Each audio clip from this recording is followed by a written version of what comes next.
I thought Evans looked slow out of turn 1, and he is. Fielder's gone round the outside into Palmer's, and he's going to get it done. So something has happened to Matty Evans, either that or he's put someone else in the car. He's not quite up to it, but all of a sudden he's back with him again. Well, yeah, I don't think that's a shared car. If someone's got in, I think Matty Evans would have a word to say about that. I was going to say, yeah. I think he was just a little bit slow coming out of Wilson, unless of course he has got a problem with the car. Now he does look very slow, doesn't he? So yeah, he has got a problem there. I was wondering why he wasn't towards the front. So there's a definite issue with Matty Evans' car. That's a great shame. It's just a lot more visual than it was a few laps ago. Somewhat, yes. I dare say the Liku Moly emblazoned 1 Series is going to be in, and more than likely is going to park it. That's even if it makes it. My goodness, he is really struggling. Could it be a gearbox issue potentially? I mean, it'll explain why he could still get up to speed, but he's slow off the corner, maybe stuck in 4th or something. I would say he's not getting up to speed now. Look at the gap between himself and David Fielder. There is David Fielder coming through Brundle and into Nelson, and there is Matty Evans. So, you know, that car clearly wounded. It could be gearbox, could be, well, I wouldn't think it's differential or anything like that, because he does have some pace in it, but oh dear, a great shame. That is a massive shame. It's going to be intriguing to see if he does carry on, though. I mean, how long have we got left? Just over 11 and a half minutes. Yeah. You don't want to drag a wounded car around for that long, but David Fielder won't care.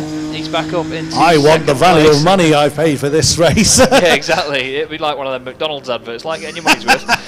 Just footage of Matty Evans still going around Snetterton with. He's still going, in fairness. Yeah, he has carried on. Let's just listen to it as it comes past us. It sounds all right. Is it going to pop and bang on the downshift? Yes. It did, of yes. Of course it does. It always does. But, yeah, that's intriguing. I'm wondering whether... Unless it's gotten hot. Yeah. I mean, it's fairly warm out there, so maybe you could have a cooling issue. Need to just get some cold air going into it, get it moving again. We will see. Interesting. Now looking at the Petch Ginetta, just going through bomb hole. The Petch the Petch family, there's 2 brothers that primarily race there, as we now look at the race leader Nigel Jenkins getting his way past the other 1 Series BMW. The Petch Ginetta is being shared between Max and Harry Petch, and Dad Chris will be joining them in that car.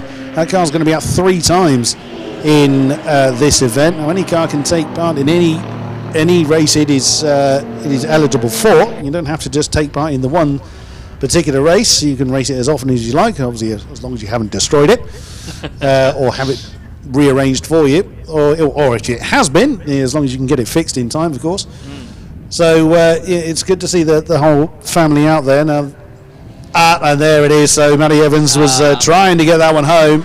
I was just beginning to wonder where he'd gone. That's like Christini, isn't it? It is, yes.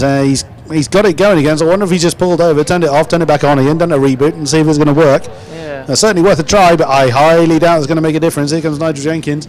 Oh, stay still. Okay, so Nigel Jenkins is like, oh, okay, I'll give you a bit of space here. I mean, it's not like he's got much of a lead now, is it, Mr. Jenkins? Crikey, he's got a full lap worth of difference or so, probably, over David Fielder. But I was looking forward to seeing how that battle was going to unfold between Matt Evans and Dave Fielder, but sadly, not to be. As we look at the Everald Ginetta, everybody is working their way past the wounded BMW. There's the Petch Ginetta now homing in on the Fielding Wells BMW.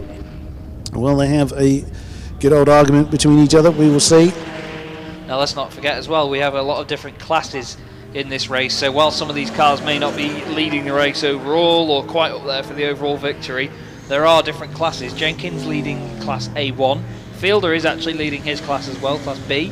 There's then A2, which is Chalice leading the way, and class C is Dave Roberts, as we discussed earlier. He's the only car in his class, so all he needs to do is finish, and he can do quite the impossible and be first and last.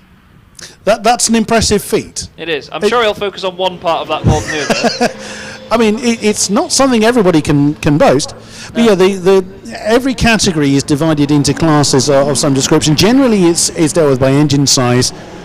For the Slick Series, A1 is over 3.5 litre, highly modified or latest models. A2 is also 3.5 litre, but lightly modified or older models. Class B is 3 litre to 3.5 litre, and C is 2 litre to 3 litre, and there is a Class D. There isn't anybody taking part in that, but that's up to 2 litres. So again, the way that the categories are structured is that there's always going to be someone to fight against, although obviously Dave Roberts having a bit of a lonely one as being the sole occupant of Class C. But that being said, we regularly see, particularly in other series, that one class isn't only going to battle itself. Every class will have a great scrap. We've seen it several times in this slick race. And here we go. We're looking at now the Petch Ginetta has just gotten past the Fielding and Wells BMW, and that's now being joined by the white Porsche. That's Simon Evans 996 Porsche. There's a great advert as well for the diversity of the club. Ginetta versus BMW versus Porsche.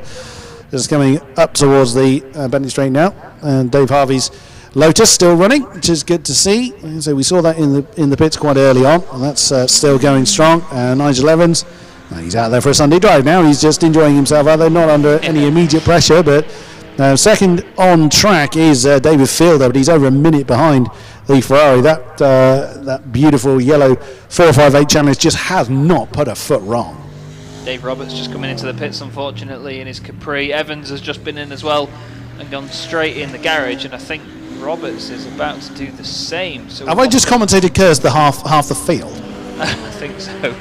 I think Dave Roberts is. Yeah, it looks like they're going to retire that car. He's going straight in, so he's not going to finish. He's not going to. So he's concentrating on last then, sir. Yeah. What a shame. So, well, I imagine he'll probably say to me afterwards, "You can't finish last if you don't finish." So. But you're very right though. Petch now ahead of the Fielding BMW, and Simon Evans has got through as well in the 996 GT3 Cup. So not the best lap for Matthew Fielding there. That little 1 Series hatchback. Jenkins just put in a lap now on David Harvey, who was in the pits earlier. Pretty much the first car to do his scheduled stop, I think. But he's just had a lap put on him now as they come out of Agostini once again. Jenkins now really on the pace again. He did the fastest lap of the race last time around at 1:57.3. Just casually 3 seconds quicker than anybody else out there. And it was absolutely great to see. And no disrespect meant to the rest of the competitors. They're doing a great job out there in their respective races. We're still seeing battling with close to 5 minutes towards the end of the race, and there's still people out there having arguments over the same bit of track. Yes, the field is spread out a little bit. Yes, Nigel Jenkins has very much danced off into the distance, but there's still great racing going on from our competitors. We've got double waved yellows, or at least one yellow. It was double waved yellows a second ago on the exit of Palmer down to Agostini. There is a car stopped at the side of the road, and I don't think it's Malone, is it? It looks like the rear wing of Malone's car.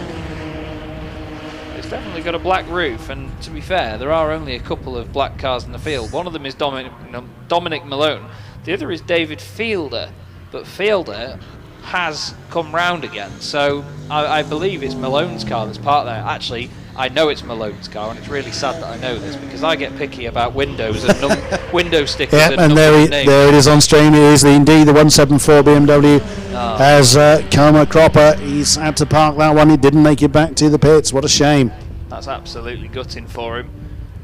Real shame indeed. But that's how the cookie crumbles, unfortunately. So that now means that we've lost 5 cars of the 13 that started. So quite the attritional race this. To be honest, we have 4 minutes left to go. You can place your bets on if you think any more are going to stop while they're out there, but we'd better hope not. I just want to comment again on the fantastic sounds that we get to hear up here. The Porsche 996 making a great noise. You've obviously got Everill's Ginetta as well making a real rumble. But then there's the very loud David Harvey Lotus 340R as well, and they're all different pitches and all these different engine variants that we get here. It's just absolutely mega. Really enjoying this so far. It all adds to the incredible spectacle that we see here at the Classic Sports Car Club in a variety of different categories. Even some of the Magnificent Sevens that has a lot of caterhams in it, they all have their own little distinct screams and wails. Obviously that Ginetta is mentioned. You hear it, you feel it rather before you hear it. And then you see it before you hear it before you even see it. And it's again, as we're looking at the stream, the Petch Ginetta, the green Ginetta, just getting that tail wagging on the exit of He is indeed. Now, just looking again through to the final corner, we've got the number 11 of Peter Chalice coming in. He's just making his run down the straight. Good. There we go. Apologies there, we've just had a little bit of a microphone malfunction there. Technical malfunction. It happens to the best of them. Slight technical. Oh well. At least it happened in the first race. Early on in the day. Right, 2.5 minutes left to go, so that's 1 lap and a bit. And to be honest, I think that we're going to have a very, very spread out field by the end of this one, because Nigel Jenkins continues to be in the 58s. Fielder is doing 202s, and Chalice now in third place is doing 204s. Everybody else in the sort of 04s, 05s. Malone was doing 203s before the car stopped, but since then, unfortunately, he's not had any other laps completed. So it was all to no avail in the end. It was looking good for a while, wasn't it, for a recovery drive for Malone, but alas now, as we saw earlier, his car parked up, will not take any further part in the remaining element of this race. It's still the 1 Series Fielding Wells car chasing off after that beautiful Porsche of Simon Evans. So they're still having an argument for their bit of track space. Nigel Jenkins working his way through the corners for possibly the penultimate time. As again was mentioned, he's had a little bit of pressure early on, but hasn't had anything to worry about for quite a while other than the car getting home. Now these Slick Series cars do tend to be a bit more highly strung, a little bit more delicate, so the high attrition rate isn't all that surprising in some ways, but they still put on a good fight whilst they were with us. As mentioned earlier, we lost Jamie Sturgis before he even made it to the line. The gearbox of that VW Golf deciding he didn't want to play ball anymore, so he didn't make it to his position. But even still, the field that we have seen have put on a very, very good show for the opening round of the Snetterton Sizzler here for the Classic Sports Car Club. They have indeed, and we have just over 30 seconds left to go.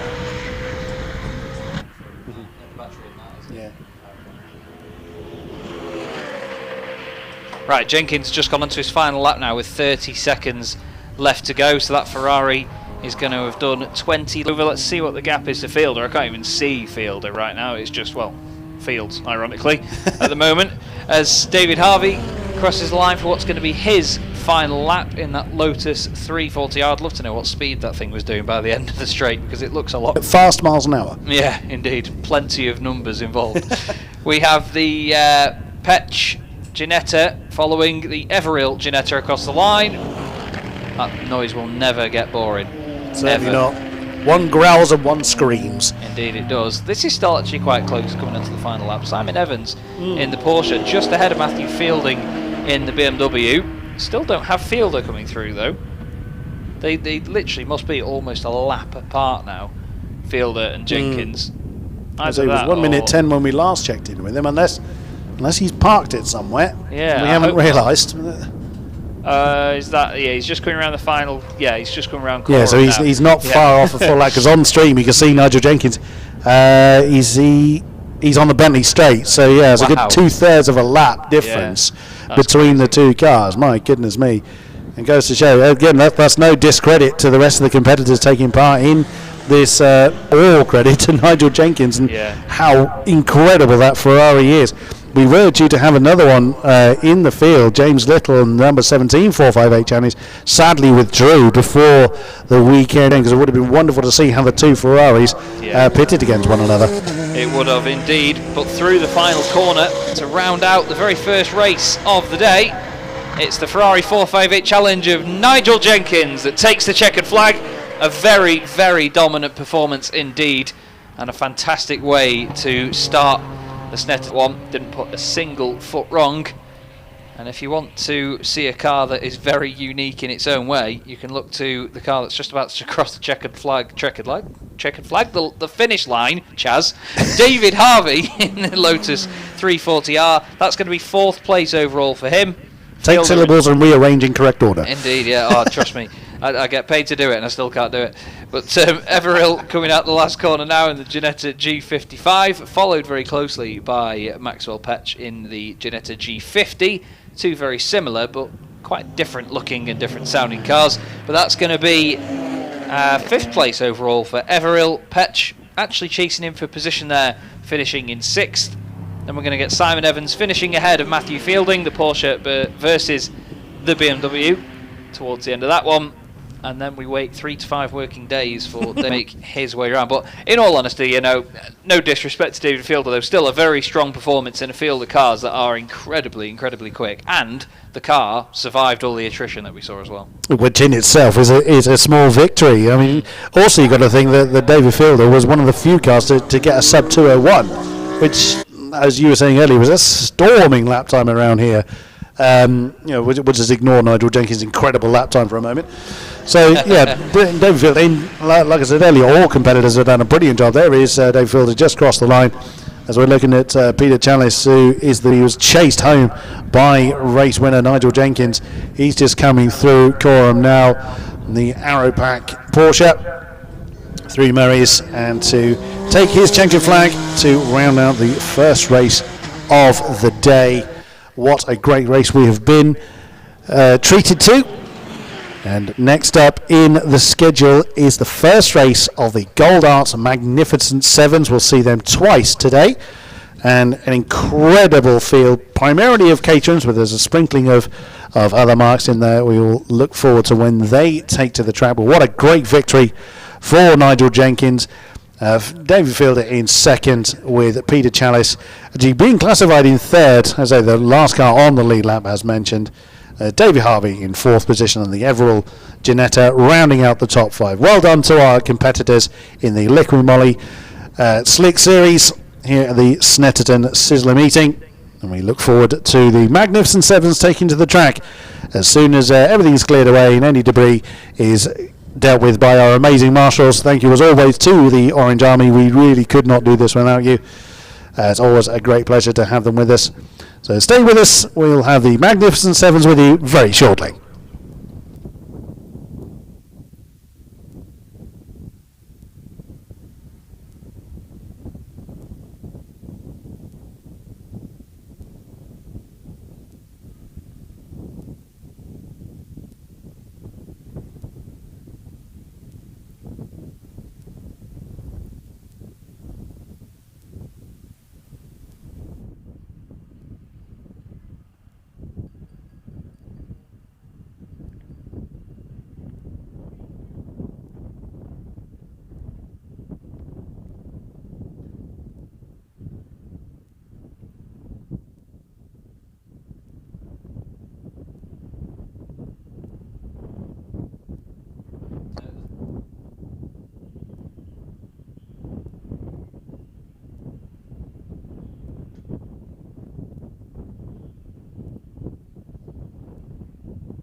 Just a quick reminder, everybody, for the starts of these races, please, could you remove yourselves from the pit wall, please? Thank you.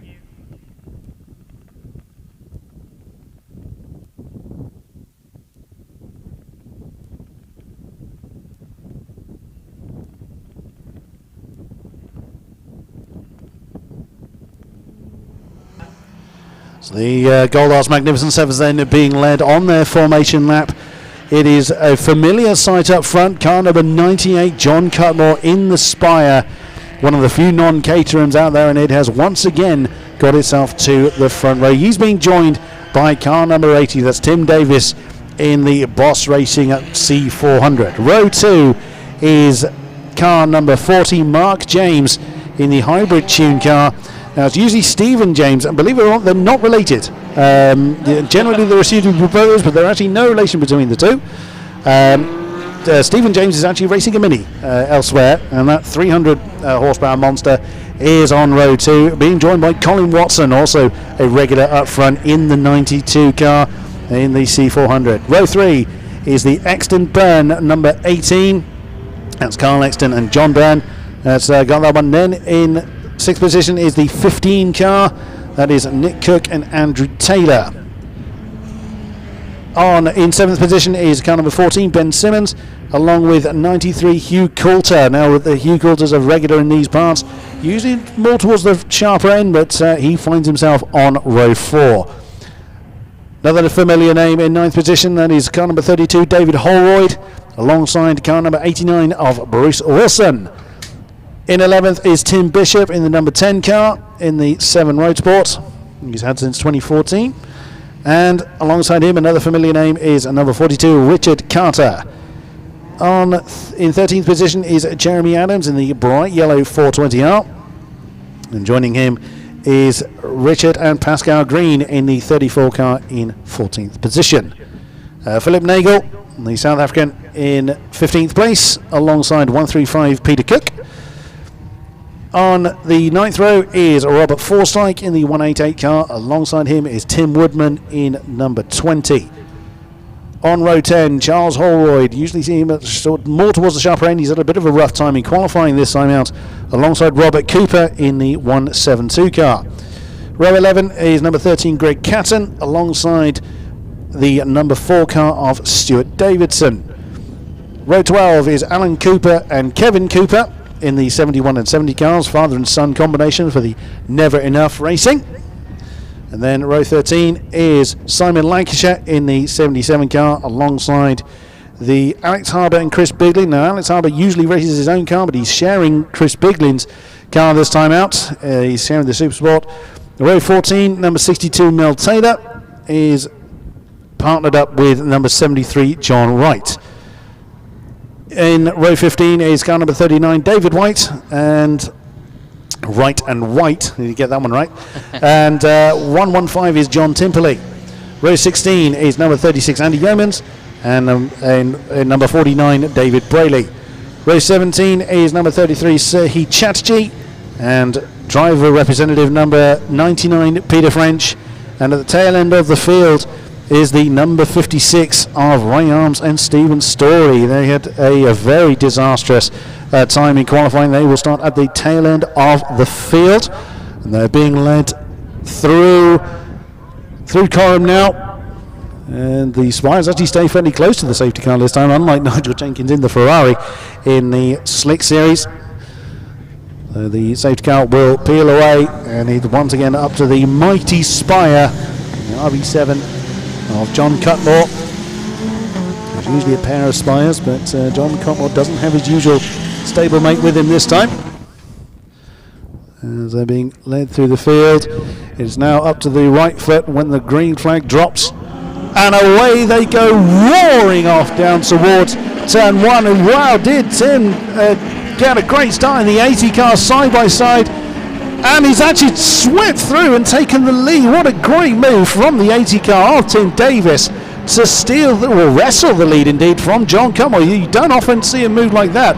Don't often see the 98 car disadvantaged in such a way. My goodness, what a great move. It actually looks like he's side by side being relegated down to 3rd. It's such a big grid, so many side by sides going on. There was a huge accident in this race, in the first race of the Max 7s at Donington Park.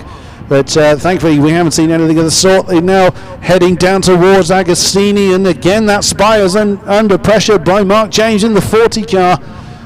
Does look like everybody's made it, so far so good. A little bit of dust being kicked up, as you'd imagine with a grid this size. There's only a limited amount of tarmac out there, but they're having a great fight out there. So far so good for our Max 7s. Yeah, looking good, and you can tell that some of these cars have different levels of power and different levels of their sort of the driver's capabilities mid-corner, because some of them are flying around the first couple of corners here, but then others, as soon as they put their foot down, they just get this sudden squirt of power out of the corner and they are gone, like truly gone. Some of the guys that were being overtaken on the way down to Agostini looked like they were in reverse out of Palmer's. It was absolutely fantastic, the speed difference, but even from cars that all look so similar like this, you do get that big performance gap with a lot of them. Obviously engines ranging from sort of 2.5 litre engines to even the Caterham Blackbird in the field, which is a 1.2 litre engine. There's a motorcycle engine in that thing. It is, yeah. There's a big spread, and to be fair, from the outside it's hard to tell. You have to really be into your Caterhams to properly know, and obviously cars of this sort of shape and this style, but we've already got one lap in the books, and it is that number 80 car of Tim Davis that has made an absolute example of itself. I mean, not only has he stood out because of its pace, but it's fluoro orange as well. Yes, it's difficult to miss the Boss Racing stable. They've got an army of Caterhams here. Like I say, generally it is Caterham is the best represented brand here. Like I say, we do have the Spire of Cutmore out there. There is a low cost out there as well. Bold Leap Team Low Cost, they call themselves. Actually, very much endorse the name. There's lots of scrapping going on throughout the field. The Ames and Story car just trying to make his way through the field, starting at the back end of it is trying to make his way and recover some ground. Now Mark James is having a great argument with the Spire. He's actually gone back ahead of him. Now he managed to get ahead of the Spire a lap ago and lost that gap again on the Bentley Straight. Now Mark James is up into second again. He's being challenged again, heading towards Hamilton. Oh wow! As John Cutmore had to back out of that. Tim Davies is like, yep, you carry on. I'm just going to carry on, planting my right foot here. You keep having the scrap, and that's going to give me some lovely breathing space. But a brilliant battle for second ensues. Yeah, definitely. Simmons there just had to keep his foot in, like you say. Just had to get committed to the corner and make sure that Cutmore knew exactly what his plan was. It was down to Cutmore there to decide whether they were going to have an accident or not. Yeah. And we've got a car slowing on the way out of Agostini. Just trying to figure out who the heck that is, because let's face it, there's a large field of them. It's a black car with a very bright yellow roll cage, although to be fair, he's got going again back up to pace, so maybe just a bit of a moment on the way out of Agostini. We do have a car around, actually, which I think is Andy Yeomans in the number 36, potentially. I've got that down as a black car with yellow at either end, and unfortunately it went around and showed us. Yeah, well spotted. Yeah, that is indeed the 36 car. That is Andy Yeomans that's gone round at Hamilton. He's got going again, so hopefully there's no damage to the car, but that's of course dropped him to the tail end of the field. The battle for second is carrying on between Ben Simmons and John Cutmore. The white hybrid tune car now ahead of the Spire and just maintain that second position, heading through Palmer's.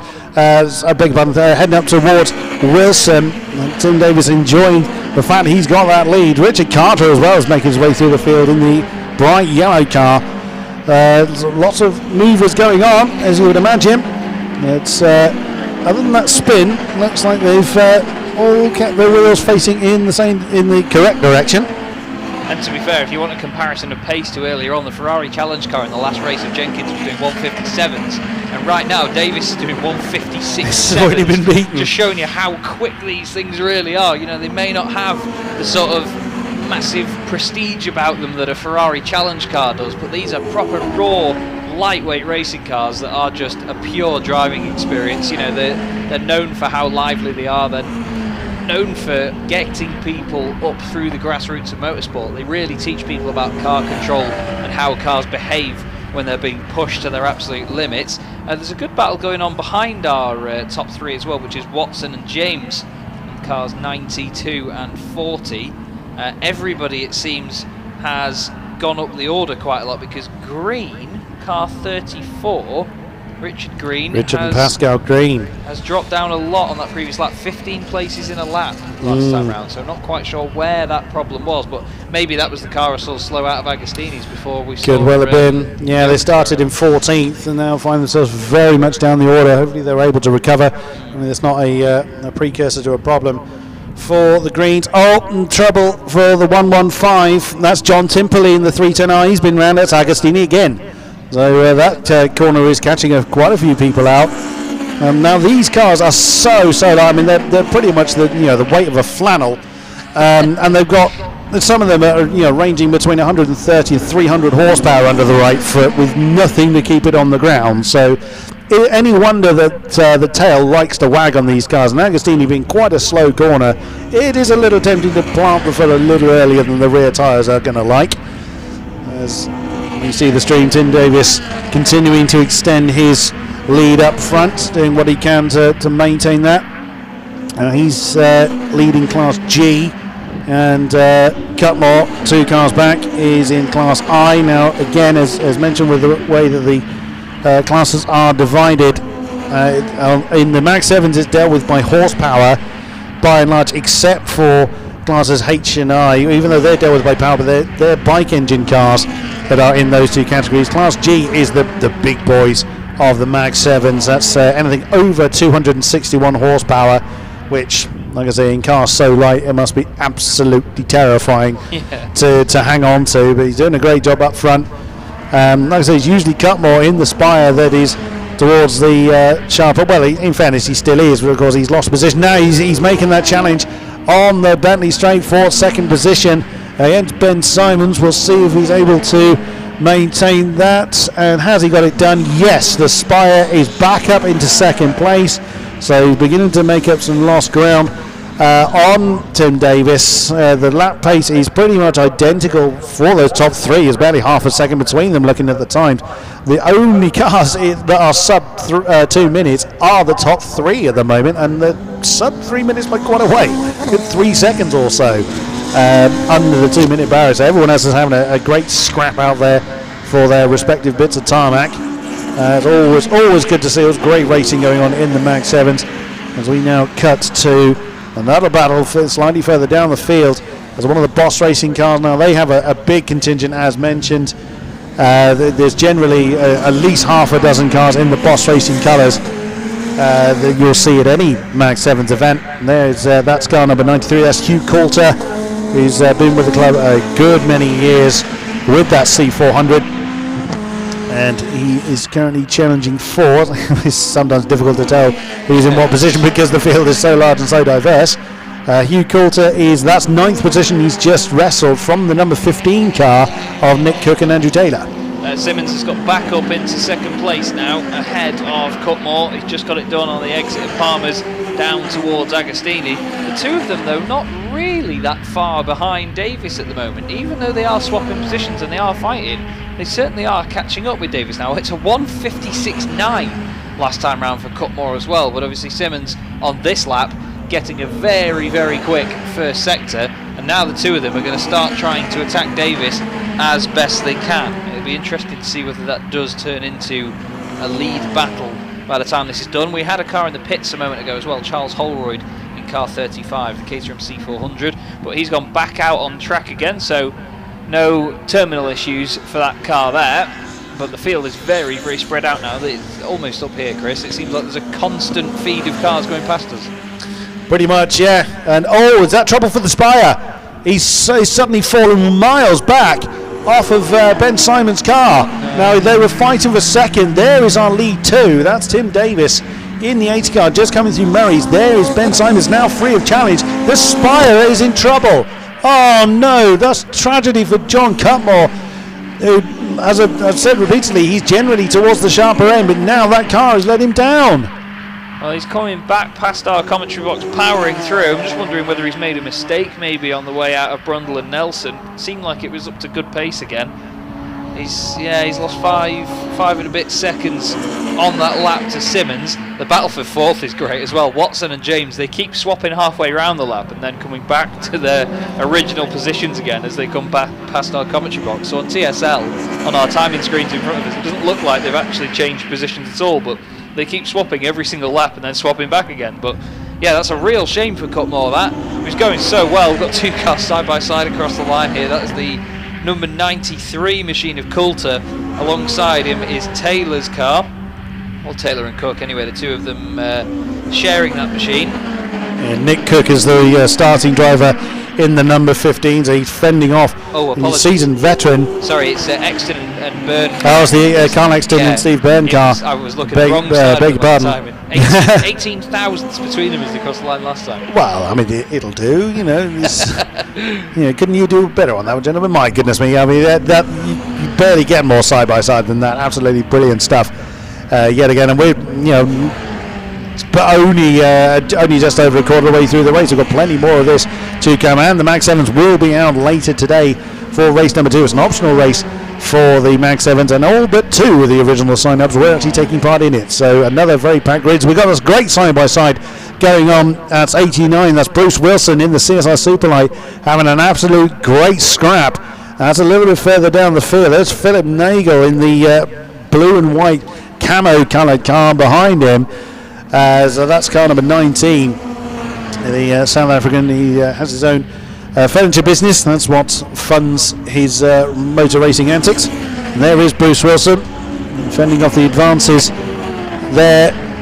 You can quite see who there was directly behind him. He's behind Wilson. So Nagel's in there. And Woodman's in there as well with them, but he was about half a set. It's car number 20. Yeah, car number 20. Yeah, Tim Woodman in the Caterham 7. He's chasing off after Phil Nagel.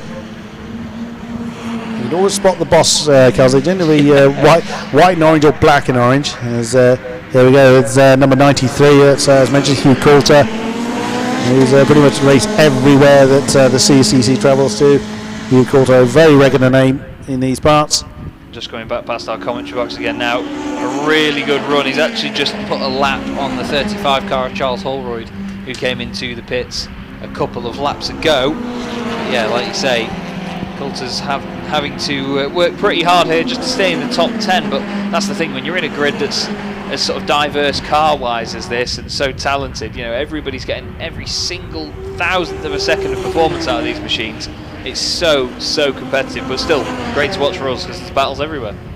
Indeed, these things lend themselves really nicely to the sort of slipstreaming action you see from the likes of single seaters and GT cars. Even though they don't really look very aerodynamic, they still do take a nice advantage from slipstream of anybody ahead of. Oh, Tim Davis, that got a little bit squiggly for you, sir, as he's still being chased hard by second place Ben Simons. He's really closed in on him. So last time around, Simons was actually slower by about half a second. So the change in lap time is pretty much in this lap. It looks like Tim Davis may well be sort of cooking his tyres, or may have made just a small mistake. They're now going to be coming past us. Here comes the black and orange boss car to complete another lap. See what the lap times were. 58.7 for Davis. Yeah, 57.4. Almost his personal best for Ben Simons. So he has definitely closed that gap in 1.3 when they cross the line. We've got a car in the pit lane. It's number 13. Unlucky for some. It was Friday the 13th yesterday, but it's come a day late by the look of it for Greg Catton. He is sat in the pits, sort of discussing with his team members what's going on, but doesn't look like there's any urgency to get that car going again, I'm afraid. So we'll have to see, unless that's part of his pit stop, if they're doing them. A tad early, I think. I'm sure unless he's mistimed it, because I think it's 15 minutes into the race before the pit lane opens. So they are actually just timing it there. I've just leant forward a little bit more, and just to see that one of them's got a stopwatch. So he may have mistimed that, but we'll see. If so, that'll be a post-race penalty. Oh, black and white flag for car number 15. That's the Nick Cook and Andy Taylor car. So they're in the pits as well, actually. It's literally just coming down. It would be a good effort to get a track limit penalty in the pit lane. So that was they've obviously earned the last warning. They will get a track limit penalty if they keep on pushing their luck. It's a cumulative penalty, so 5 second, 10 second, etc., etc. Generally, drivers don't do too many of them, but the black and white flag has been seen quite a few times. I won't say it's particularly common, because the drivers do tend to behave themselves, but of course they're out there racing, they're out there having a good fun in their own scraps. Of course they're going to try and push the limits as far as they can. As coming over the line, that's number 4, Stuart Davidson, having a good old scrap with that was Lancashire, number 77. I'm in Lancashire. So yeah, it's fairly again, fairly experienced drivers. Generally, a lot of the Mag 7s are very experienced drivers, being that it's quite a cost-effective, or certainly comparatively cost-effective form of racing. The Mag 7s are a very popular category to be in, so we see a lot of people race time and time again, so a lot of familiar names do return to us. But it's always good to see some new blood to shake up the establishment somewhat.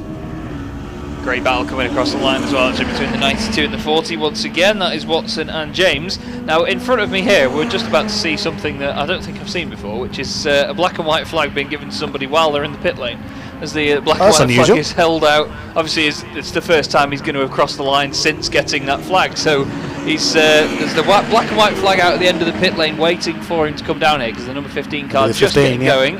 And I imagine the marshals in front of us here are just going to point very well, bluntly, and say, look mate, that's for you, so please obey it, just make sure you've got a track limits warning. He sort of slows down, the car's black and white as well, so you know, fits the bill, but he slows down just to sort of be like, what have I done? But it's for track limits, sunshine, so don't do it again. So he's let out of jail, he's got the get out of jail free card, he's completed his pit stop now as well, so nothing else to worry about. The race goes on, and now with the pit stops in full flow, the race continues to spread out more and more, doesn't it? It does, but the leaders are getting a bit snarled up and back mark, as we can see on the stream. There is Tim Davis, and there is Ben Simons. They've got a couple of cars. That's Chris Biglin's car, although it's Alex Harbour that's racing that car at the moment. He was the starting driver for the number 50. So it does look like the leaders have got through him okay, although Tim Davis got through that a little bit easier than his pursuant. There they are, just coming through Coram now. And that gap has come down again, the number 14. That's again one of the hybrid tune cars. Is really hustling for the lead. Tim Davis, as mentioned, is a very experienced hand at Mag 7 racing here at the Classic Sports Car Club. As in fairness, so is Ben Simons right behind him. They look set to have a great old scrap. And in fairness, that car of Cotmore, although is a little bit uncomfortable coming through the first turn, he's still going. So he's sporting a problem of some description. Looking at the lap times, well, they're all much of a muchness on the 58, so they're all getting snarled up in traffic a little bit. But John Cutmore could still close that gap in, although that car doesn't look quite as comfortable as it normally is. Yeah, he's not quite reeling them in as much as he'd want to. It's a couple of tenths a lap, but the gap is obviously bigger than it was before. He's 4.6 seconds off the back of Simons. Simons actually took 3 tenths out of Davis on that previous lap as well. I think that pit stops are going to either spread this out or swap them around here.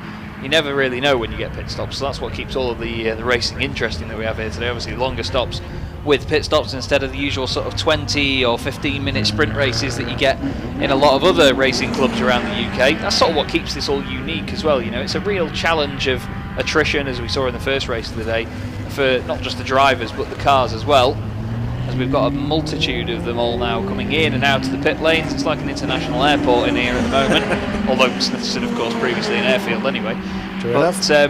All multiple colours and shapes and sizes, different roll cages and all sorts. Now there is a car in the field actually that I wanted to point out. I think it's David Brayley in the Stuart Taylor Locos 7, which has got a very, very tall roll cage on it. It's a low cost, so it's a slightly different shape to the field of Caterhams, and that's the Bold Leap Team Low Cost car that is very closely supported by the Arms and Story cars. Wow, look at the challenge to the lead that Ben Simons started to cut away from that moment there, and he's having a go at Tim Davis. Oh, that's why, because Tim Davis is coming into the pits, but so that might have been why Tim Davis was slowing down, but Ben Simons had really closed that gap in. So race leader in, can Ben Simons get on with it now and make up the gap? As much as the gap was, of course, he was right on the gearbox of Tim Davis as the Boss Racing car was coming in. Can now the number 14 of Ben Simons get on with it and just make up the time he needs? I think we're going to be in for another very close pit lane exit here. Now, Davis on his way into the pits was caught up behind a slower car. He had the number 20 machine right in front of him, the bright orange car of Tim Woodman. And I'm not sure whether they'll be able to calculate this right and sort of compensate for how much he was held up by in the pit lane by letting him go a second or so earlier, or even just a couple of seconds. You know that can make all the difference here. So Davis is currently sat in the pit lane with a number of other cars, but I think he was held up quite a bit on the way in there. This could change. Yeah, indeed, and Ben Simons will be enjoying that, of course. Oh, he's he's the got low cost. Sorry, he's got the just went face thing. past. Yep, here comes the number 49 low cost. As we mentioned, it does have a bit of a taller roll gauge than the other K-trims. So on stream at the moment, that's the Gold Leaf Team Lotus coloured car. That's these Ray Arms and Stephen Story car that's powered by I believe that's got a Hayabusa engine in it. Good engine. There's a lovely engine. It screams itself to death. There's Rob Forsdyke in the 188 CSR. He's got traffic ahead of him. He doesn't want to particularly be there, I would think. Rob Forsdyke, he's down in 28th position at the moment, so it's not gone too well for him. So he's in the bigger class. Lots of cars still coming in, so we'll keep an eye on where Tim Davis filters out, or where he is in relation to. I mean, it's going to pretty much be one out, one in, assuming that, well, here comes Tim Davis then just leaving the pits, just as I mentioned that. Now, where is Ben Simons? Is he going to be coming in this lap? We'll see when he reappears. He actually sort of slowed down quite a lot on the exit of the pit lane there, Davis. I think he maybe thought they were cutting it fine. There's a number of drivers also that are going quite slowly. The 172 car just peeling back in front of the number 4 machine, being driven by Stuart Davidson.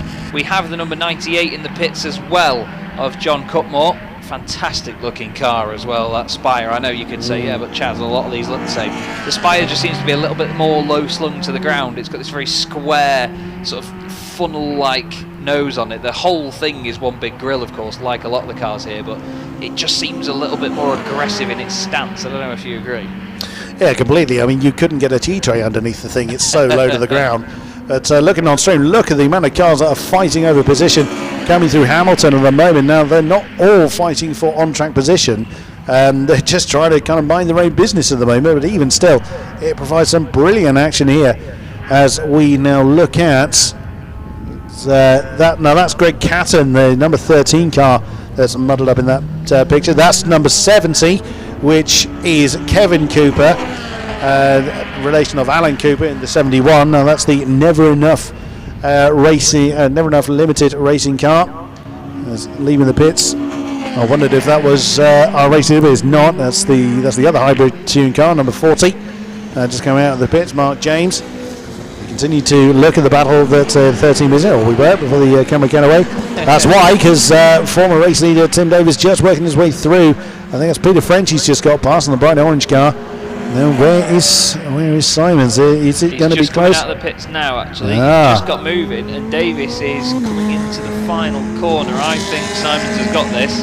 I think Davis has lost out, you know. Could well do, as Simons gets up to speed. There's a lot of cars between them. I think even if Davis did get near him, the traffic's going to negate this for him, and yes, Simons has got a very comfortable gap there. And Cutmore's come out right behind Davis as well, so John Cutmore could well have got himself back up in the race. I mean, he stayed in the podium positions anyway, despite what we were thinking he was having earlier issues. Yeah. He's got that car back up and on song. They didn't look like they were scrambling over the car when he was in the pit lane, so he may not have had an issue. He may well just had maybe a bit of a mistake, or maybe just needed to let off for a little bit. What's happened, we don't know. There's a number of cars coming out of the pits. I think vast majority of people have served the pit lane now. A couple of cars haven't seen the pit lane just yet. Number 73 has yet to see the pit lane. That's John Wright. And also car number 115, that is John Timperley, have yet to come in. He was having that earlier excursion, as we saw.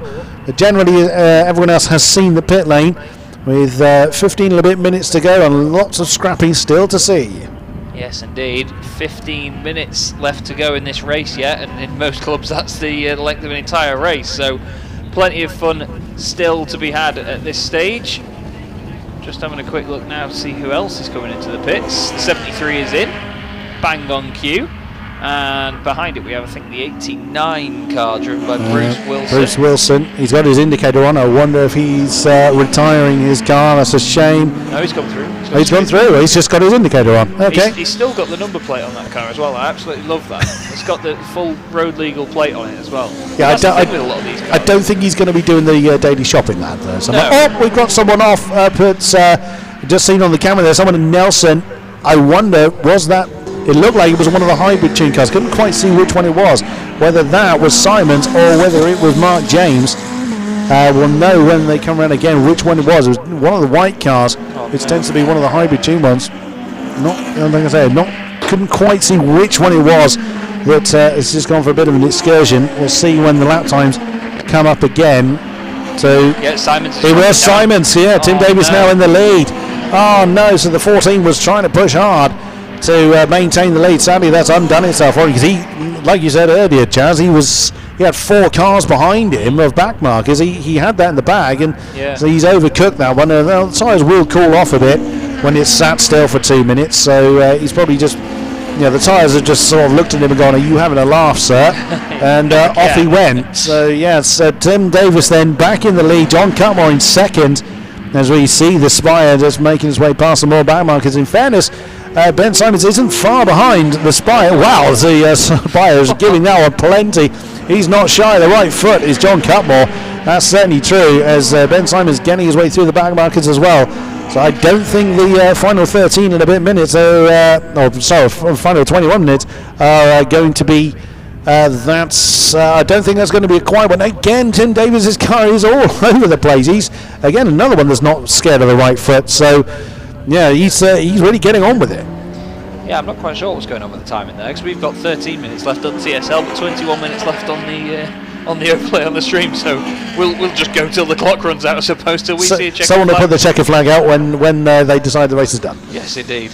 And I think Simons is probably hoping he's got 21 minutes left now, because it's even longer for him to get back into the lead. But it's going to be a tough ask, because we know how quick these guys are at the front of the field. James has just gone through in the number 40 machine, with Wilson right there with him, still indicating to the right. Almost looked like he was just letting him pass as they went down the straight there.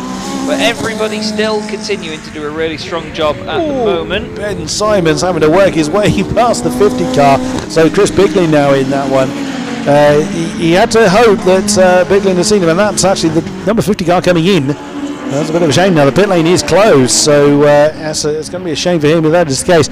Now, there it is, the number 14 car back up into second position. So Cutmore, he's just not got the pace, it seems, today. So whether there's an overall issue with that car, that number 98 Spire, he's usually it still is absolutely rapid, but comparatively speaking, it just doesn't seem to be on song today. It's a great shame. But Ben Simons is enjoying himself there. Oh, and that's why he stopped. Oh, now the car has given up the ghost. I did wonder where he'd gone in the shot. Now that's actually on circuit still, so I would imagine we're going to see a safety car as a result of that. Because the marshals are going to have to get out and retrieve that. Well, certainly a snatch vehicle is going to have to intervene. That is still physically on the track. Now that has happened up at the Wilson chicane. I'm trying to see whether the safety car is coming out. No sign of it just yet, but I would imagine there's going to have to be some intervention work because of where that car is positioned. Yeah, especially it's on the left-hand side of the circuit on the way out of turn 1, so that's technically the racing line as everybody sort of washes out to the left out of there. So that is one of the worst places for it to be. You could argue that, yes, there's a nice bit of sort of sight or foresight from them on the way up there once they get out of turn 1, but that is not what you want. Now, on the timer in front of us that I've just noticed we have on the huge screen here, we have 10 minutes 40 seconds left, and we do have the safety car out now. Yep. Black and white flags out for car 18. Yep. But yes, rightly so as well. No matter what, even if you can argue like I did there that the drivers can see the car for a while before they get to it, you can't take any risks. It's not safe for the driver to be out there like that. So safety car's out and the race will be neutralised. Indeed. So out comes the car, is going to slow the race down, and that is not what Tim Davis would have wanted. He was really gotten into his rhythm. He had a good 6 seconds or so over Ben Simons after his earlier excursions. The safety car's picked up actually Phil Nagel. Now the safety car does not have to pick up the leader. Club level racing is not essential. It's ideal but not essential for the safety car to pick up the leader. They will allow laps runners through so that the leader then becomes behind the safety car if there's a sufficient amount of race left, which there of course is, and because these cars are so light, you can pretty much go out there with a stretcher and just get someone on one end and one on the other and just lift and move. Or a light breeze. So they're not going to be difficult cars to move. It's not buried in the wall or anything like that, so they don't have to do any patch-up work on the barriers. So hopefully that should be quick. And there we go. So Phil Margot's just gone past the safety car, and any other lap runner that appears behind the safety car will then be let through until Tim Davis has assumed position behind it. And there we go. The timing screen's now been corrected. We do have 9 minutes to go of this race. So there is Tim Davis. So there's one car in between the two, which they may opt to let go, or they may opt just to leave him there. Like I said, they don't have to let the back markers go. They have let the back marker go this time. So I was going to say, you'd be a bit annoyed if they let the one in front of you go. And not you, yeah. Yeah. That'd just be pure slight favouritism. Yeah, that'd just be pure trolling, as we call it, by the safety car crews there. But yeah, it's a real shame when the safety car has to come out. But at the end of the day, safety is the top priority here, regardless of whether you can say, oh, but it's neutralised the race for a bit. You have to have drivers safe out there. That's the main thing, isn't it? Of course, and safety is taken very, very seriously at the Classic Sports Car Club. All cars must have roll cage and fire extinguisher equipment fitted to them, irrespective of the category of car you're in. And equally, as we can see on the stream, then the snatch vehicle has gotten hold of John Cutmore's car, so that will be pulled away to safety, so that it can then be recovered by John Cutmore's crew at a later time, and the race then can be resumed. He does it, people. We might have maybe even just a 1 or 2 lap sprint to the end here, because if you think about how long a lap would be behind the safety car, I mean, it's 2 minutes at race pace. I think if we're behind the safety car for a good lap or so, you're going to be talking 3.5 minutes, maybe. We will see, but I would think they're recovering that fairly quick. So it's all dependent on when the race director deems that car is then in safety, and then when the safety car comes in. Now I would think it's going to probably come past one more time.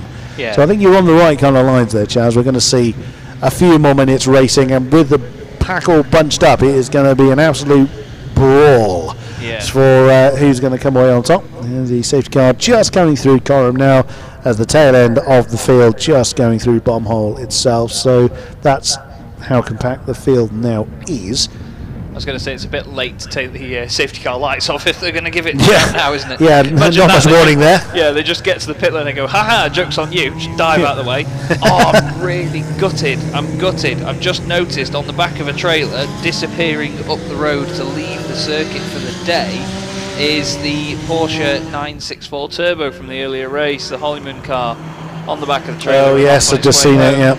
Oh man. Sorry, I know that's off the topic for this race, but as a just a general car fan, that's absolutely gutted to see a 964 taken away on a trailer, but they did retire from that race early on. So, we have the field filtering past us here. Cutmore correctly is now disappearing down the timing screen on TSL. That's a real shame, man, because that car, I mean, you told me, one of the first things you told me today is to watch out for that Spire, because it's a really good bit of kit, and Cutmore is a lightning bolt behind the wheel.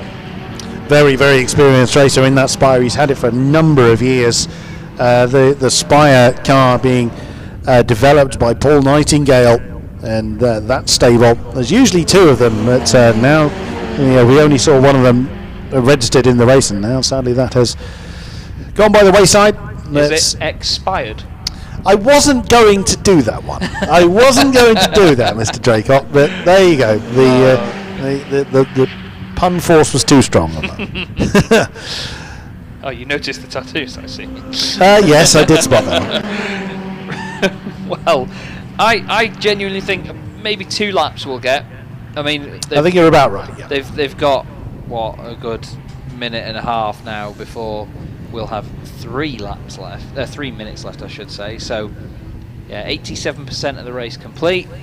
Still got at least 24 cars running. Well, at least 29 actually, because Cutmore hasn't come through, but the cars behind him aren't registered as overtaking him yet because they were already a lap down they from the original position. So I'm literally working out this timing screen live on air for you to hear, everybody.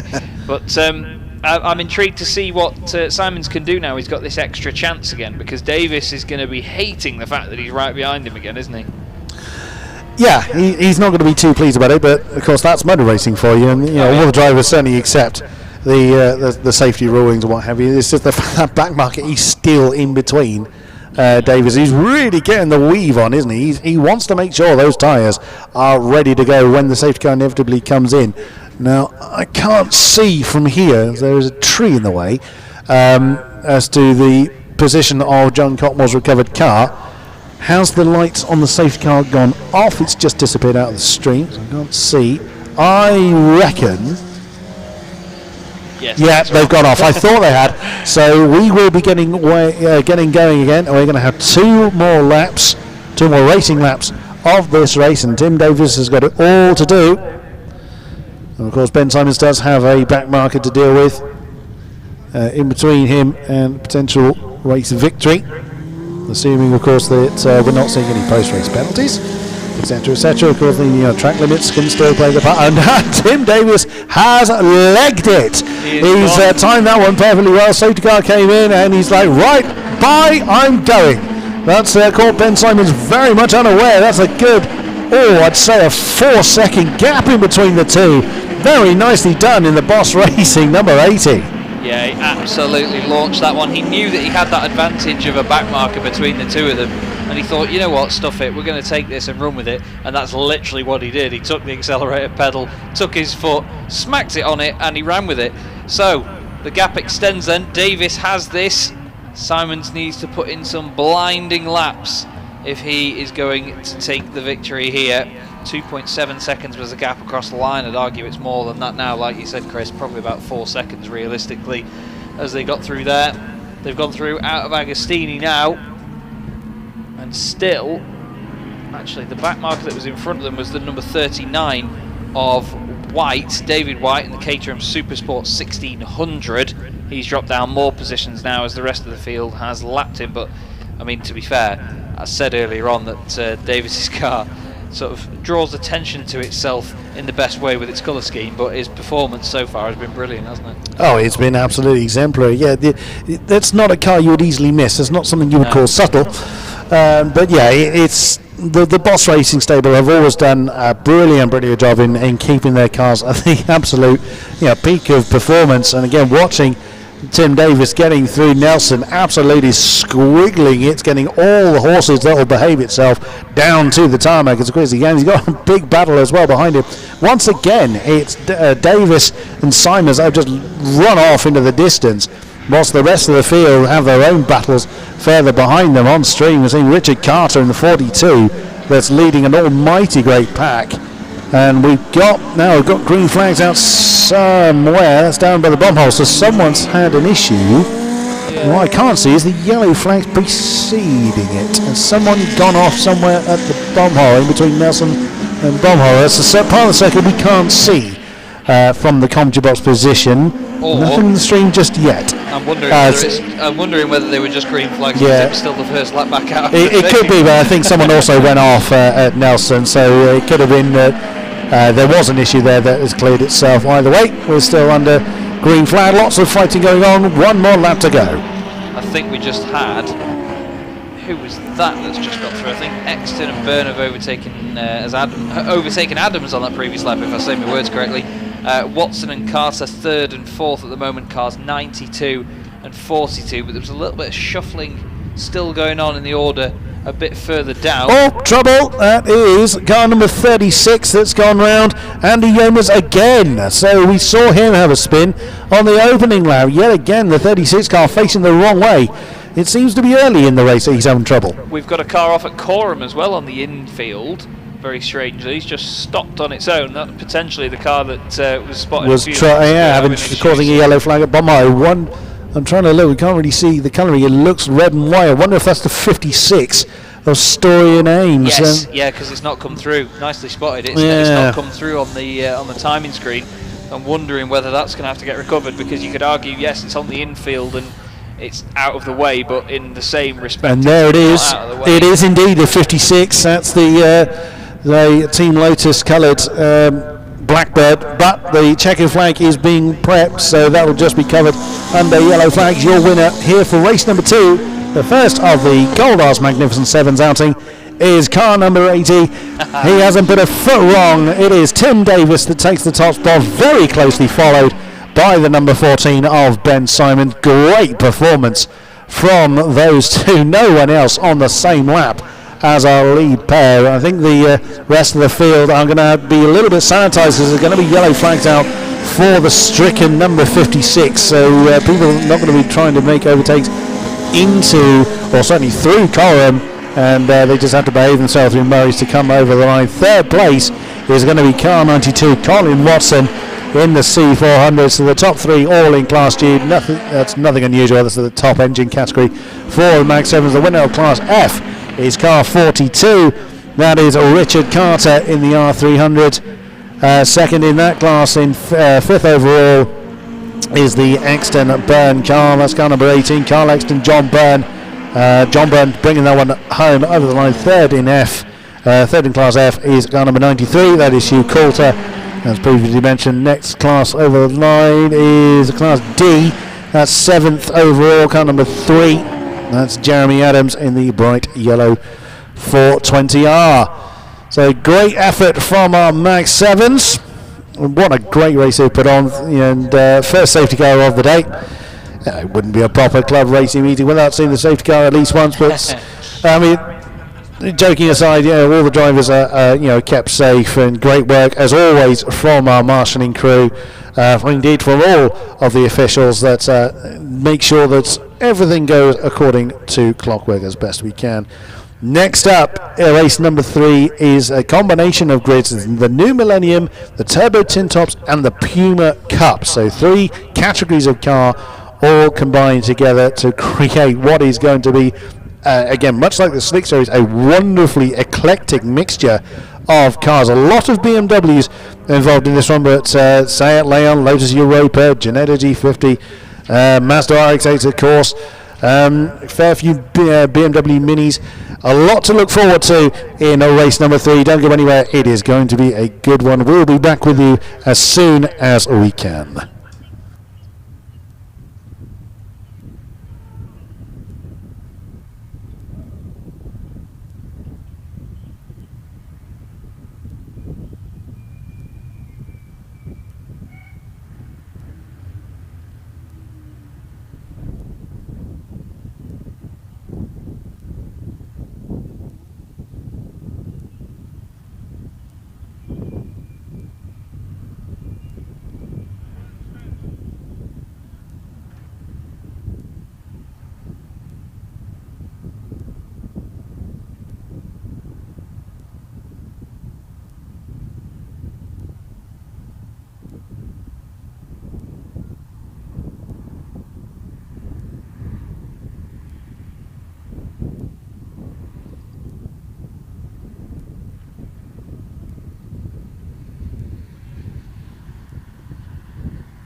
And now it's time for the third race of the day here at the Snetterton Sizzler. It's not quite sizzling at the moment. Cloud cover getting ever more prominent, and the wind getting ever more prominent as well. You'd think this was the BMW Cup if you didn't see the Ginetta and the Lotus in the top 8 of the field, but this is the longest named series of the weekend, and it wins that series by quite a long shot. This is the Liqui Moly New Millennium / Motorsport School Turbo Tin Tops with Mr. Tyre Motorsport Puma Cup. It's a culmination of 3 different series, and once again we are treated to a massive grid of very, very different cars. As Chris very correctly alluded to earlier, we have the likes of Mazda RX-8s. There's even one of my favourite cars in the field, which is a Peugeot 208 GTI 30th anniversary, which has been made into a race car. However, I have to point out there is the Seat Leon Euro Cup TCR car, which is also very nice to listen to, and something that took my eye straight away at the start of the day, which is the Volkswagen Polo R. It's like looks like a touring car, rally car cross. It's a brilliant little machine. That would be the Andre Severs, Jake Severs car. Now that is actually that was built by VW. They built 3 of them for touring car use, and it has actually been used as a training car for the likes of BTCC and WTCC.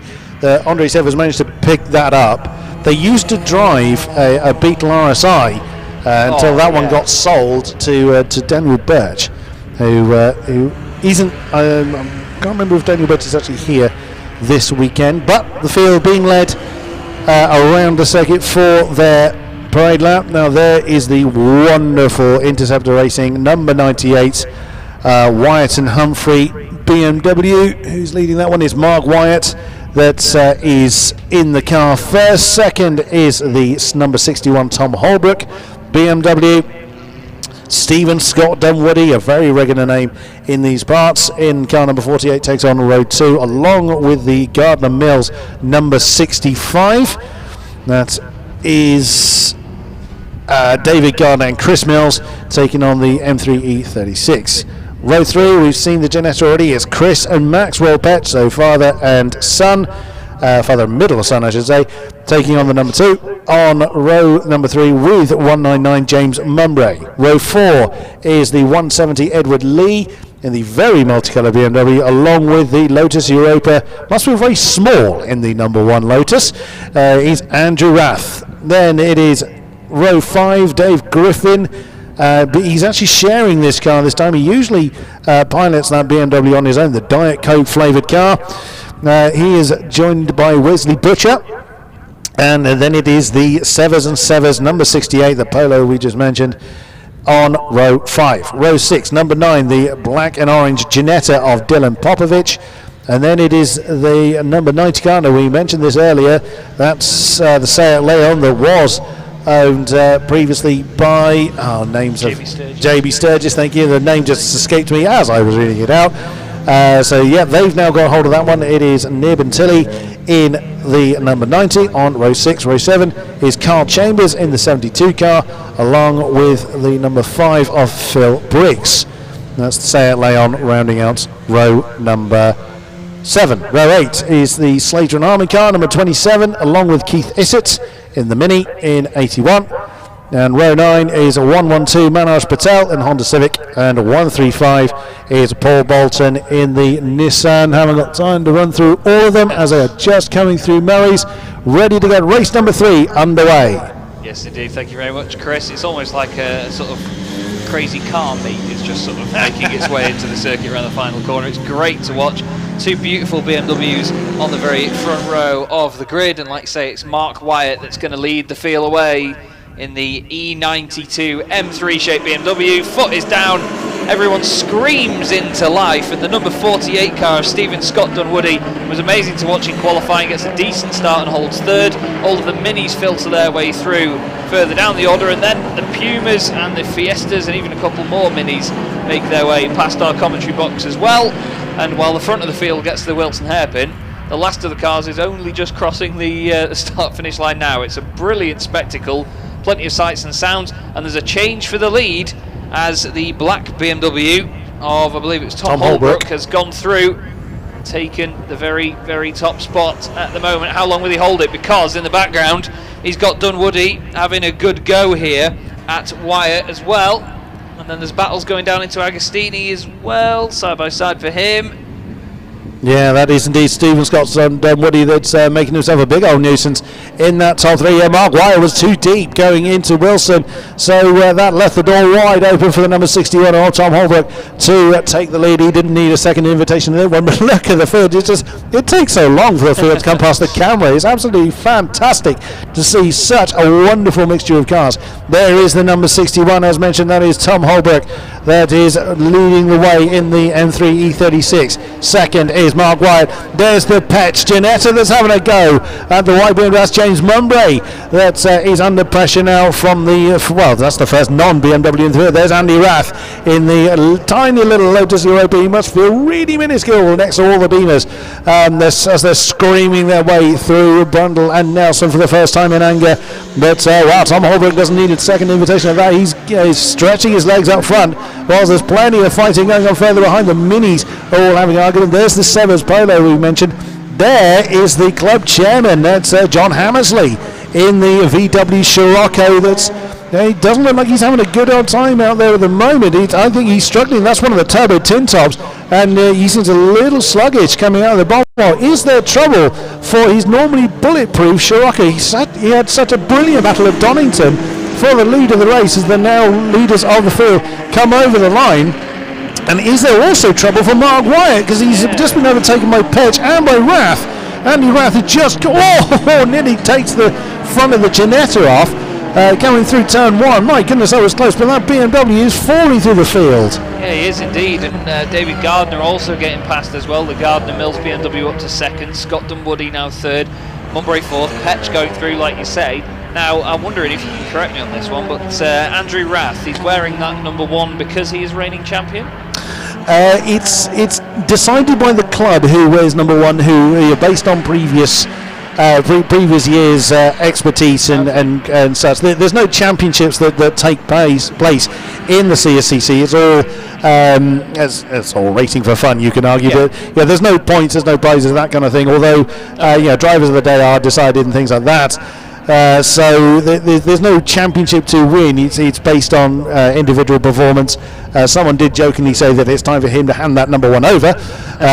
You can guess that wasn't Andy Rath's agreement with that particular statement. No, for sure. But he's doing a pretty good job. Well, Dunwoody is really hustling. That's the Gardner Mills car. He's almost pushing along the back straight. There is Andy Rath, as mentioned. He's gotten ahead of the Petch and Petch Ginetta as they continue to chase off after the lead BMWs. Look at Stephen Scott Dunwoody. He's so close. It's great being that close to someone, but if the guy in front of you breaks earlier than you're expecting, then that's going to be a very expensive mess coming down into Brundle as we continue to look at the Petch and Rath battle. And there is Mark Wyatt being hustled by, wow, the Severs Polo's done very well to gain that many positions. That's Dylan Popovich in the black and orange Ginetta side by side with that Interceptor Racing BMW. That Beamer is in trouble. It is plummeting through the field. Such a great shame. It had a great run at Thruxton earlier in the year, but it is having great difficulty remaining in its positions. The top drivers now come over the line, or lead drivers I should say, coming over the line is the wounded BMW coming in. Mark Wyatt is continuing to keep that car out there. It seems to get up to pace okay, but it's then sort of struggling in the twisty bits, so we'll see what the trouble is with it, but it is struggling. Yeah, out of the corner it just doesn't have the punch of the other cars. It's similar to the issue we saw from Matthew Evans earlier in his BMW when he unfortunately retired from the race. There's a bit of argy-bargy going on through the first couple of corners as cars all with a different pace down the straight all get on the anchors for turn one and can't quite brake at all the same distance. Now the Rath Petch battle going on as well very strongly. I must say, Smith in car 36, Mark Smith, the Amspeed car, he is flying at the moment. He gained 17 places on lap 1 and has gained 4 places on that previous lap. He may still only be in 18th place, but it's been a really strong rise through the field so far for him. Scott Dunwoody, like you said, looking exciting so far, and Severs doing brilliantly in that Polo. I'm really pleased to see that car going so well. Popovich in the number 9 Ginetta G50 also having quite a good run now. He's progressing slightly into the sort of upper reaches of the top 10. Now he's got ahead of Wyatt, but I'm intrigued to see how that BMW stays afloat for the rest of the race. We've just got the Mini Clubman, which is a fantastic car to see out there on track. That's the number 81 of Keith Issett. Brilliant, brilliant looking car. I mean, well, I say that as in it's brilliant to see it as a race car. I think the car itself looks horrendous as a road car, but yeah, it's great to see one racing. He's having a battle with one of the Honda Civics at the moment. I believe that was James Slater and Richard Harmon in their Civic Type R EP3. But again, we're just treated to a wonderful field of machinery, aren't we? And it's still filtering its way through Hamilton while the leaders are coming around the final corner. Absolutely, as we can see on stream, the argument of the BMWs, that's allowing Tom Holbrook just to dance off into the distance. Stephen Scott Dunwoodie's just not letting go of the back of that Gardner Mills car. So he's doing everything he can. Now, he's been seen in a beautiful jet black Sierra Cosworth in the past. So I'm not 100% sure if that car's here this weekend. But yeah, Stephen Scott Dunwoodie has been seen in a variety of different vehicles over the years. So he knows his way around the club. But what a great effort then from Tom Holbrook. Now, where has the 98 gone? It's down in 9th position now. Mark Wyatt is struggling a little bit with that car. As we look at the 911 car on the stream, that's the Graham Hurd Kevin Atkins car. It's Kevin Atkins' first race, for his very first motor race. Now, Graham Hurd was jokingly going to try and send Kevin Atkins out first, which I thought was a little bit cruel in a field this densely packed. But no, he has opted to run first. He's going to break Kevin in gently. So, I mean, fair play. That's a big old beast to have your first go in. Now we've just had a battle going on here, by the way, between Scott Dunwoodie and the Gardner Mills BMW, but also in class, the NB class. It's incredibly close between the leaders. Now that is the number. It's the Petch battle, isn't it, with Rath?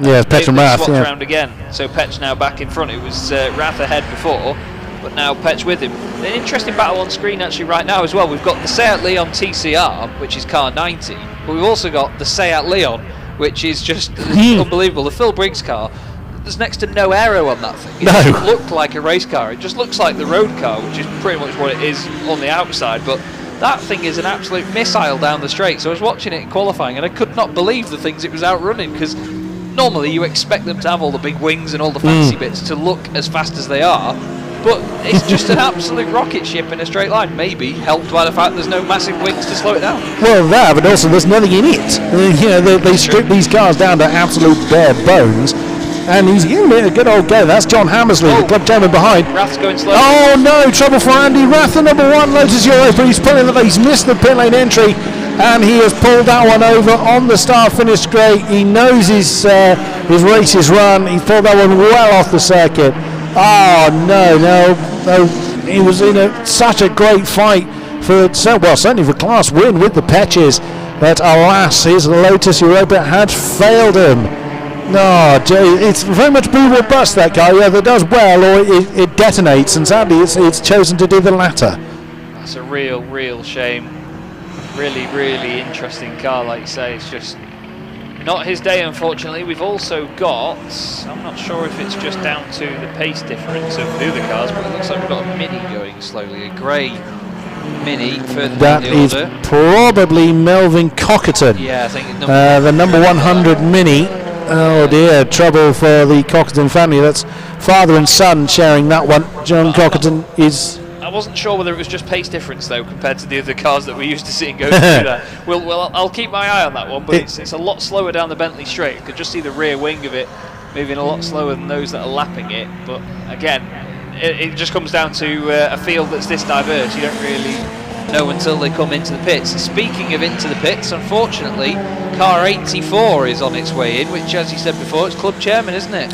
Trouble for the Scirocco. What a great show. It's such a gorgeous car, that thing.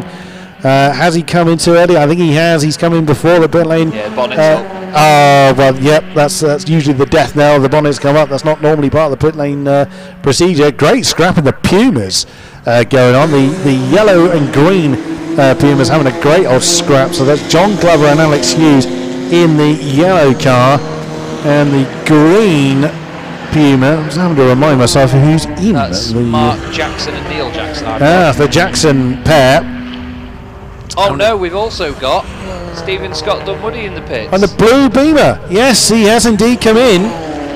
He's coming in a bit of a hurry. Pit window is open. Pit window has opened. Just opened on TSL, so I'm wondering if he's timed that just to perfection. Oh, that's a bit close, but he's if that's allowed, then absolutely in.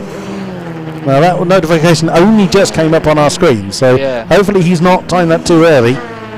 Well, there you go. There's the Jackson battle we were talking about, along with the yellow Puma. There's the 98 car. And there's the 98 Interceptor BMW. Still a bit wounded, it seems. Where's he fallen down to now? Where has he gone? He was back up to 7th actually, with 7th, yes, a bit gone. And Dunwoody coming in the pits as well. He's gained those 2 places back for now, so he's got 1 net, but then 1 before tax, unfortunately. But like you say, the battle of the Pumas, a really, really good scrap between the 2 of them, and it's highlighting for me something right now that I've always maintained with this sort of form of motorsport. Not to sort of, no disrespect to the Pumas, but obviously in this field they are some of the slower cars in the class. But when you see I usually say the slower the car, the more exciting the racing, because it's more momentum based. Drivers have got longer to think about what they're doing. They can get a bit closer together, a bit more argy-bargy, and we're going to see a little bit more of that now, I think, as the Jackson duo chases down the John Glover Alex Hughes machine. I'm wondering which Alex Hughes that is, actually. I used to work with a lad called Alex Hughes, but he got no interest in cars, so it'd be an interesting change of career for him. But still, great battle going on indeed. But we've also got the John Bolt Puma just ahead of this lot, and he's chasing down one of the other minis, which I think, I can't tell you which one it is. It might be Lee Campbell actually, number 14, as Dunwoody comes back out the pits, by the way. Good stuff. John Bolt is usually quite towards the sharper end of the Puma Cup.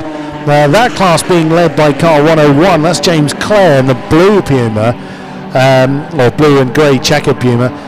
He's leading that by quite some distance, so he's really got to grips with this field.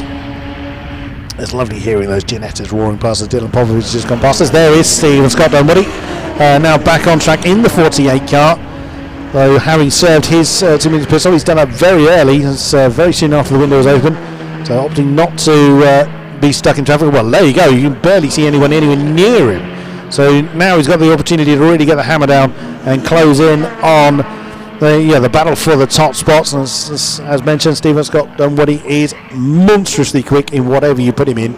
As we now see John Hammersley in that gorgeous Scirocco, assumedly bringing that one in. He usually shares that one with Nigel Tong.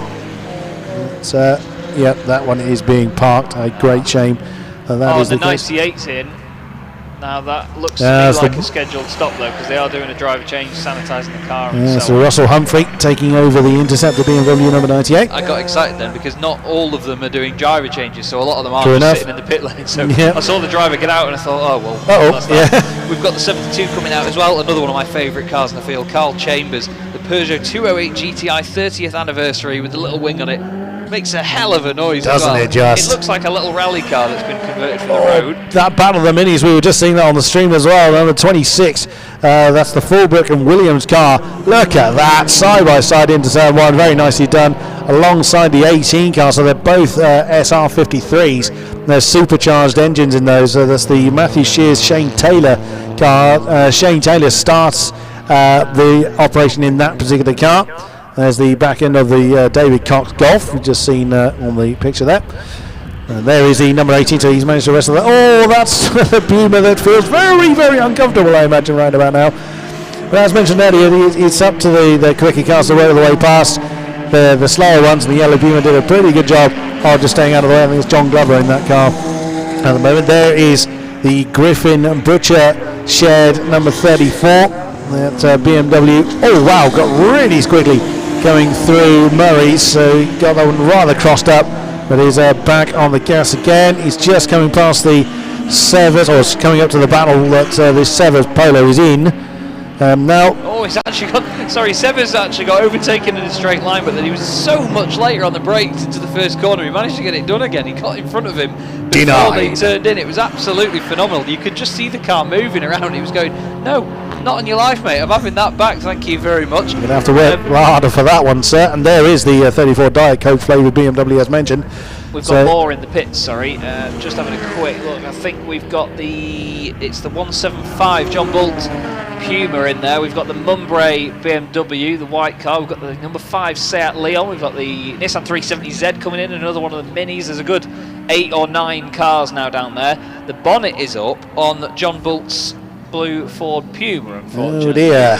As more minis make their way in, probably hoping to cool the superchargers slightly because they sound incredible when they come past, as I'm probably going to say about every single car for the rest of the day. Oh, that's the Severs Polo that's gone off and kicking up some dust down at Oh, of course, the Severs have kept their foot in it and kept on going. Which Jake Severs, the youngster, he's got that one going now. Jake Severs will be joining his grandfather, Matt Irons, in the number 37 BMW 323 tomorrow. It's great to see one of the only, if not the only, grandfather-grandson pairing, as again the Polo under pressure from the BMW coming into Brundle. And then, Jake Severs clouts the apex coming through Nelson. That's given Dave Griffin a good old look. Now Dave Griffin has started the race as the Petch Ginetta has just claimed the fastest lap with a 2:04.9 on the board. Very nicely done. That's a lot quicker than the cars ahead as well. Gardner and Mills did a 2:07 and Holbrook did a 2:06. So that's a good second and a half. Well, nearly a second and a half quicker than Holbrook. And to be fair, their best is a 2:06 as well. It's not like that was off pace because they were in traffic. So that Petch Ginetta suddenly just disappearing up the road. That's brilliant to see. And he was right with the Gardner Mills number 65 when they come over the line. As we look at the number 18 BMW Mini, that's Shears and Taylor. Yeah, Shears and Taylor. Shane Taylor in that one at the moment. So he's fending off. He's fought off the advances of the 26 Mini that he was previously fighting. That was the Kevin Fulbrook, Chris Williams car. And it's Kevin Fulbrook that's in that Mini. Well, I say that, and just as he comes in shot, and there he is having a go at him again. Now, I know the camera angle will make that look like they're right on top of one another. They are very close, but of course that will ebb and flow as they come into the braking zones. Now it's 3 Minis that are having a scrap for the same bit of tarmac. That's car number 14. That's Lee Campbell's car. Again, another one of the R53s, the supercharged Mini. They do have that very distinctive whine, as you were mentioning earlier, Chaz. As we now look at, that's a couple of the Pumas that are introducing themselves to other people. That's James Clare, that's leader of the Puma class, or was last we looked.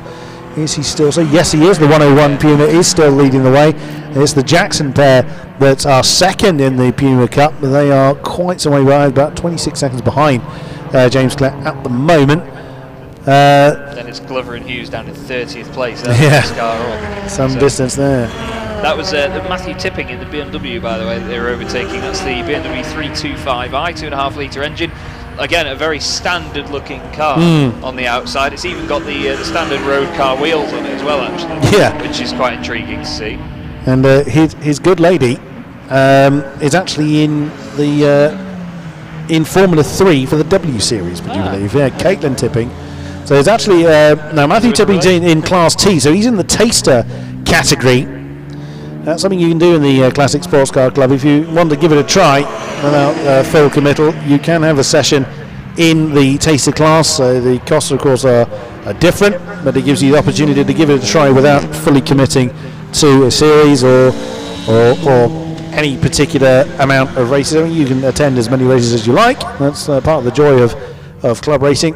Petch has taken the lead, by the way. Holbrook has come in this time round, and with Petch overtaking Gardner and Mills on that previous lap, they now lead the race to the Petch duo. So that's Chris Petch at the wheel of that Ginetta now. He did a 2:06.9 on that previous lap, and it was a 2:07.9 for Gardner. Holbrook obviously still... Oh, trouble for one of the Minis! That's the Mini you said it was slow. That's the Melvin Cockett. That's the Cockerton Mini.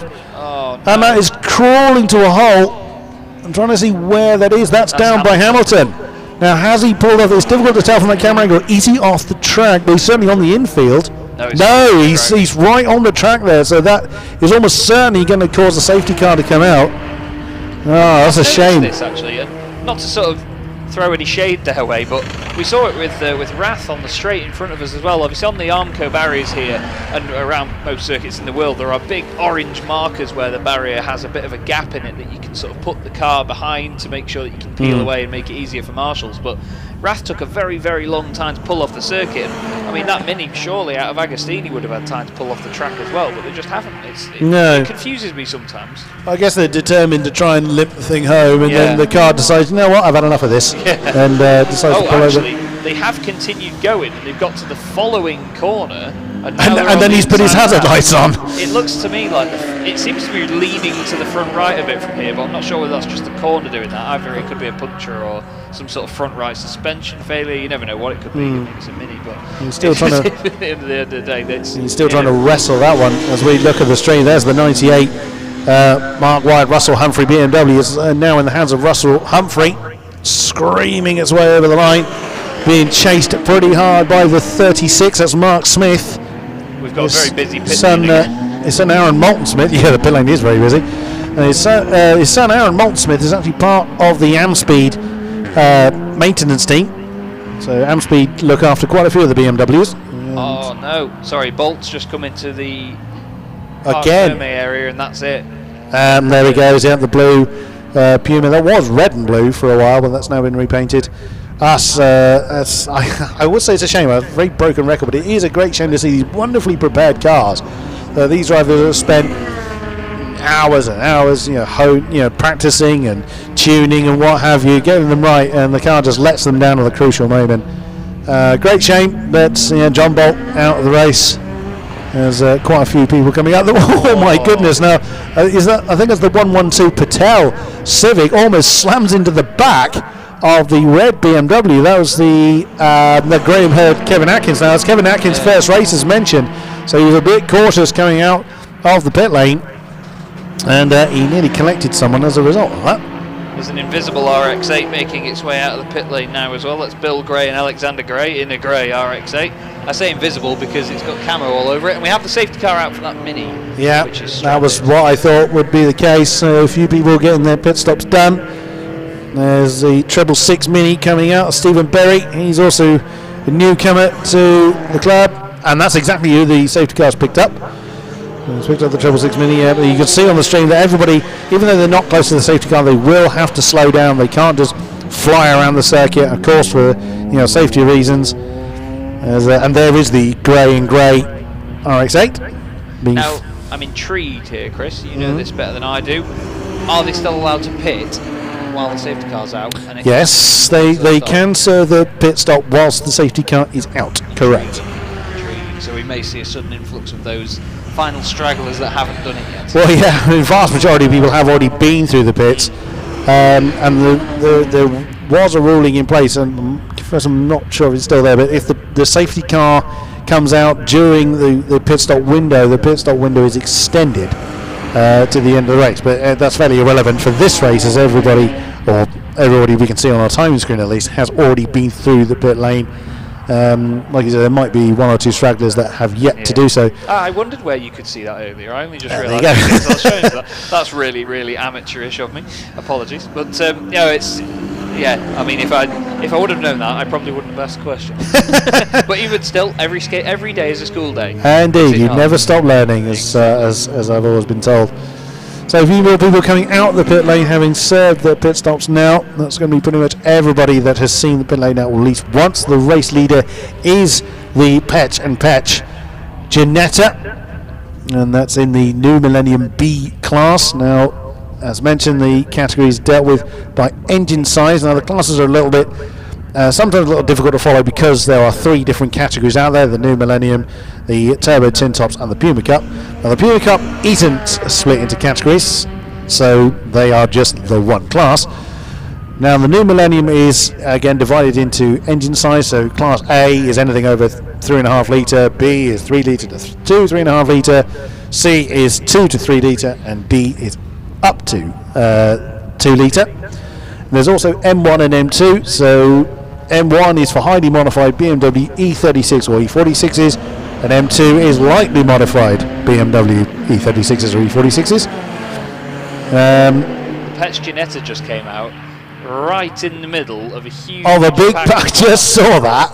And I'm not sure how that's going to hinder them or help them when it comes to their following lap after being in the pits, but I'd imagine with them pitting while the safety car was out, they may actually get some sort of advantage out of this here with it closing the field up. So either if they are ahead still or whether they end up behind, I think they'll have some sort of advantage on that.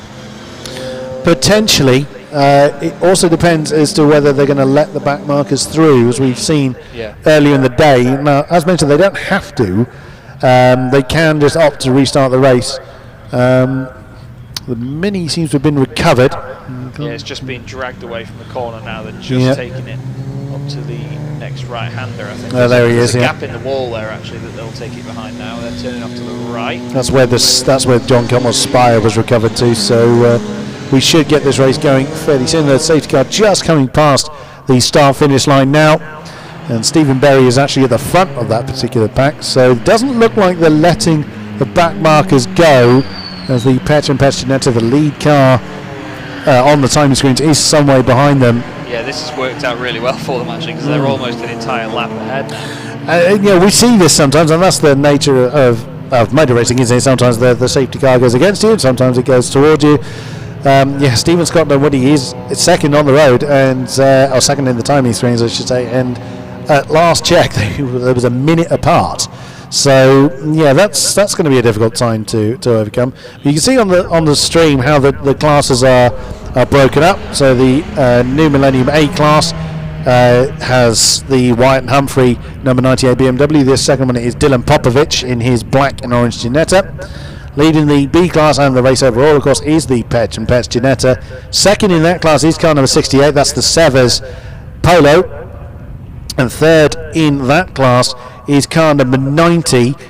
Now, we mentioned that earlier. That's the Tillian Nib car. That's the formerly Sturgis car. Yeah, we didn't really elaborate too much on that story earlier, did we? But Sturgis obviously qualifying in his Golf. Yes. He also owned alongside that Leon, and then the gearbox. So he's earlier in the year. Well, only a couple of months ago, indeed. The layout was sold. The Leon was sold, and the Golf has spat its gearbox out. But now he has to watch the Leon go. Well, I say watch. He's gone home. So he can't bear to watch the car that he owned until very recently going around. Probably with a gearbox in it that he could use, because let's face it, they are very, very similar engines and basically the same car underneath the Golf and the Leon, just different aerodynamic properties, slight different weight balance on the cars. But I mean, the TCR category, to be fair, it didn't start out too impressively, but I think it's grown to be a real strong set of regulations now. And I've really been enjoying following the TCR UK Championship as well. They've been going from strength to strength, obviously combining with the Touring Car Trophy and VW Cup. But still, it's nice to see TCR cars still being used in other series like this. Absolutely. They dot about quite a lot, and they get some good use out of them. Really good value for money, those cars. Indeed. So leading the new Millennium D class is the Slater and Harmon number 27 Civic. And then it is car number 112. That is Manoj Patel in his Civic. And they 177, and that is Catherine Henderson and Alan Tice. That's father and daughter combination. And we'll see Alan Tice out in a shared Marcos tomorrow with Chris Connolly. They tend to do rather well. And that's beautiful looking Marcos. You said Marcos, and I was really excited. Keep calm. Yeah. So green flag then. Safety cars peeled in.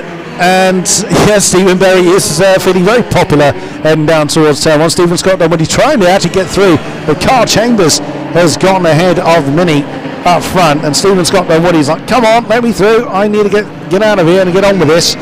So still leading the race on the road. This is where it gets a little bit confusing. It is indeed the Petch Ginetta. That's some way behind them on the road, right in the midst of the pack. Side by side is the number 18 Mini with Tom Holbrook in his BMW. There's James Mumbrey in the white number 199 BMW. You saw him doing rather well early on. He's in 5th position now.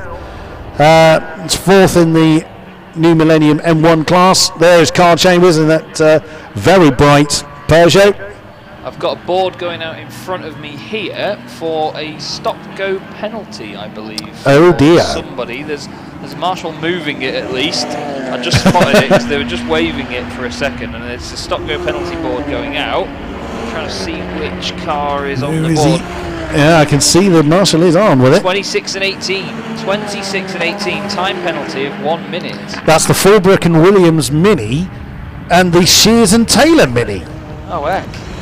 So what have these minis been up to? Well, stop-go penalty can be for a few reasons. It can be speeding in the pit lane, is what I suspect they've done. Sorry, something interesting that's going on. It says stop-go penalty on the board that they're holding out, but on the board above the lights it says 60-second penalty.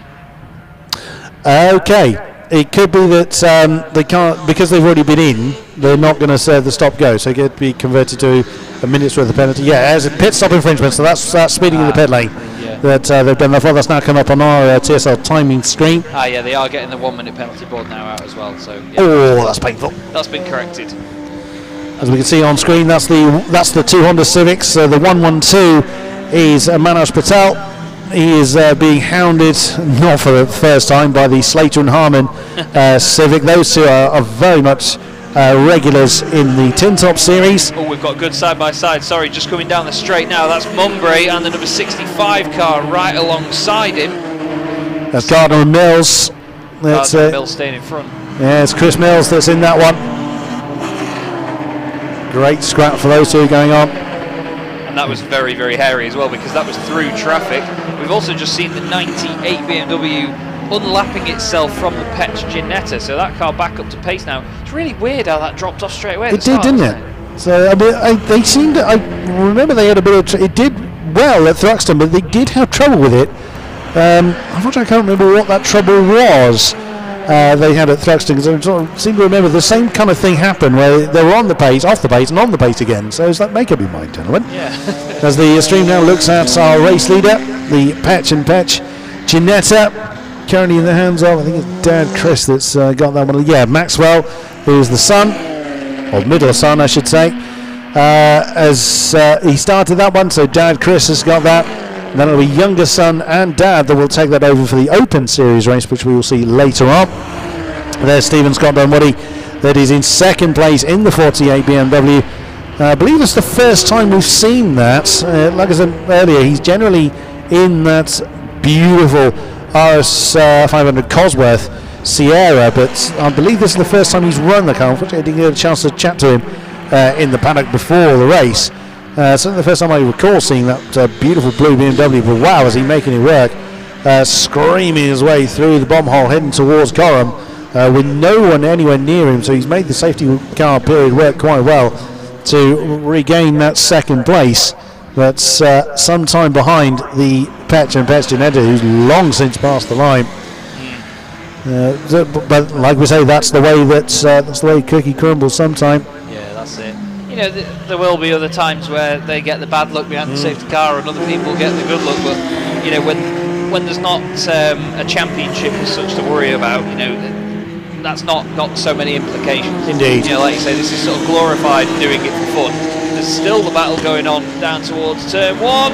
Oh my goodness me, hell of a cutback there by the number 65 car. That was very, very close indeed. I could have sworn I held my breath for a second there because I thought there was going to be contact. You say that was Christopher Mills. Yes, Chris Mills, yeah. The wheel of that car. He was down the inside, and then the other car held out really, really wide, got a very aggressive cutback.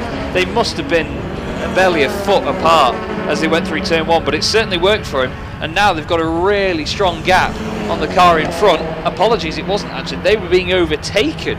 That's the 36 car. That's Mark Smith. Yeah. So whilst the pink accented BMW, well, it might be pink on the outside, I suspect it's a little bit redecorated on the inside, because dear Lord, that was close. Yeah. As we look at James Mumbury in the 199, now he's in sixth position at the moment, trying to do something about it. There is the 36. Mark Smith, his son Aaron Maltsmith, involved in the Amspeed squad.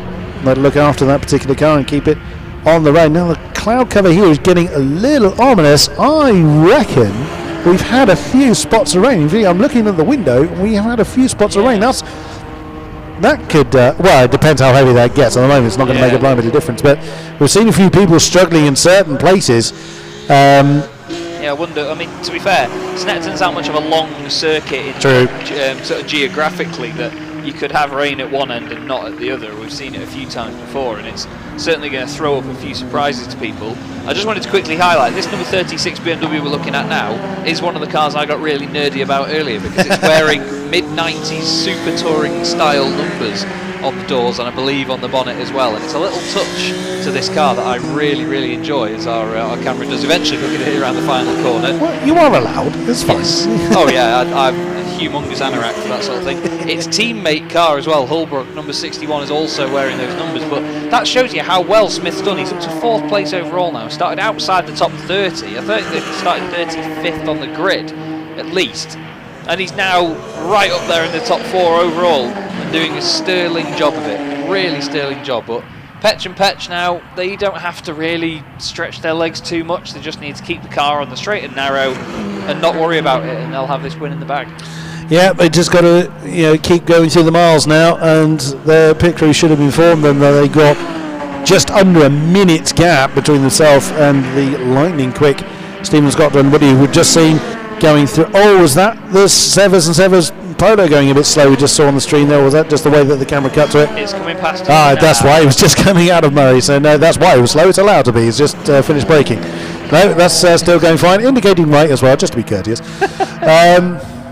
I'm not quite sure why, but they can sometimes flick them in error. When they do, and they won't realise that they've done it. So, but if the light's being on a few tenths of a second, surely indicators might do something. It's like that. You always come across that person, don't you, in a Nissan Qashqai in the middle lane of the motorway that's got their right indicator on, and they've had it on for about 50 miles. Not a clue in the world, and they don't even have the music on to not hear it over. But I imagine there's a lot of distraction from Severs noticing that he's indicating. That's very, very low on the priority list right now. Yeah, I think he's got a few other things to think about as we look at Stephen Scotland. Try again. Stephen Scotland, what he just coming past the 95 Mini. That's Paul Dickinson in the R53 JCW supercharged car. And Stephen Scotland, what he seemingly the only thing that can halt this progress is himself. But with 2 minutes to go and about 59 seconds to deal with, I would imagine it's going to be a little bit out of his reach, even for someone of his calibre. Next time the Petch car crosses the line, it will start the final lap, won't it? Indeed, and there is the Petch car, just coming out of Agassini, very much just minding its own business. 53 seconds, so he has backed off. Whether it's gone slippery out there, oh well, saying that, Mark Smith hasn't. He's just set the fastest lap of the race.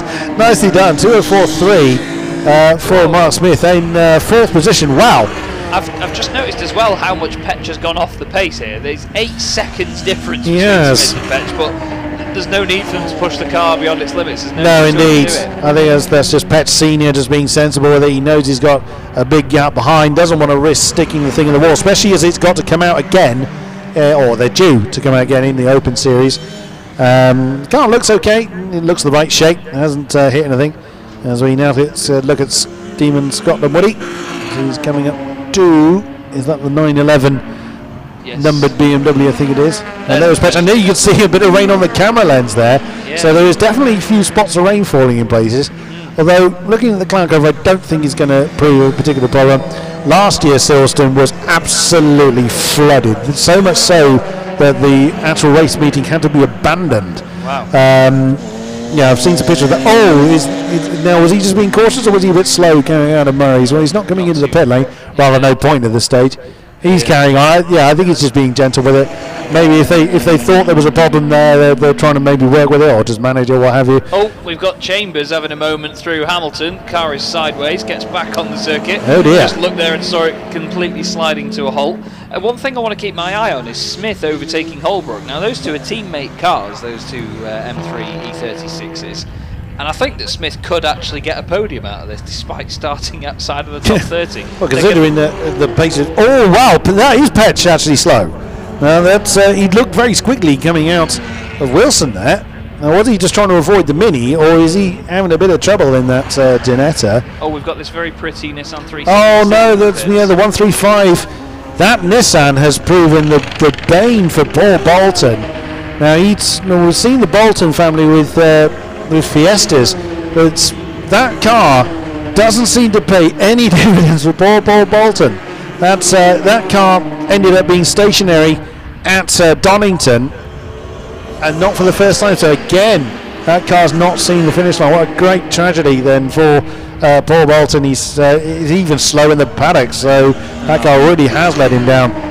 As the checker flag is now readied for car number 2 of Chris Petch, going onto the back straight now, onto the Bentley straight, heading towards Brundle for the last time. So again, I would imagine if he's thought there's well, not thinking, there is a tiny bit of rain falling, he knows he's got the big gap, etc, etc. That's why that he will look like he's off the pace. He has lost a considerable amount of lead, but then there's not enough time left on the clock for Stephen Scott Dunwoody to do anything about it. So fair play, but still battles out there to be won, and the main one, it looks like it's going to go to the green Ginetta. Indeed, he comes around Coram one more time just to make sure this race is all rounded up. Gets it stopped nicely for the final corner, and he's not going to have to stamp on it too hard, is he, to take this one. Checkered flag is at the ready down here at the start finish line, and it's the Petch duo that take the win. Fantastic performance all race long. You could argue they were helped massively by the safety car, but either way, as Chris and I have both said, that's how the cookie crumbles in motorsport. The number 5 Seat Leon coming across the line of Phil Briggs. Very, very intriguing race car to see out there as we wait for Scott Dunwoody to cross the line. It's a very stark contrast to me thinking that they were retiring from the race earlier on as they pulled into the pit lane, but no, he must have got that absolutely nailed to perfection with the pit window, because he came in just as the notification came through. We have the number 81 Mini crossing the line just ahead of him, but there he is, Stephen Scott Dunwoody, finishing in second place overall. And Smith was not able to overtake Holbrook by the end, but what a fantastic drive. That is by the number 36 of Mark Smith. A really, really big, impressive drive through the field. The 65 car crossing the line. Something is rattling. I was going to say, something sounds horrid. Ooh, it's that Mini that's got the... We spotted that earlier, didn't we? That Mini's got something very loose underneath it. We saw that this morning, didn't we? We were thinking, what's gone on there? That's John Wyatt in the number 17 car. Everybody else still coming through across the line, arms out the window, waving to the marshals and officials. And of course we extend our thanks to the marshals as well. Without them we would not be able to go racing. The TCR Seat Leon crosses the line. Not the most impressive performance for that machine. Top 10 though for Tilly and Nib. So they'll be pretty pleased with that one. Griffin and Butcher due to be the next cars across the line. Then Patel in that Civic as well, the number 112 car. Yeah, great effort from the Civic pair, actually. The Slater and Harmony car, they were fighting tooth and nail for lap on lap on lap. And they take the win in New Millennium Class D. There you go as well. There we go, right across the line. Barely anything between them. It was 0.4 of a second. Brilliant. And they've been like that all race long. Great performance from the Civics. That was awesome to watch. Awesome to watch indeed. Here comes the little Polo as well. The Volkswagen Polo R Touring. 2-litre engine. Making a really good noise. He's still got his indicator on, like you say. He's very, very much observing the highway code, it must be said. But what a brilliant race, Chris. So much going on in that one once again. Really enjoyable stuff to watch. And another highlight, another tick in the box of why is sort of multi-class racing so good. That's indeed. And it's something we very much enjoy here at the Classic Sports Car Club, with so many different categories and classes, and catering to all different levels of expertise, budget and what have you. Amazing stuff. There's something for everybody. Anyone looking to get involved, you've got the machinery for it. Always implore you to sign up. You may have lunatics like us shouting about your on-track antics. So that's the end of race number 3. It's the New Millennium, the Turbo Tin Tops and the Puma Cup dealt with. Now to a series with a slightly shorter name, slightly easier to say. It is the Cowood Sport Tin Tops, one of the most popular grids in the Classic Sports Car Club arsenal. Yes. But yes, that's all I'm going to say. Yes. Indeed. So just to confirm, there you see on the screen there, Wyatt and Humphrey taking the win in the NA class. Dylan Popovich in the number 9. Ginetta was not able to challenge In the New Millennium B class, the Petch and Petch Ginetta taking the win by considerable margin. While Stephen Scotland Woody was second on the road, that's in a different class. It was Tilly and Nib second in that class with the Sevens and Severs. Number 68, we lost 2 from that lineup. The D class for New Millennium was won just about by Manoj Patel, fending off the Slater and Harmon number 27. We lost the Henderson Tice Ford Fiesta, the father-daughter combination, sadly not seeing the checkered flag in the New Millennium D class. In the M1 category, for the highly modified BMWs, it was indeed Stephen Scotland Woody that fended off the advances of Tom Holbrook, and Tom Holbrook just about fending off the incredible run from Mark Smith. I believe came away with the fastest lap in the end. Yes, he did. Great effort there, Mark Smith, for NM1. And in the lightly modified class, just the single survivor, that's the Dave Griffin, Wesley Butcher, number 34, that's the Diet Coke livery car. We lost the Graham Hurd, Kevin Atkins car, the 911. He didn't see the one come over the line. That was a bit of a shame. And Kevin Atkins with his first race on track. Very, very entertaining all the way through. I'm really excited for the Cohort Sport tin tops, though. Some of the cars in this are just so lovely to watch. It is like watching a classic touring car championship with some of the real highlights all bunched together. I mean, one of them, as I'm sure you'll agree, Adam Brown's Vauxhall Astra GTE. I mean, especially in the livery that it's in as well. It's pretty much a period correct livery, and it just looks the absolute dogs. I adore that thing.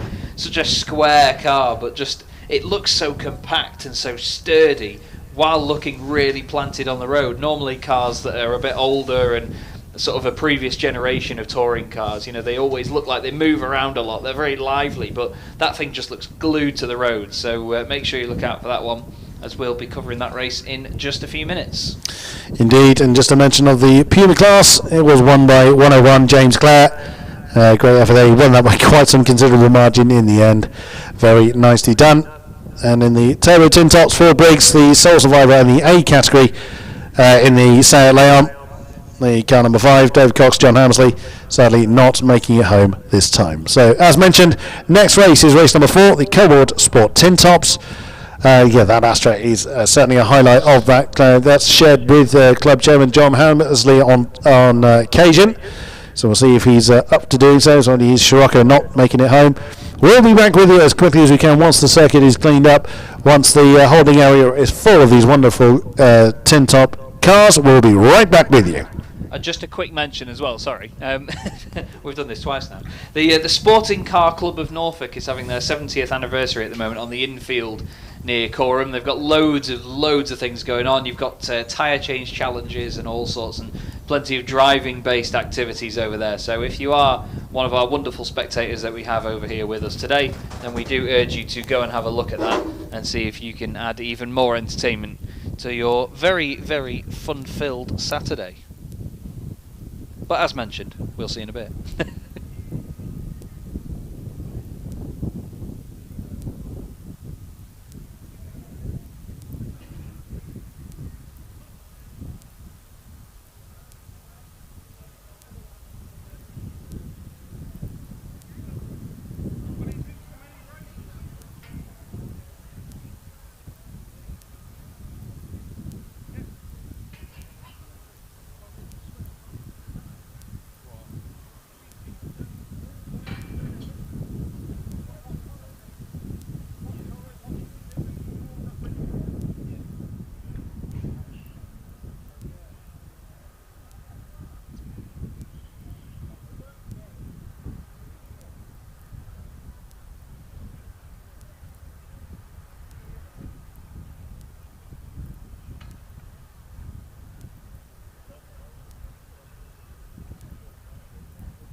doing good, yeah. I'm just struggling a little sometimes to hear, like, bombs, but apart from that, yeah, all good.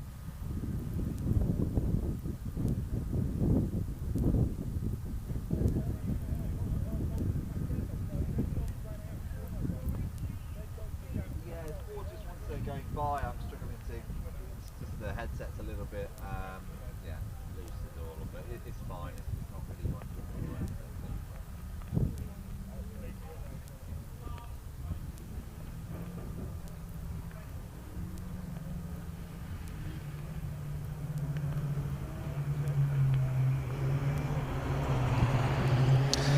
Here we are then with the Cohort Sport Tin Tops category. Now the lead pair we've just seen, where they've just come back in, quickly refilled. If they've changed tyres, that would be incredibly good of them. But the front row is taken by the 27 Slater and Harmon car, along with Manoj Patel, so the Honda Civics on the front row. Row 2 is car number 18, Tom Mensley, a regular in these parts as well, in his Renault Clio 172, and then it is car number 56, the aforementioned, well, it's Adam Brown, who does run in that Astra GTE. The Astra not in this class. He's in a Ford Fiesta ST this time, and is John Hammersley's protege. Row 3 is car number 26, Chris Earl, in his very resplendent Honda Civic Type R. There's quite a few of those in this field. And car number 68, Eric Bolton. We've seen Paul Bolton struggle with his Nissan 370 again in the last race. So car number 68, Eric Bolton, is out in his Honda Civic, the lovely blue and black car he brought back to service this year. Row 4 is car number 11, Michael Williamson, in his Civic EP3. And car 179, Field and Richard Jason Field in the Proton Persona. Not a common car to see these days. Row number 5 is car number 34, Peter Parkin, in his Peugeot 306 GTI 6. And number 54, Mark Livens, in his Honda Civic Type R. Row 6 is car number 58, Miles Mosley, in the 306 Rally. And car number 318, Richard Bethel, in his Renault Clio. Row 7 is car number 36, Alfie Jones, in his Civic Type R. And car number 2, Blair Roebuck, in the Recycled Racing Honda Civic. Row 8, 113, is the Reynolds and Ridgeon car. That's Clio 182. And car number 14, Steve Papworth, in his Ford Fiesta. Row 9, 101, is the Johnson Pierce car. That is another Civic Type R. And car number 30 is one of the few Integras. That is Gary Barlow, no, not the actor, and Danny Cassar has joined him in the car number 30. We usually see Danny Cassar in his own number 85 or 86 Civic, and he has joined Gary Barlow in car number 30. Number 22, Sean Ely, in his lovely little Peugeot 205. Absolute rocket, that thing. And number 63, Luke Johnson, in another Ford Fiesta. Then on row 11 is car number 77. That's the Alexander Williamses in their Citroen Saxo. Not many of those left in the wild. And car number 41 is Michael Peters, newcomer to the series, in a Ford Fiesta. Row 12, 127, is Dominic Ryan, also in a Ford Fiesta, also a newcomer. And number 810, the Satsuma Racing Renault Clio of John Baker and Glenn Copeland. Row 13, car number 21, Christopher Herwood, in another Ford Fiesta 177. We've just seen this one retire, so hopefully they're able to get this one going properly. Is the Henderson Tice car. And the final row is car number 420, the Kev Smith Paul Clothier Honda Civic Type R. And finally the 223 car of Alec Baldwin in a Ford KA.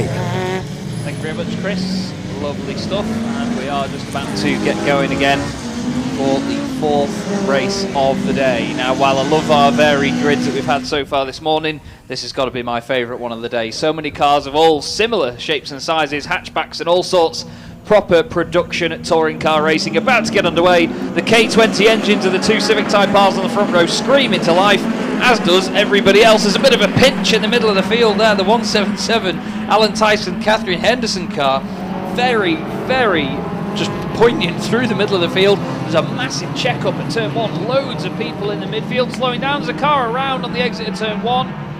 Trying to see who that is. Doesn't look like, oh, there's another car or two involved. I think there was a bit of contact. That's one of the Civics. That is... It's difficult to tell from that particular angle, isn't it? I wonder whether that was actually the 177, the Henderson and Tice Fiesta that's gone round, as it had the novice cross on the back. Not 100% sure. We'll hopefully be able to catch up on who it is that's gone round, but I don't think that one got away very scot-free at all. We will see as time goes on. There is the one of the Civics. Which one is in the lead? That is Patel in the 112 that has taken the lead. Now, will they pull out the safety cars if there is a car stranded? It looked to me like there was a bit of wheel damage on the front of it. That's why I was wondering. Quite a hit, so not quite sure there. No, it's number 11. It's Michael Williamson's Civic that's gotten going again. I missed that. There's a huge group of Civics on the entrance. Bar that one. This is the very top one that was covered up.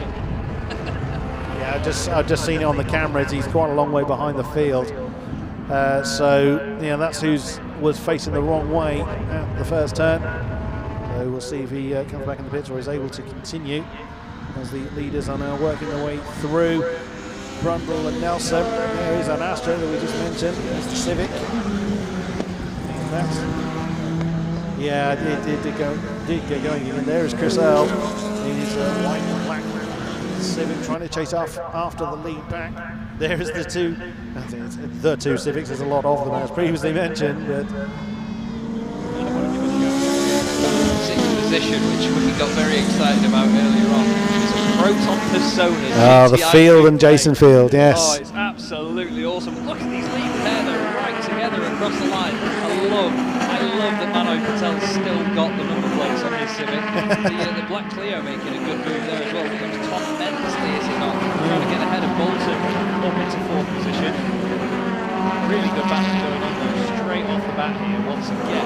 Now, just wondering about Proton, which I feel they started on the 3rd row. They started on row 4. They started in 8th. No, so they've been 2 places already on this opening lap, which is good for them. And then we've got Earl that's dropped 2 places, so it's all movement in the top 10 at the minute.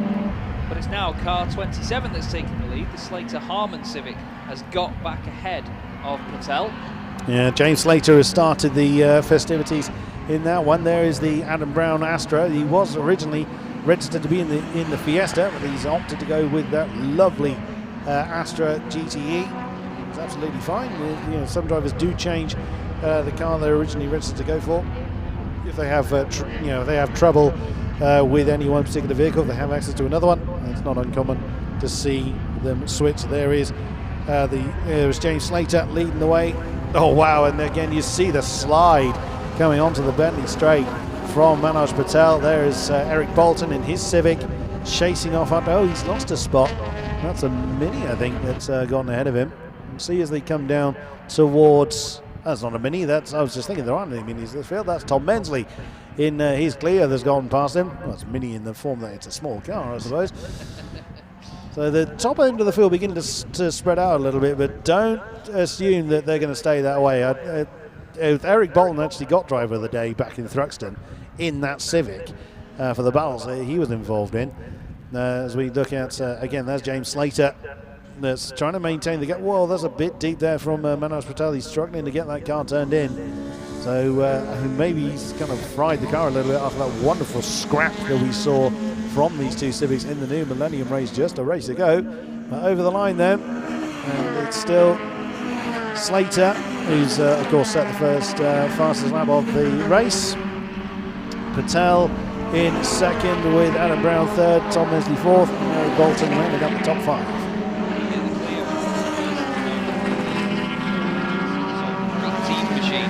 Of Mensley, really aggressive down towards turn 1. He's literally throwing everything at it that he can. He's just every single time they get down there into a braking turn, just pops out a little bit from in the slipstream and then shows his nose into the mirrors of that Astra GTE in front of him. We've lost Sean Ely, unfortunately, in the Peugeot 205 GTI. That thing just coming into the pit lane now and moving out from below our commentary box, so that will know. And there's another one of the recycled racing cars, so that's off to be recycled perhaps. Oh no, that's a shame, because that thing is, when it's on song, is absolutely magnificent, but today is letting him down as well. Adam Brown watching on the stream side by side with Tom Mensley. That was for third, so those two having an almighty great scrap as James Slater, I beg your pardon, just enjoying building up a gap. He's got himself quite a comfortable gap over Manoj Patel. And there is Adam Brown. He's gotten ahead of Tom Mensley before they get into the Bentley straight. Here comes the Clio having another crack at the Astra before they get down towards Brundle. They're going to be side by side. Now, Tom Mensley is known to be a fairly aggressive driver. My goodness me, he's like, this is my space, get out of it. But he's had to concede that one back to the young chairman's protege of Adam Brown as they come out of Nelson. What a great mixture as Tom Mensley bounces off the grass using every available inch of track and even more to try and hustle his way past that Astra. Looked a little bit unsettled as it came out of the bomb hole, but he's continuing on his merry way. Tom Mensley, is he going to try and dive on the inside of Murray's? He's committed to it, but can he get the drive? That's going to be the biggest question. They're going to be side by side as they come back into our view over the line. So James Slater leads, Manoj Patel second, still side by side. The Clio on the outside line just noses ahead of the Astra, but Adam Brown's having none of it. Screaming down back towards turn one. The Astra is going to have the inside line and looks like he understeers, but Tom Mensley's just nailed his foot to the bulkhead and up into third. What a great move from Tom Mensley. That was absolutely amazing commitment from Mensley. They gradually just sort of magnetised towards each other when they got to turn one.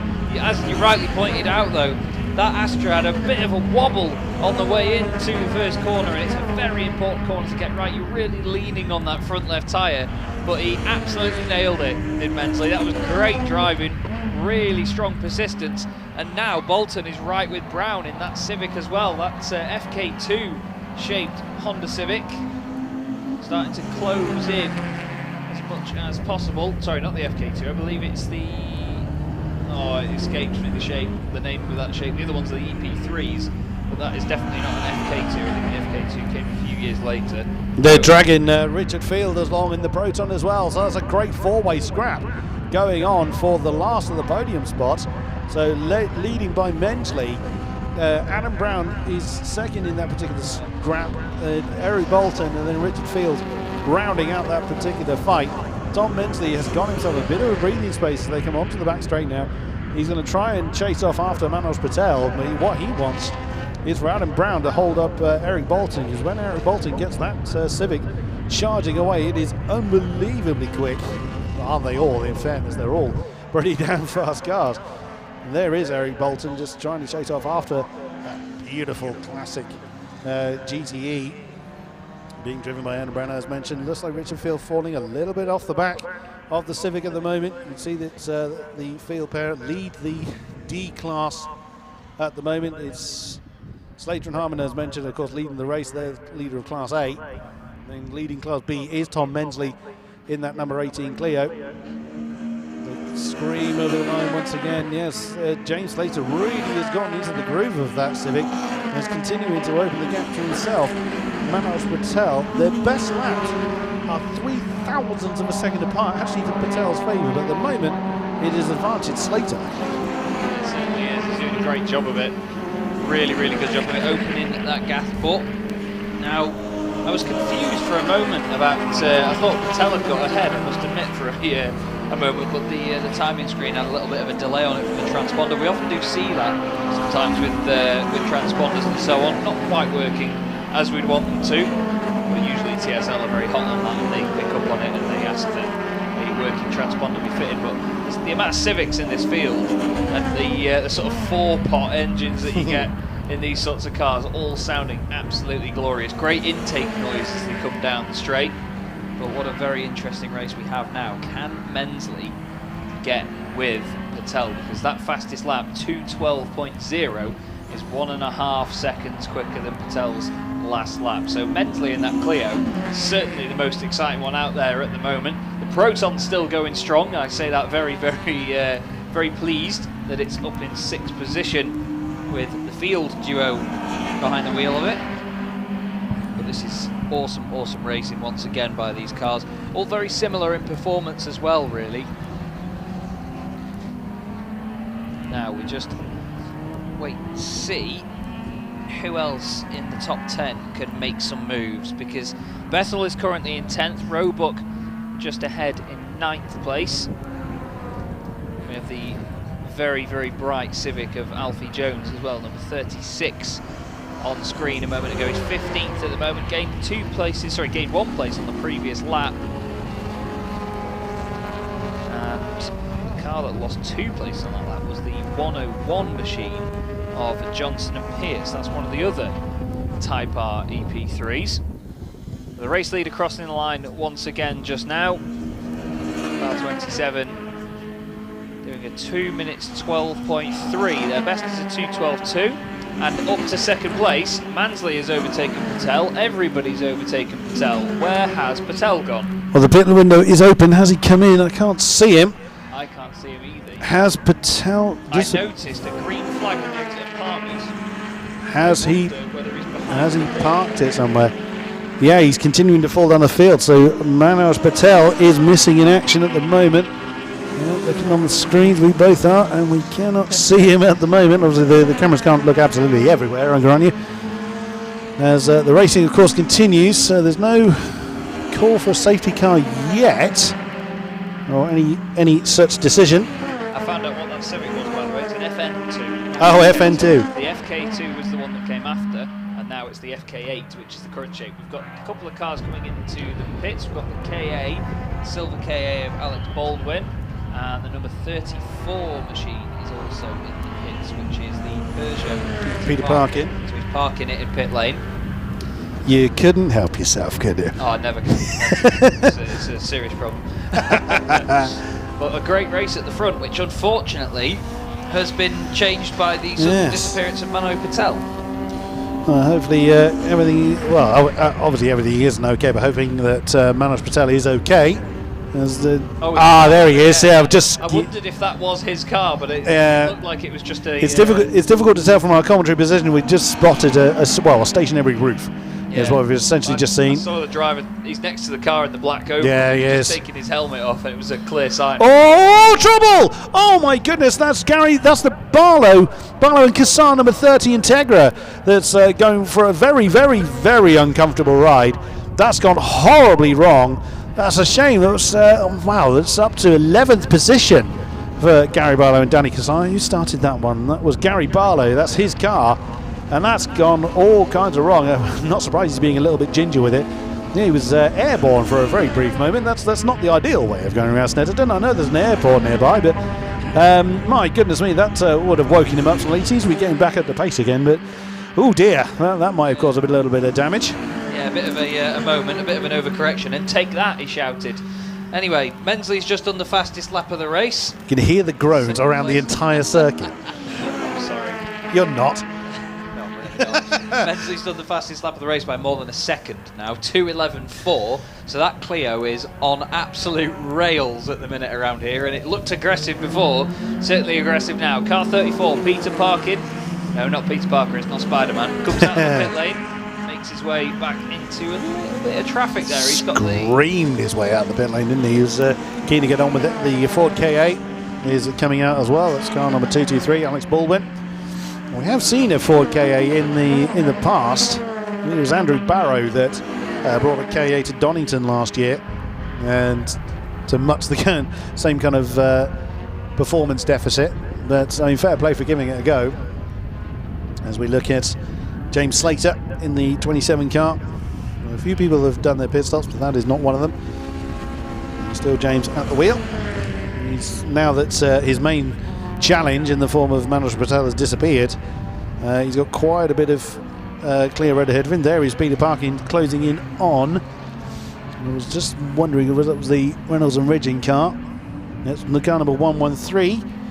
It is indeed. That's Stephen Reynolds and John Ridgeon, and that's started by Stephen Reynolds. Yeah, I was going to say, it's just been pointed out as well, the damage on the back of it. I'm not sure whether it was like an intentional thing, because a lot of these drivers, they sort of take a cut out of the rear bumper, don't they, to help airflow at the back, but it definitely looks bent in on the back of that Clio. It looks like it's been hit by something. Yeah. It was similar in qualifying earlier, actually, and I wasn't sure.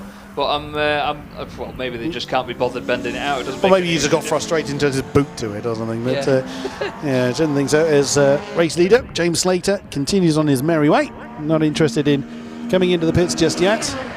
I wouldn't be either. No, and there is Tom Mensley. So gap last time has come Good lap. Sorry, good lap by Slater. by Slater, yeah. Great, he's turned that up. They've said, right, mate.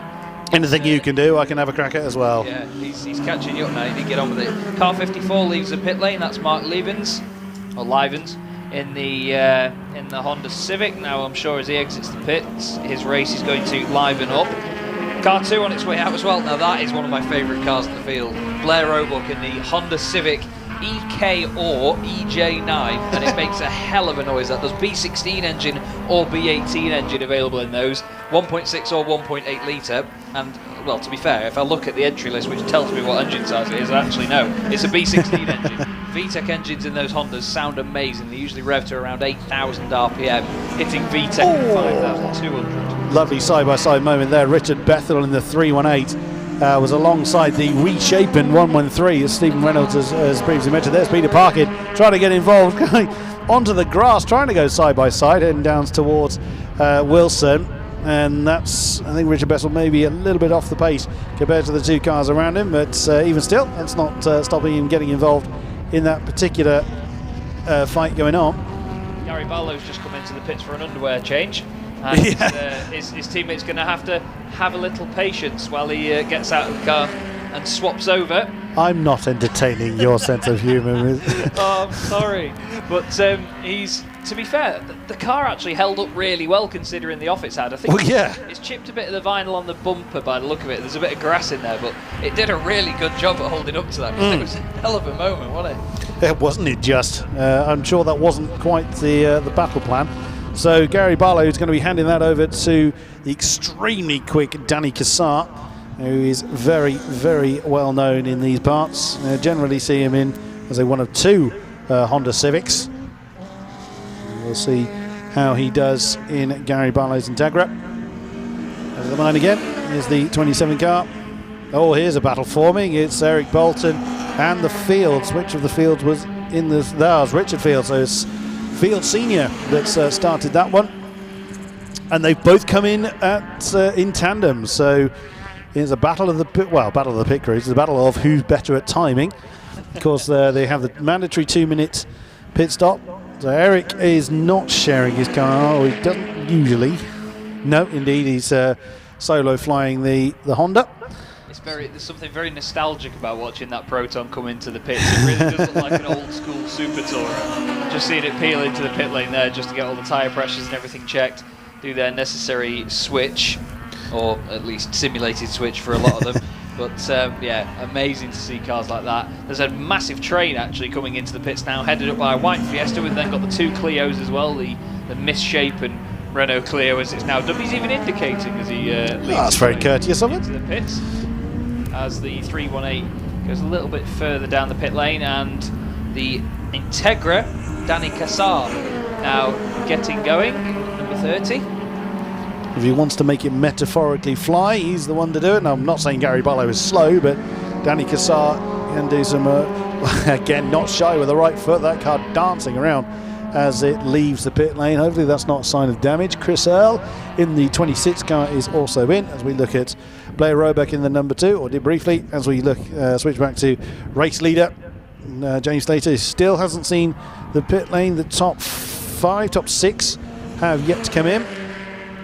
So, of course, again, James Slater has gone a little bit deep going through the bomb hole. You really do not want to be touching the grass. We've already seen the outcome of it. It's very, very bumpy if you go out there. As Gary Barlow can certainly testify. It's certainly the tail end of his race suit can certainly tell you what it's like.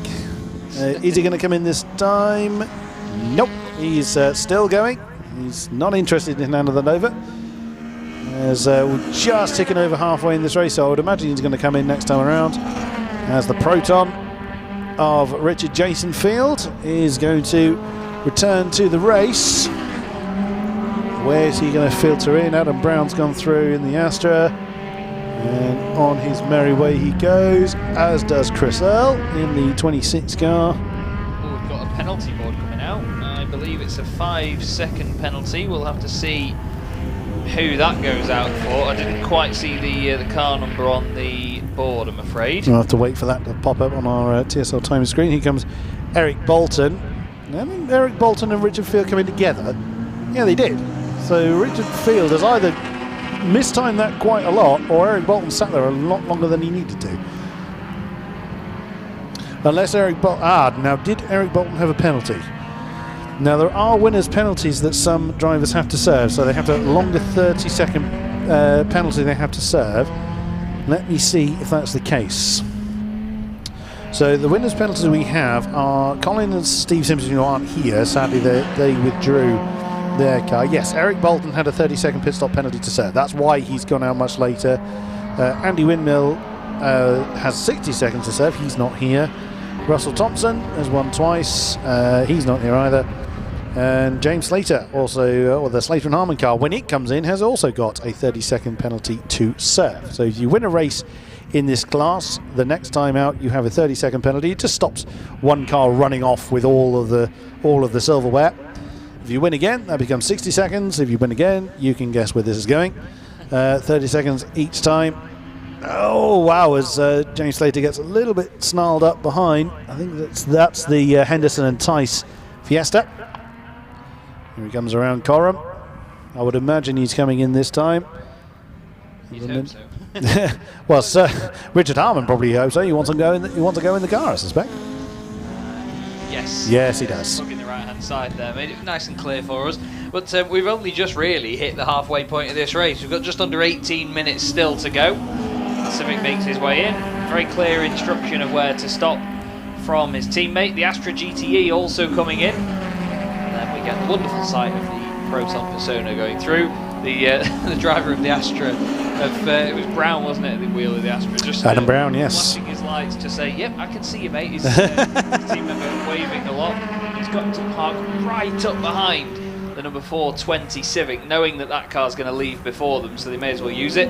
Door being wafted as well to make sure that some air gets into that car, because while it isn't the brightest out there, I mean, we can feel it even in here at the commentary box. It is warm. It's a bit warm out there, yeah. It's sort of muggy, isn't it? Yeah, and of course these guys are working pretty hard to keep these cars under control. As we see Eric Bolton and Blair Roebuck come over the line. Eric Bolton was getting very, very squiggly coming through Coram, so again he's working hard to keep that Civic under control. As he comes through turn one, there's Blair Roebuck. Not quite got the pace to stay on the back of the Civic. Where has Mr. Bolton reappeared? So he's currently 7th, or was last time he came over the line. Of course, pit stops will affect that somewhat. Richard Bethel a little bit deep there. The Astra was getting a push then down the pit lane. Oh dear. Not quite sure why. Not sure whether it's just out of position and that's why he was parked right behind the Civic, and now the Civic's moved, they pushed it into place. But that car was definitely moving, but it's still running. There's still clearly it's going to go back out, but yeah, it just had a bit of a push down there. I think maybe just out of position, just in case anybody else needs to pit where they were. Just out of courtesy, I imagine. But yeah, interesting development there. But as is part of the racing we see, the race leader's just about to come out, I believe, or the ex-race leader. Now They're beckoning the Astra and it's not moving. Is that the Clio just coming around the final corner? It is. That's Tom Mensley. It's Yeah. Mensley, and to be honest, Slater, or what is now going to be Richard Harmon, has gone nowhere. He's not left his box yet. Oh, that Astra's not going. They're still trying to push it, and there he goes. So that Astra was clearly struggling to get off the line, and now roars off out of the pit lane. Sorry, Mensley's just got into his box, just as Harmon's... Harmon's left. Oh, I wonder where Mensley had gone, because he didn't come past us, but yeah, Harmon now on his way out of the pit lane. Now this Proton's going to be in with a shout, taking the lead off him here as it crosses the line. It was 6th earlier on, and it has indeed gone through. So that is young Richard Jason Field has got hold of that one.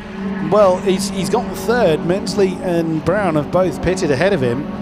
that Richard Jason Field is no slouch in that Proton. It is pretty lively. So hopefully the youngster can do something about it. It's going to be a fair gap ahead of him. It's going to be difficult to tell at the moment. So with all the pit stops figuring themselves up, pit lane is now closed. So anybody that hasn't served it now can't. But I think the only cars that haven't served the pit stops are no longer running. So I think everybody has served their pit stops. Now actually Brown will have the race lead. Surely. Because Brown already came out, didn't he? Ahead of all of that going on. So. Yeah, but Mensley's already been through. So Mensley's already been in the pits. So according to that, well, how the lap chart currently looks, Mensley's in the lead. So it really depends on how they do this lap, I guess. Yeah, Brown's just got onto the Bentley straight now, so I think it all depends on how quick Mensley's stop is. Did you say it was him that had a penalty, sorry? No, it was Slater and Harmon that had the penalty, so that's why as one came in, the other went out. There is now Richard Harmon in control of the 27 Civic, doing what he can to keep the gaps where they are. Door's been closed on Mensley's car, looks like he's going to get going any second now, so I'm just going to look off into the distance and see whether I can spot the Astra GTE, but no, Mensley on his way out of the pits already, and that Clio popping and banging its way down the pit lane leaves at a very high rate of knots, and I think that's going to be, yeah, it's a considerable lead because the Astra's just come into the last corner now, so great stuff from the Clio. Looks like a penalty. Have we got a penalty board coming out? Yes. Maybe. The 5-second penalty board looks like it's being prepared. We don't know for whom at the moment. There is the number 18, the Astra, just going past the Henderson and Tice Fiesta. Oh, Adam Brown, he's not afraid to throw that in, is he? Absolutely just rock that on its suspension through turn 1. And there the Proton coming through, and then the Civic of Harmon right behind it. Change very, very quickly. And bear in mind that had an extra 30 seconds to serve in the pit lane, so Richard Harmon has got the podium in sight to try and challenge for that. So that's going to be a great battle as that one folds out. But Tom Mensley has played the strategy brilliantly well and continues to lead. There he is in his beautiful black Renault. And Tom Mensley is not unfamiliar with the top end of the grids, or top end of the finishing order I should say, in this class. He's generally found towards the sharp end and continues to do so with a pretty comfortable lead, about 22 seconds or so over a great performance from Adam Brown in that GTE Astra. Sorry, the Integra's in and it is not looking good at the moment for the number 30 car. It is limping a lot. Can't see any other damage on it. I think he's trying to go to the wrong gate here. Danny Kazar, I think, is trying to find somewhere to put that. It seems to be struggling to move, which is a big shame. Yeah, he's been ushered into the paddock. That is the end of the number 30, Gary Barlow and Danny Kazar. Well, Danny Kazar didn't get much of a chance to enjoy that one. Looks like the left rear is like poking out. I'm not quite sure what. Maybe as a result of the off earlier. I dare say, from its airborne moment, that it didn't survive too well.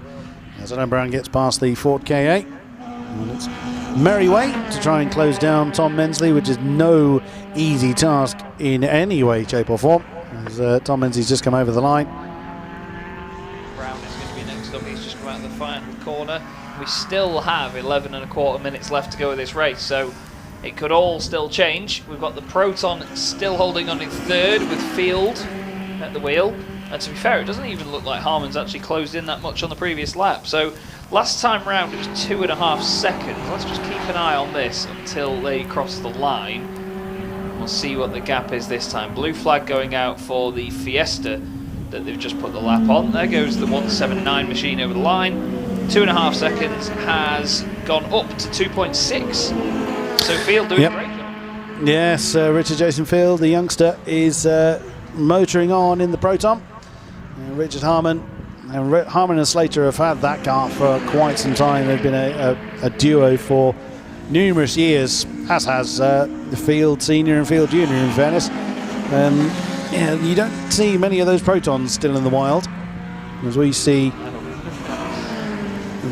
number 36 making his way around. That is Alfie Jones in the very brightly coloured Civic. He's got some company from, that's the Reynolds and Ridging car behind him. What's left of it. Well, yes. The back of it is just, it's been Mullet. caved in. Oh yeah, mullet is a good one. Speaking of mullet, by the way, sorry to go off topic again, but I do this. His 2003 BTCC winning Astra has just gone up for sale. It's all been recently re-liveried and re-put back together and is in full working order. Wow. With spares, and it's gone up for sale for less than £70,000. Bargain. Bargain. Absolute bargain. Anyway, this race has been another very entertaining one. Despite the cars being, in comparison to previous races today, a lot more similar to each other than what we've seen, they're still very, very close in terms of their level of performance. And we have a penalty board out. It's car number 18, but I can't see what the penalty is. It's Tom Mensley, our race leader, has got a penalty for something. Well, is that for maybe pit stop? Because the gap is suddenly a lot more than 30 he seconds. looked a bit rapid coming out of the pit lane, I noticed. So I wonder if he's been a little bit too eager to get going again. But we haven't had information on our timing screen on what the penalty is. We've just seen that the number 18 board has been hung out. Yeah, usually it comes up on the... It usually comes up on our timing screen. Yeah, and on the big screen that they've got next to the start lights. Indeed. As well. Well, Richard Jason Field and Richard Harmon now right with one another as the Civic had a look, but the Proton shut that door. Now the Civic going to the inside line. Richard Harmon's had a great run coming down towards turn one. Who's going to be bravest on the brakes? No, Richard Harmon doesn't fancy that one as Richard Jason Field holds on to that podium spot in the Proton. Though, yeah, suddenly Richard Harmon's like, yeah, all right, I've given you a relaxing time. Now you're going to have to work for it, sunshine. It is indeed. It was close. I mean, at top end, that Civic has definitely got the legs over the Proton, but until they must get to about, what, 110, 120 down here, there's not really much difference in it. They are very similar in terms of acceleration. Now, the Proton itself, running a 1.8 litre engine, the Civic 2 litre K engine, which is a K20, I believe it's the A7 engine in the Type R EP3. And the Proton's still ahead as they go out of Agostini, just behind us. And yeah, I mean, out of the corner, to be fair, it looks almost as if the Proton's got the advantage. It's a real squirt out of there, but it's just that extra little bit, maybe a bit of slipstream assistance for the Civic. And just a bit of top-end pace is what helps that out. It's a really aerodynamic shape, is the Type R EP3. It's a very popular track car, and of course, as we see in this series, very popular race car as well. I know a few guys that have had them round near me in the modified car scene. I've seen many a type of Civic. I've been in a supercharged Civic Type R EP3 with over 350 horsepower, and that was lively in the wet, I'll tell you that for free. Oh, Harmon's having a look on the inside of Brundle as they come under the hoarding. Is he going to commit to that one? No, he couldn't quite pull alongside, but yeah, that's exactly what you were saying, Chaz. That's what, as Harmon clouts the apex. We've seen a few cars go on two wheels there. But yeah, that's where his advantage is on the straighter sections where that's where all the litres of that car can really be deployed. The Proton doesn't quite have the answer for it, but in the twisties, Richard Jason Field is just able to utilise the advantage of that Proton over the Civic. They head towards Murray's now. Surely then the Civic is going to start to gallop towards the Proton once again as they come over the line. 6.5 minutes to go of this race, and the Civic's not really close enough this time. Richard Jason Field doing a great job of maintaining that gap back to Richard Harmon, but that's only just over half a second between the two. They're both going to have to work quite hard for that one, and right behind them, Chris Earle in his Civic is moving on. He was 2 seconds quicker, I think, if I read the lap time right. Yeah, well, 1.5 seconds faster than Richard Harmon. So very soon, Chris Earle's going to be in this party. The 318 Clio has just been in the pits. Oh, Richard Bethel. Yeah, that looks terminal. Very unhappy sounding car as he's pulling into the. Yeah, he's pulling into the paddock. It's a real shame that as well. Another car that's not going to make it to the end. Now here's one of my favourite cars again, across the line, car 2 of Roebuck, still in 8th position overall. 1.5 minutes off our race leader at the moment, but he won't give a damn because he's got one of the best sounding cars in the field. And to be fair, those Civics, even in the older shape, the EK and the EJ shape, they're very low to the ground, very hunkered, but they're quite wide as well for what they are. So they're very, very flat and planted underneath. They look really, really strong when you lower them down. And to be fair, in race spec as well, it's a very stable platform of a car. You don't often get a lot of lift-off oversteer like you do in a lot of other hatchbacks that are quite taller. Yeah, Harman again was right on the tail of Richard Jason Field as they came onto the bending straight. Look at that tripod mode from the Astra. There they are, side by side again. This time the Civic on the outside line coming down towards Brundle. Now he was really now to the back of the Proton. He's got him on the outside line, going through Brundle. Great move. I think Richard Jason Field knew that one was done. But even still, there's 4.5 minutes plus a little bit, and he's already having a look coming down towards Bombhold. You need to be a lot closer to try and move there, sir. But even still, that Proton's like, you might have gotten me at the moment. I'm still here. As they're coming past one of the Fiestas. Can't quite see which one that is. That's car number 21. It's Chris Herwood.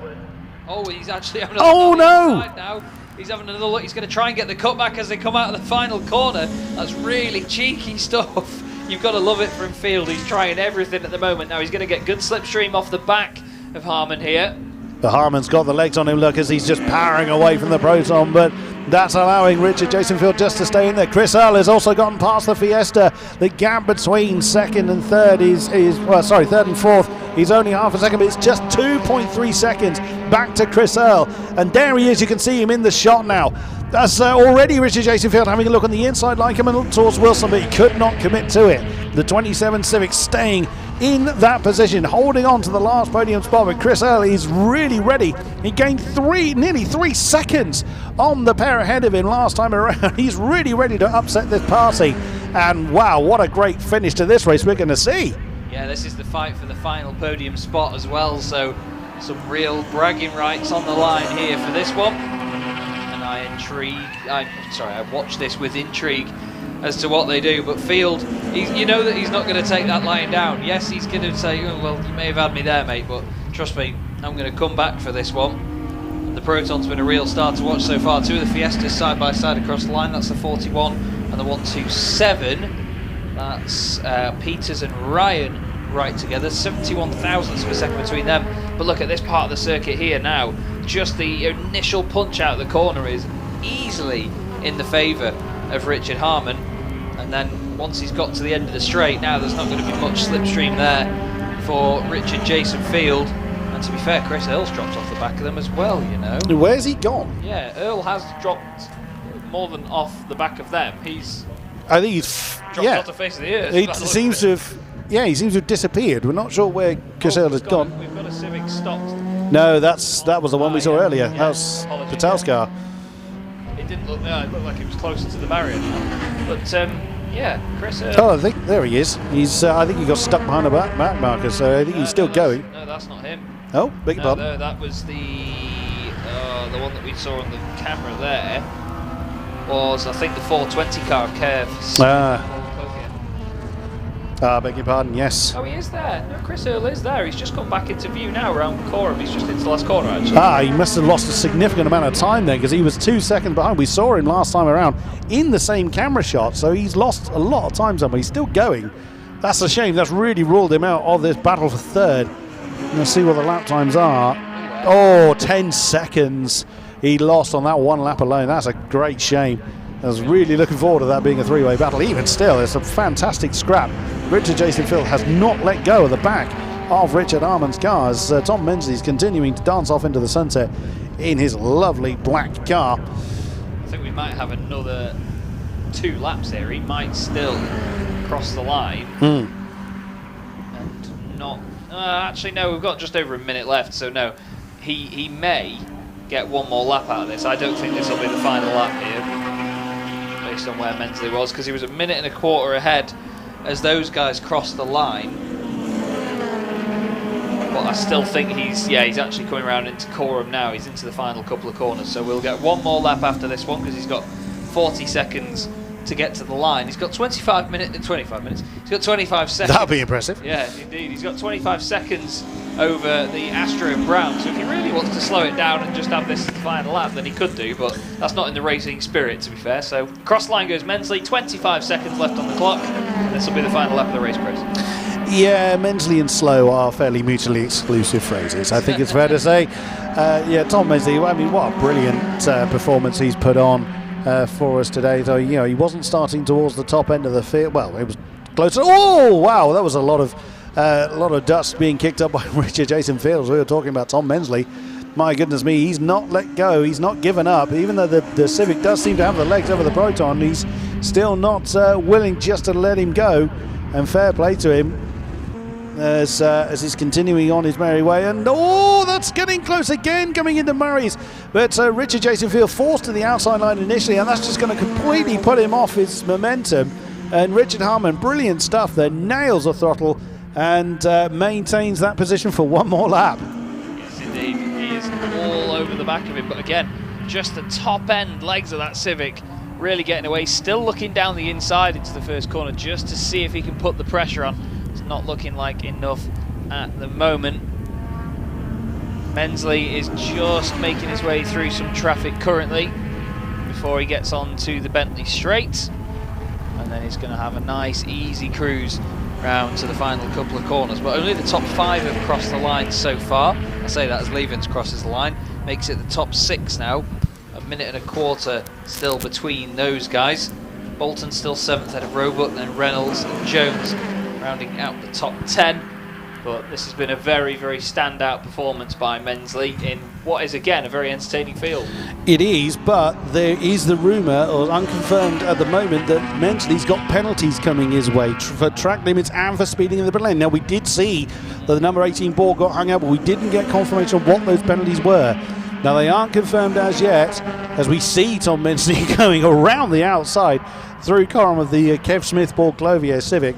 But at least first over the line, he can argue with the race stewards later on, but your winner on track for race number 4 for the Tin Tops is the number 18 of Tom Mensley. Takes the win and, of course, wins the B category as well. It was a stunning performance, although that one is going to be decided in the stewards' room, which is a great shame. Now, if he does get penalised, that's going to hand the win to car number 56, and there he is, that gorgeous Astra GTE. In the A class is going to come home on track in 2nd position, and it is Slater and Harmon at the moment, I think, is hung on to 3rd position.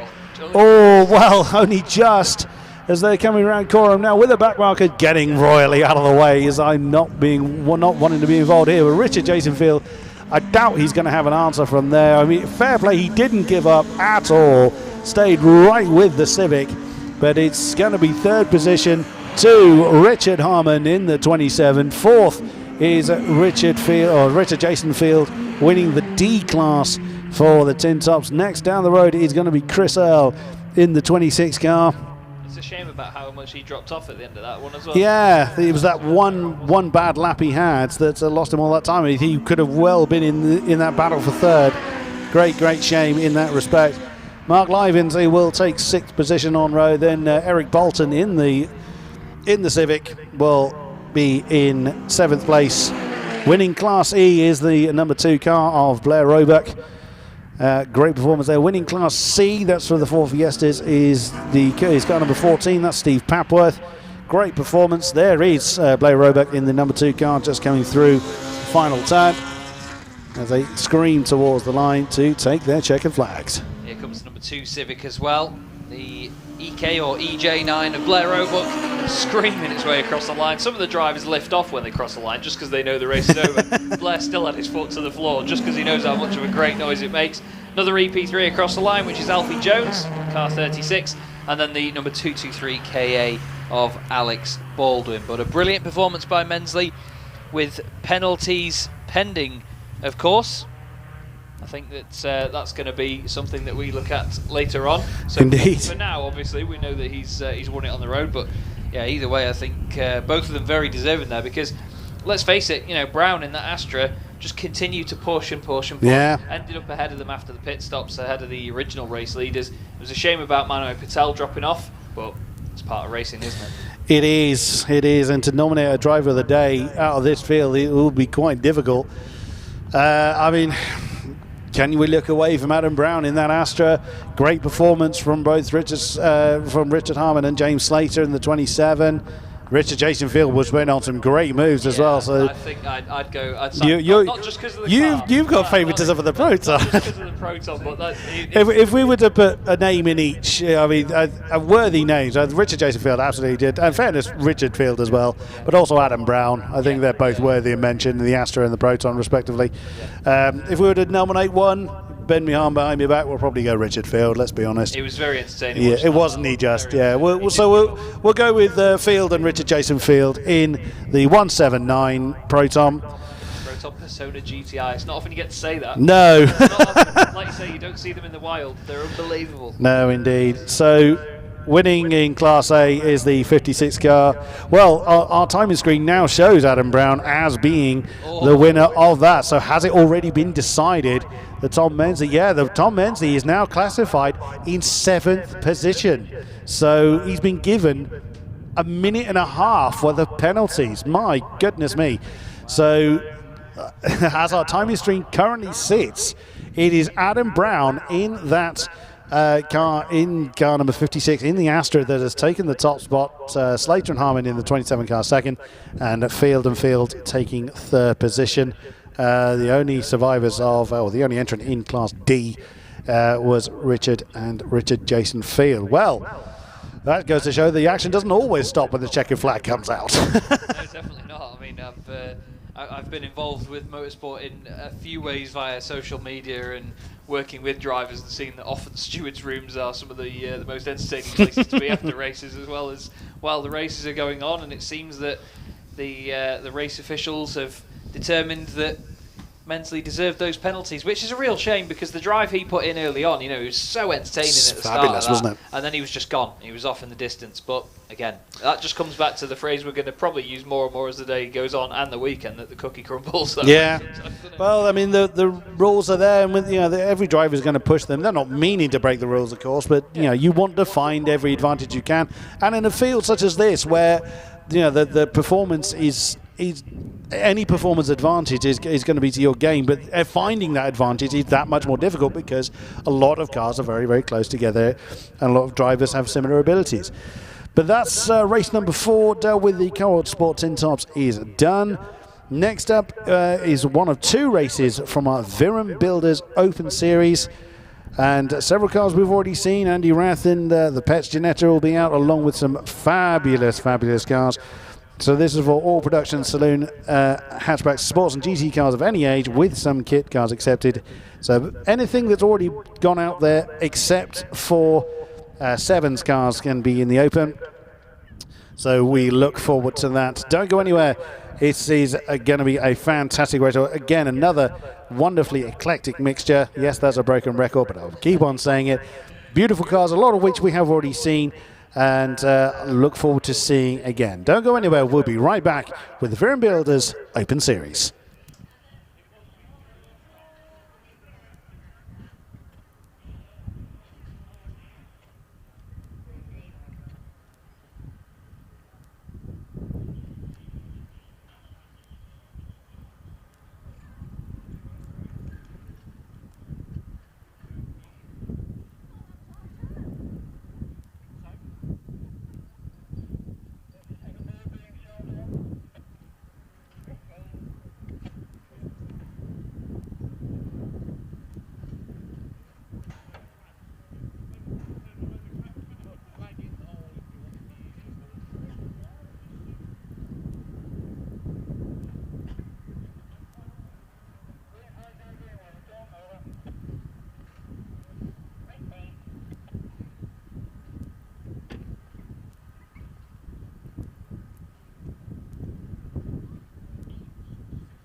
Here we are then, the Open Series, sponsored by Viren Builders, have started their merry way on their rolling lap, and it's a familiar face again on the front row, and I don't mean any disrespect by it, as it's an incredible car up front. We have already seen it. It is Matty Evans in his incredibly potent number 62 car.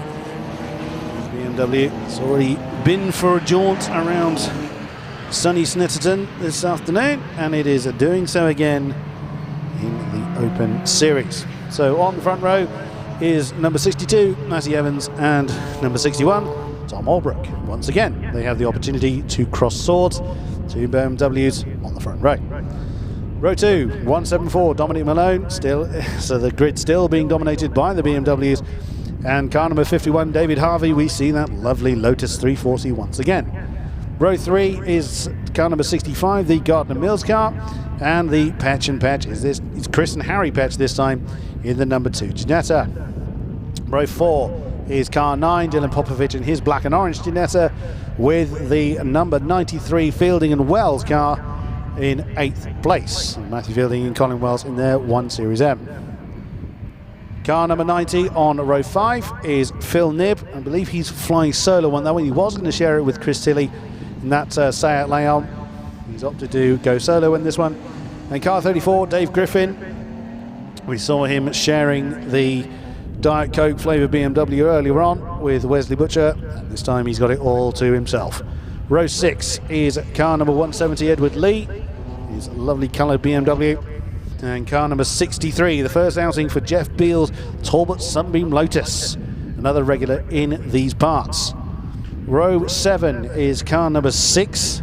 Now, I believe that's a 2-car team. It's the Jaguar XJSs of Rodney Frost and Colin Philpott, both in Jaguar XJSs. So the way that works is one of the Jaguars will go out for their stint, and instead of changing driver, it's the other car that comes out. So it will slightly change colour as far as the stream is concerned.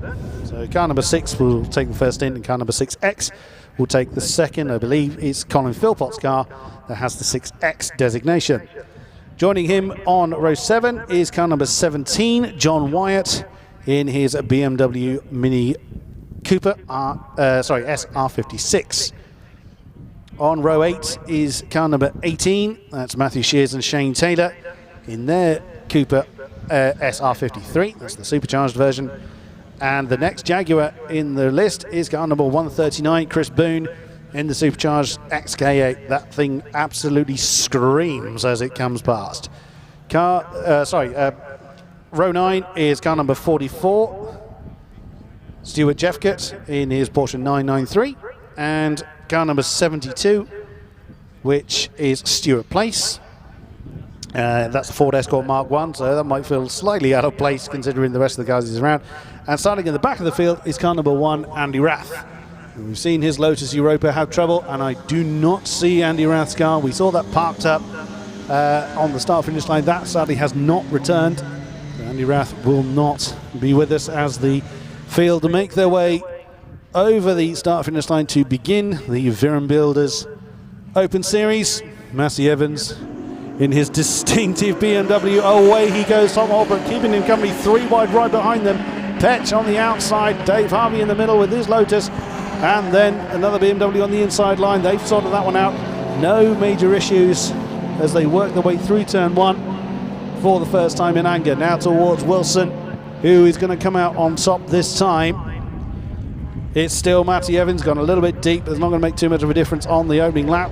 Holbrook is under pressure from Dave Harvey, so the Lotus 340 now has broken free of the challenge from the BMW behind him and is challenging for second at the moment. That's going to allow Matty Evans to just run off into the distance. The Lotus almost side by side with the BMW coming down into Agostini. Can he get it done? The Lotus on the inside line. No, the Lotus has lost out. Lotus has lost out badly. That's the Petch on his outside, so he's now down into 4th place, challenging for second, and he's lost out badly. He now finds himself in 3rd. Dominic Malone in the 174 BMW back up into 3rd place now as they continue to work their way through. Is that Petch having a look on the inside line? Not quite, just reminding the little Lotus he is there. Doesn't quite make the move. There is Dave Harvey in the Lotus 340, keeping Dominic Malone very much in company. As they scream and look at the lead that Matty Evans got. Now this is what I was rather expecting from Matty Evans' car last time we saw it in the new Millennium race. So clearly had some trouble And he's now managed to get the car fully fixed and fully back on song as they work their way through. Brundle and Nelson for the first time in anger. There's Dylan Popovich in his Ginetta. There's Dave Griffin in the Diet Coke car on the back of the 1 Series M Coupe. Through they come then to complete the first lap in anger. Matty Evans quite happy with the fact that he's got himself an advantage. Shorter race this time, 20 minutes on the clock. Pit lane will open after 10 minutes. And through they come then. The Seat Leon of Phil Knibb hustling Dave Griffin coming down into turn 1. Doesn't quite get the move done though. Phil already beginning to break up a little bit. And that's, oh wow, as we see one of the BMWs gone very, very deep into Wilson. And that's the Gardner and Mills car number 65, fending off as best he can the advances of Holbrook in the 61 car. Now, of course, they swapped round on the first lap. The black BMW was in second, hustling for the lead early on. That's which one of the Petches has started that one. We'll just check the notes. It is Harry Petch, the youngest of the Petch family, has started the race in the green Ginetta. That one brought home to win the previous race. There's 3 outings for that particular Ginetta. Oh, someone's gone off. Who's gone off? Is that just a lot of dust being kicked up there? Or is there a yellow flag? I can see a lot of dust, but not a yellow flag around onto the Bentley straight. So looks like everybody's survived, just kicking up a bit of dust on the exit. Yep, looks like everybody is still accounted for in that top battle, as we see Holbrook again trying to challenge for that second spot, but not quite close enough yet. There's poor Dave Harvey. He's got to keep eyes fore and aft as he's got that big old green Ginetta right behind him. There is the Jaguar XJS that's come out. So that is, which one of the Jaguars came out first? It's Rodney Frost that's come out in his car first. So Colin Philpott in his Jaguar will come out when the pit stop is done. Over the line they come then. What's the lead that Matty Evans has got for him this time? A 2:05.2 on the board for Matty Evans. That's a 4-second lead he's got for himself. And again on the inside line for Holbrook, but cannot get it done. Tom Holbrook doing everything he can to try and relieve which one of the pairs started that one. Dave Gardner has started the race in the 65 car, and Harvey has lost that spot to the Petch Ginetta. So Harry Petch has gone up into 4th place. He's on the run down to turn 1 is when that one happened. And Dave Harvey is no doubt still in the background. That's a longer shot there. Matty Evans is a god. There he is. You've just seen him go through the shot. The mighty, monstrous 1M that he's got there with the E90 engine in there is just running off into the sunset, which is what we normally see from Matty Evans. As last time around we did see him have some technical trouble. There's a lot. So that lovely 3-way fight there. This is a second going on between Gardner, Holbrook and Harry Petch. Absolutely brilliant stuff, and it looks like the Ginetta is starting to really make Holbrook thinking about it. Now we saw Chris Petch really get that Ginetta very much home with a big lead. He even backed off and lost about 30 seconds worth of lead and still won by 30 seconds. Because a big amount of that was attributed to Max Petch. Side by side again, coming into Brundle. Who's going to be braver on the brakes this time? Holbrook has just about lost out, or has he? No, he can't come back underneath, coming through Nelson. Once again, Dave Gardner fending off for all he's worth. That's allowing Matty Evans to just disappear off into the next county at this rate. He's absolutely disappeared. But my goodness me, what a great fight. And Harry Petch, he's ready to take advantage of any mishaps as well. There's Dave Harvey. He's not fallen too far behind me. He hasn't quite got the pace to keep up with him at the moment. Oh, can Petch get the drive he wants out of Murray's? Is he going to try and draw alongside? Well, he'll try and draw alongside Tom Holbrook, but no, didn't quite have the drive. The BMW just gets it. His horse is galloping. He's going to have a look on the inside of turn 1 again. Oh, is he going to come into it? Not quite. The door gets slammed in his face again by Dave Gardner. Struth, that's, well, more of this, please. There's Dave Harvey there. He's closing back into them in that Lotus 340. Oh, yeah, we'll have some of this all race long. Yes, indeed. Amazing action so far in this race. So many positions changing, so many battles going on as well. And again, we're getting to see some of the cars we've already seen over the course of today racing against a different pack. So you get this different level of comparison of what sort of pace they've got. And usually when we have a day of motorsport like this where we get all these different series, you always wonder, I wonder how fast that car would be against that one if they were in the same series as each other. But we actually get to see a lot of that firsthand. It's not just simulated, they fully go for it, and they really do put everything on the everything on the good move from Holbrook on the inside. Oh, and straight back at him. Dave Gardner's not having any of that, so Tom Holbrook managed to get the move done at Hamilton, and Dave Gardner's having none of it. It's all nearly side by side again, coming under the bending straight. My word, you could barely fit a credit card in between the two cars.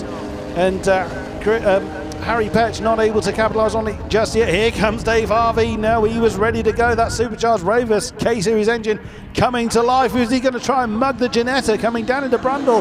The white BMW, Dave Gardner has hung on to the position, and did Dave Harvey? No, he couldn't quite overcome the Ginetta, but he's really making him think about it. And right behind them is Dylan Popovich in his black and orange Ginetta. Are we going to have a five-way conga line for the second place? You'd hope so. It's really, really entertaining stuff at the moment. But yeah, to be honest, the number 65 machine holding on so well at the moment. Gardner and Mills, they were right in the thick of it in previous races as well. But they were in. Matty Evans off in the distance, but we wouldn't expect anything less. Now look at Fulbrook here, gets this massive run down the straight. That thing is so fast top end. He's got a bit of slipstream as well. Gardner defends the inside, but it's not going to be enough. He gets his nose down the inside. There's contact and he's sideways as he saved it. As he saved it. No, he's not. It's completely around. Rear wheel drive, you can't just plant your foot in a front wheel like you would in a front wheel drive car. But he closed the door, and at the end of the day, Holbrook had to go somewhere. I incorrectly called him Fulbrook a moment ago, sorry, but Holbrook had to go somewhere, and unfortunately he wasn't going to go anywhere further to the inside of the track, and in a horrible twist of fate, it's actually Gardner that's ended up there. Sadly so, yeah, and Dave Gardner is off onto the grass, and that's allowed Harry Petch. He didn't need a second bite of that cherry. There's the Ginetta. He's got himself a sizable gap, or comparatively sizable gap, between himself and the pack behind, and Dave Harvey has jumped on the inside. Is there damage then on Holbrook's BMW, or is he trying to sort of give some time back? We won't know until a little bit later on, but yeah, it's a shame when the battle ends like that. But oh, is there trouble? Someone's kicked up a bit of dust. I think it was Petch in the Ginetta, who's got a tiny bit wide. Art Hamilton, he's continued on though, he's not going to lose any time. There's Jeff Beale in the Talbot Sunbeam Lotus being hounded as well by, who's that behind him? That's a back marker that was already behind him, beg your pardon. The car that's behind him on track as far as position is concerned is Rodney Frost in his Jaguar. So the pit window isn't going to be available in this race, I beg your pardon. So there is Petch now being challenged by Dave Harvey in the Lotus. And there's Holbrook. So if he was falling back, he's decided not to continue to do that, and he's now pressing on. So may well have just made a mistake or left the door open for the plucky little Lotus to dive through on the inside of Agostini. Here comes Harry Petch in the number 2 into Murray's. Then he's got himself a bit of a gap. Can he maintain that on the start finish straight? Dave Harvey pretty much equidistant between himself and the chasing BMW now. Oh, now they're getting very close coming into the first turn, but no, nothing coming from it at the moment. Brilliant fight then. We're over halfway in this race and 9 minutes to go. Great scrap though for second. Yeah, Matty Evans is now nearly 10 seconds down the road. Dylan Popovich looking to get involved in this battle in the number 9 Ginetta as well. So again, this conga line may well have lost one, but it's going to gain a different one, and that's not to mean that Fielding is not going to close in on them. He's only a few seconds behind. There he is actually in the back of the shot, so he could well get back involved in this fight before the checkered flag falls. We will see. Oh, as Dave Harvey It's closed right in on Harry Petch in that Ginetta coming through Agostini, because the Lotus is really going to have a great advantage through the twisty sections, but doesn't quite have the legs on the Bentley straight. So he's doing a great job hanging on to the Ginetta at this point. Yeah, it's great stuff. And again, two very, very different cars, two very different drivers with very different approaches, and they are throwing everything at it to make sure that their car is as competitive as can be. Two minis making their way down the straight. Again, we've still got that rattling noise, haven't we, from the mini? It sounds like something underneath. So that's John Wyatt's car, and he's fighting with the Shears and Taylor Mini Cooper. Oh, sorry to cut you off, Jazz, that Dave Harvey has managed to overcome the Ginetta. That was on the Bentley straight as well. So, yeah, the Ginetta couldn't quite fend off the advances of that supercharged Lotus 340. He's nailed to the back coming into Coram. Now, I can't imagine the Ginetta is going to try and out-corner the Lotus. Oh, me of little faith. He's gone for an outside manoeuvre instead. He wants the inside line for Murray's, but he can't keep the Ginetta quite straight and planted, and he backs out of that one just at the right time. The Lotus then maintains second place. Dave Harvey in the 51 car has fended off Harry Petch, and there goes the BMW of Tom Holbrook. The number 61 flies past the Ginetta to reclaim third before they get down to turn one. That was just a real demonstration of how much power that BMW has got. It flew past him down the straight, nice and easy, but it sort of makes you think, well, why has he not done that to everybody so far? But it's all about getting the power down out of that final corner. It's so important down there. It's been a really, really good attempt for the last few laps, but now it at least gets past the Ginetta this time round. But yeah, the Lotus 340 of David Harvey going very, very well in this race so far, which makes a change from earlier on in the day, because obviously David Harvey had issues in the early race. He did. He was involved in. Unfortunately, I believe he didn't finish it. I think it was the first race of the day, was he not? Didn't finish that one. It seems so long ago. It does, doesn't it? To be honest, I can't believe that it's actually 20 to 5 already. Indeed. And I left my house at 4:15 this morning. It feels like it was only a few hours ago that I left. And by a few, I mean 3. Well, he's doing a great job of hanging on in there. Here's another scrap going on. It's the 44 Porsche with a mini on his tail. Yeah. Now, is this the oddly noised John Wyatt BMW Mini? It is. Well, both minis are together now. Yeah, still making that very weird noise as it's screaming down now. Apparently, it's the front splitter that is giving trouble there. Now, the front does look very, very low as it's coming through.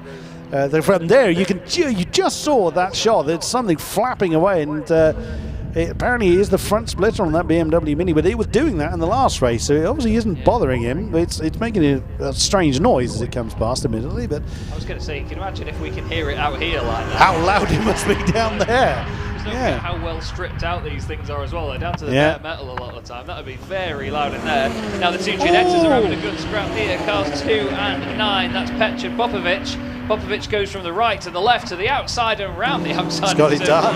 Gets the move done. Beautiful stuff there by Popovic. Great commitment. Used the slipstream to his advantage. Sold in the dummy to the right-hand side. But it looks like they're continuing the fight as they go up to the hairpin. We've also got Holbrook trying to get past Harvey as well. And still Petch not able to get back past Popovic. Now Dylan doing a great job there. That was really nicely executed.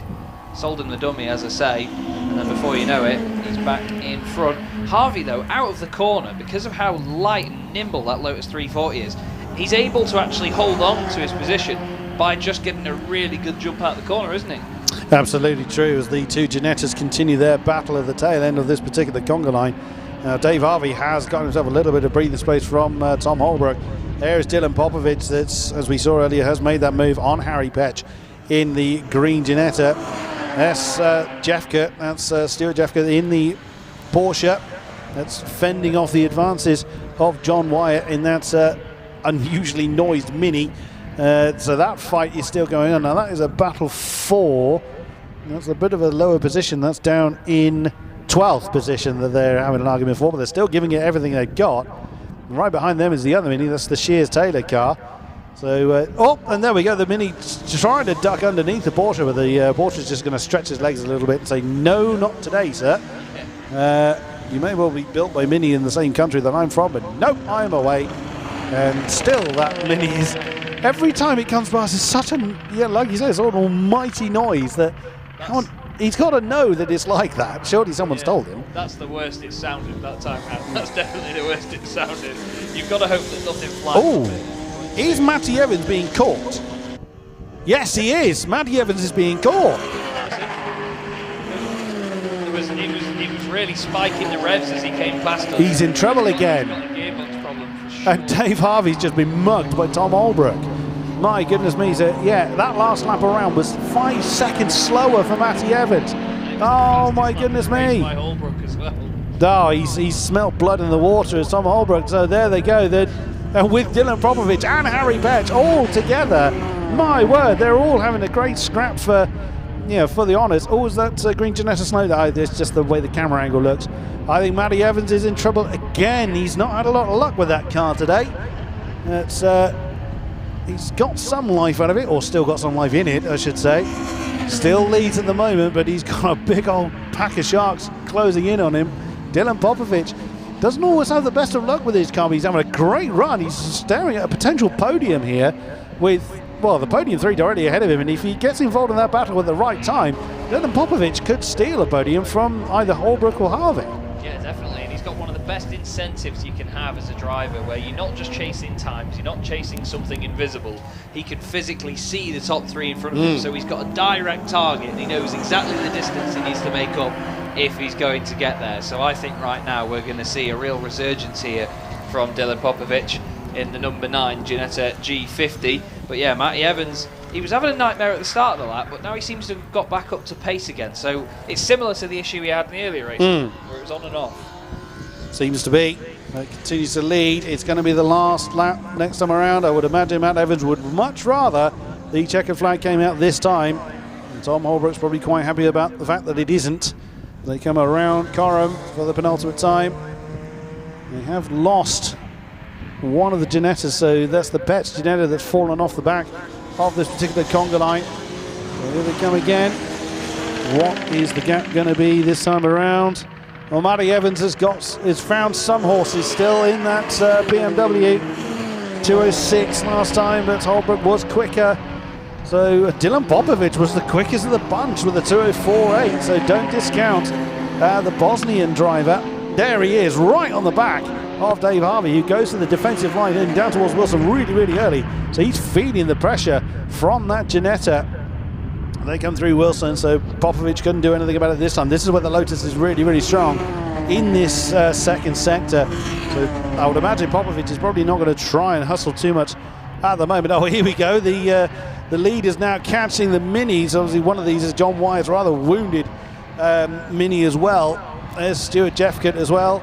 Oh, this is going to be interesting. Oh, one of the Minis has done a good job getting out of the way. Matty Evans is going to have to dance around the other one. He's got away with that. He hasn't, he just. Really good run out of Agostini, cleared them both before Hamilton. Now the other guys are going to get stuck behind them in all of the stop part of the circuit. Just trying to keep my eye out. Harvey's gone down the inside of one of them. And now the Porsche in front of the Mini has gone slow, and Holbrook's been held up badly before they get to the that's unfortunate. Harvey's got a good run on him though as well. He could very well make that move. And Dylan Popovich has been stuck as well, because he was all over the back of the Lotus. So now that's a big sigh of relief for Matty Evans, and that's the gap between the two BMWs. Can the Lotus really hustle through these last few corners? I don't think there's going to be enough advantage for the Lotus to be able to take advantage of that, to be able to wrestle that second position from Tom Holbrook. We'll see as they come through Bombhole for the final time. Matty Evans just needs to wrestle his car home, whether he's wounded or not, to take the top honours for the Open Series. Into Murray's. Is there still something left? Yes, there is. There's Tom Holbrook. As much as he tried, he could not overcome the mighty Evans. Your winner in the first of the Open Series races, sponsored by Fear and Builders, is Matty Evans in the 62. Second place is Tom Holbrook in the 61 car. And third was David Harvey. What a great race. Fourth, Popovich. Fifth was Petch. And some way down the road is the Fielding Wells car.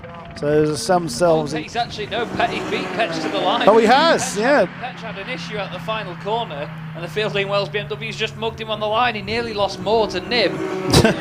Well, just about Nib and took across the line. Yeah, you've been waiting to use that one, haven't you? Oh, yeah. I've hurt my arm reaching down to the bottom of the barrel.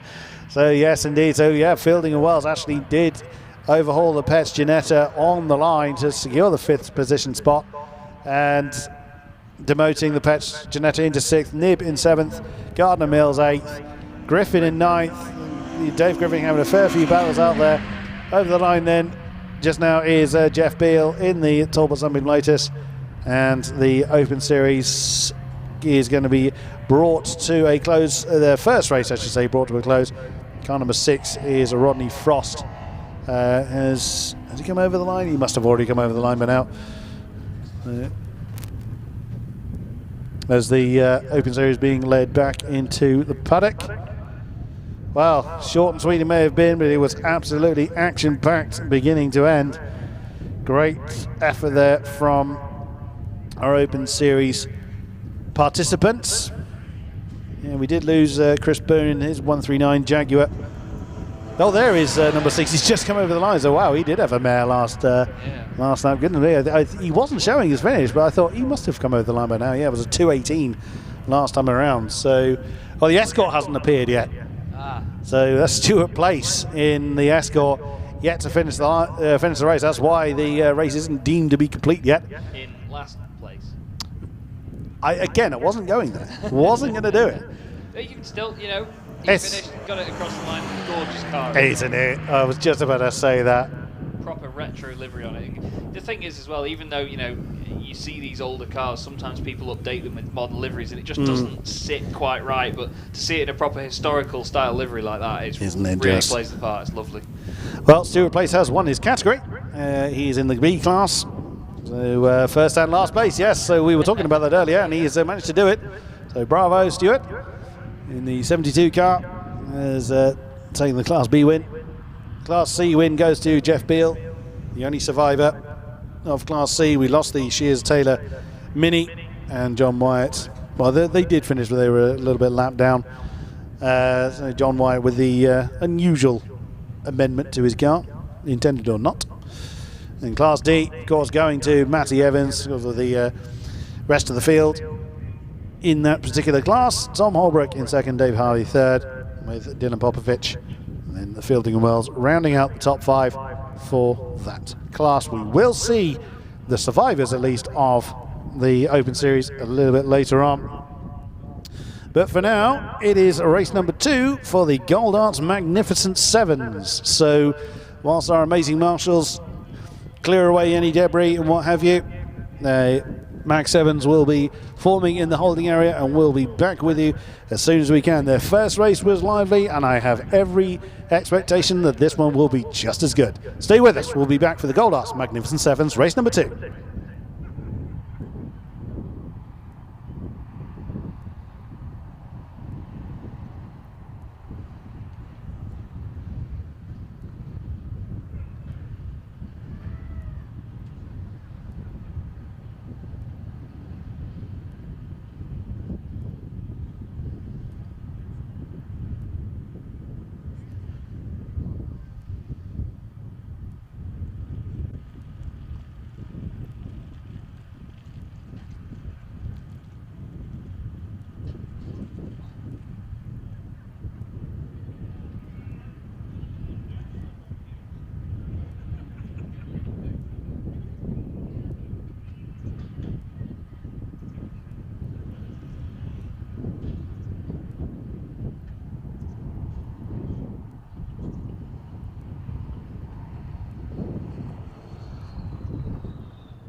Out they come again then, the Mag 7s ready for their second race. And leading the way is Ben Simons on pole position, followed by car number 92, Colin Watson. Two heavy hitters up front, and what a great race they put on for us last time out. Fully expecting the same again. Row 2 is number 42, Richard Carter. Car number 18, it's Exton and Byrne. Row 3, Tim Davis in the 80 car. And in 6th position is car 40, Mark James in the hybrid tune. Lovely white and green car. Row 4 is Hugh Coulter in the 93 machine. And in 8th position is 89, Bruce Wilson. Row 5 is the Taylor Cook number 15. And in 10th is car number 19, Phil Nagel. On row 6 is car 3, Jeremy Adams, and 135, Peter Cook. On row 7 is car 13, Greg Catton, and car 70, Kevin Cooper. Row 8 is 188, Robert Forsdyke, and 172, Robert Cooper. In row 9 is car 77, Simon Lancashire, along with the third Cooper. They're not all related. Is car 71, Alan Cooper. Alan and Kevin are related. Robert is the odd one out by his own admission.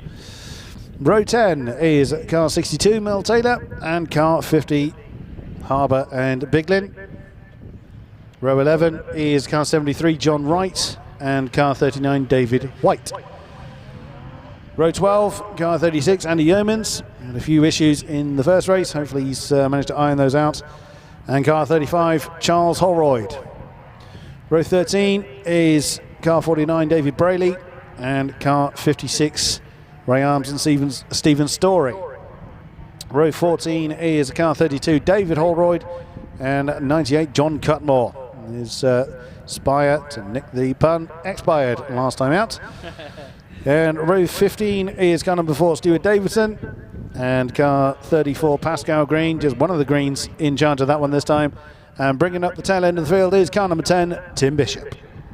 Thank you very much, Chris. And yes, we have another thriller lined up for us right now. This was a very, very intriguing race early on where we didn't quite know what was going to happen every single corner these guys went into. But a very strong 31 car grid here. Hoping as well that they've got the number 13 of Greg Catton back out there, because I believe wasn't it him that broke? No, it wasn't him that broke down, was it? Apologies. There was who was it that we had on the inside? Jordan Cutmore's going to be great to watch from the back, but there was another driver, wasn't there, went off near the end of the race on the inside of the field. I can't remember who it was for the life of me now. Coram.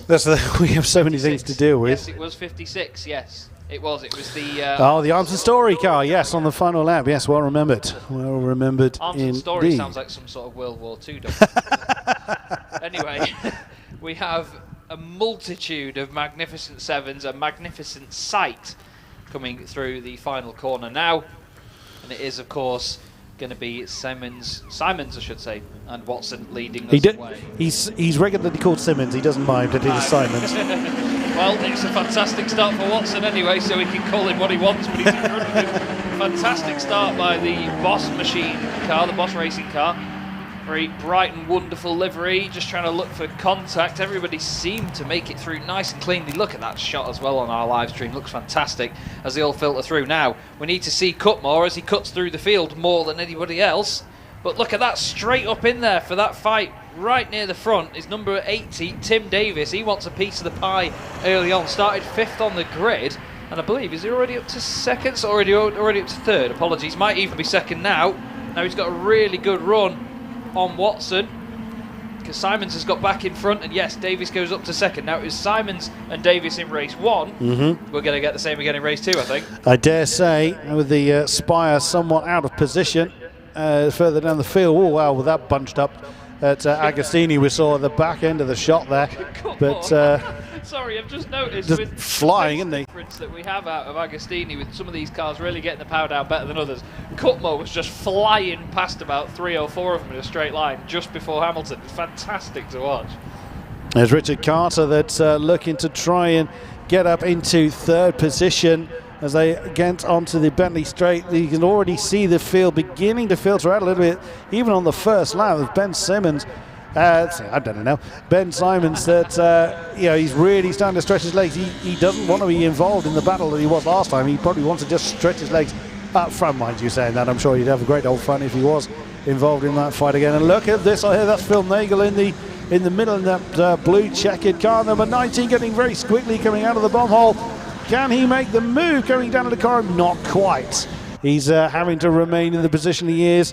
Here they come then for the first time in anger. That's the, I think that's the Exton Burn car that's hustling as well. No, bigger pardon, that's Jeremy Adams in the number 3. That's also generally in position. They come over the line for the first time in anger. So far so good. Now where is Cutmore? My goodness me. Challenging the 135 car. Cutmore is up into, well, I think he's got that position. That's 12th position from starting near the back. What a great start for John Cutmore. 16 places gained in the first lap, and to be fair, the number 34 car as well of Green absolutely scything through the field as well. They have actually gained 12 places on the first lap as well. Goodness me. Amazing start for those guys. Only a couple of cars where they started. Simons in first place, Coulter in 7th, Cook 12th, and then we had, of course, Cooper in 14th and Forsyth in 15th. They're the only cars that are where they started this race. Wow, that's a lot of action going on. And it's, well, as we had in the first race, it's just going on absolutely everywhere. As we look at, now you can always assume there's several white and orange cars out there. That is 92 that the stream is looking at the moment. Oh, my brain has failed me. That is Colin Watson, thank you. I wanted to say Hugh Coulter, even though I knew it was wrong. That's the other white and orange car out there. But my goodness me, everyone fighting for every available bit of track, as they were last time, and they are not disappointing this time either.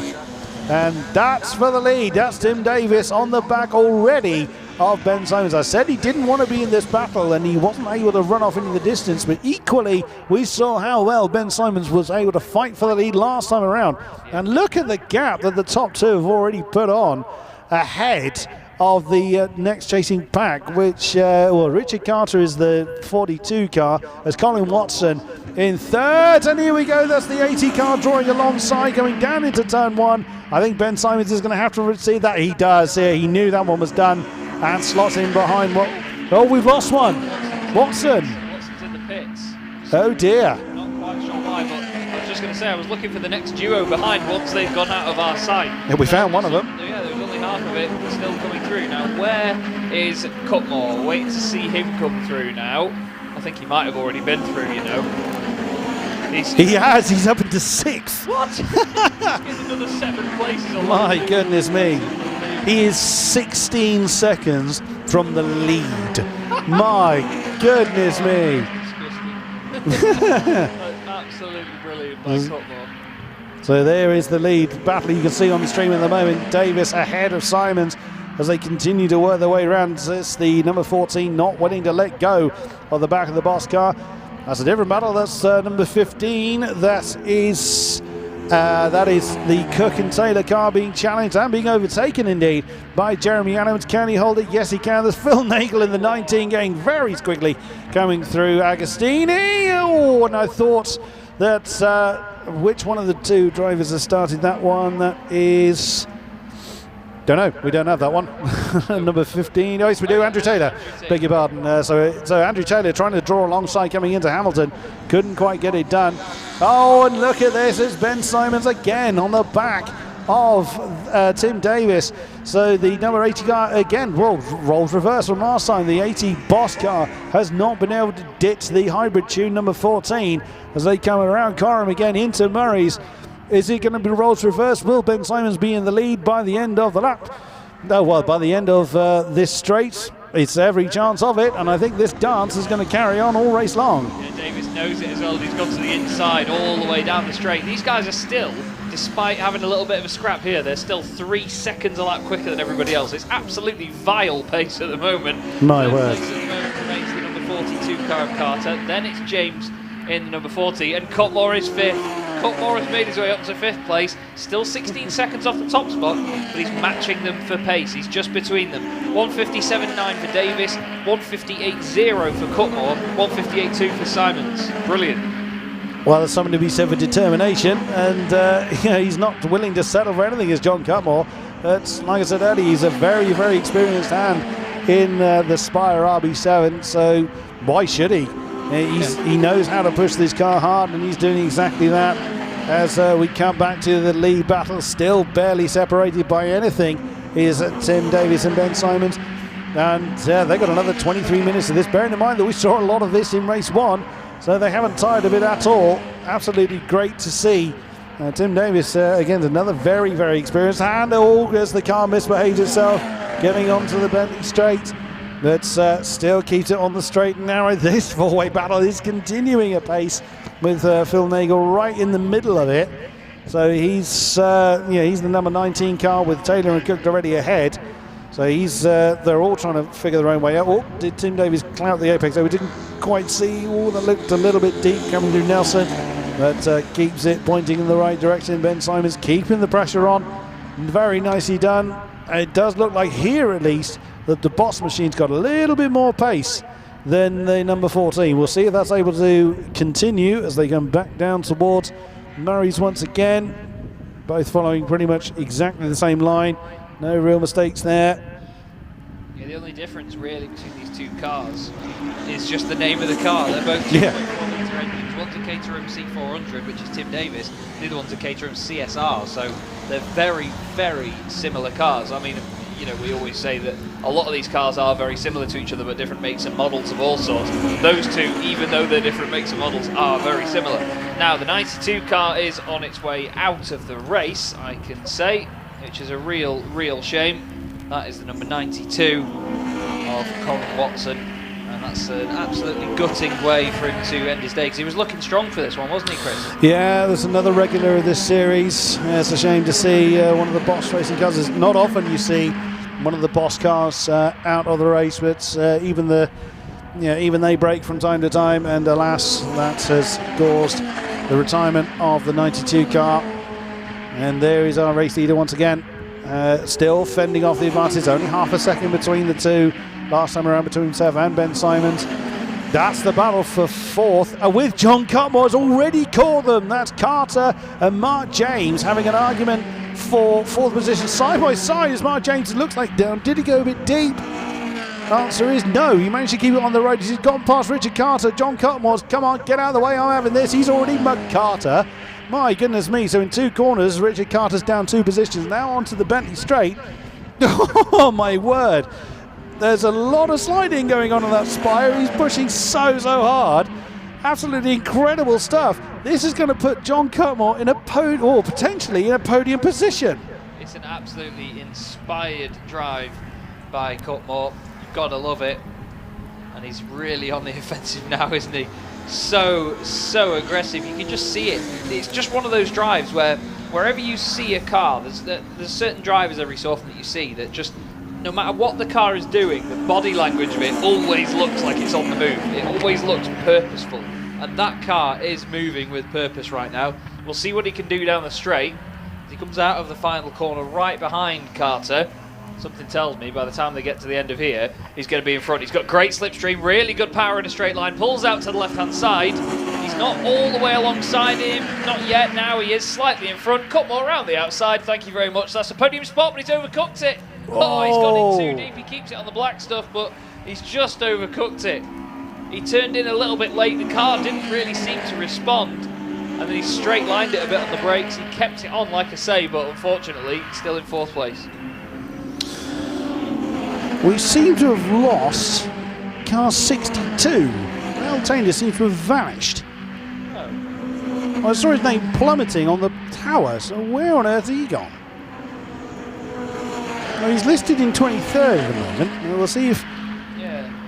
Now, it could be the transponder issue. That does happen from time to time, as Cutmore has now gotten ahead of the 40 car. That puts him up into 3rd, amazingly. I think usually, though, when you have a transponder issue, it will pop back up. When someone realises, yeah. Yeah, so maybe he's just had an issue that we've missed, although there's a car coming into the pit lane now. Or this is when the pit's going to start, actually, isn't it? So never mind, ignore me. Oh, he's just gone past. Yeah. Maybe he's just had an issue then, because he's ahead of car 50, who is, 24th. So, well, yeah, he's still making way. I think yeah, there he is in 21st position. So he may well have had a bit of a moment. It's easy done. So coming into the pits then to start the pit stops is car 172. That's Robert Cooper. Car 4 joins him as well, which is Stuart Davidson in the Caterham R400.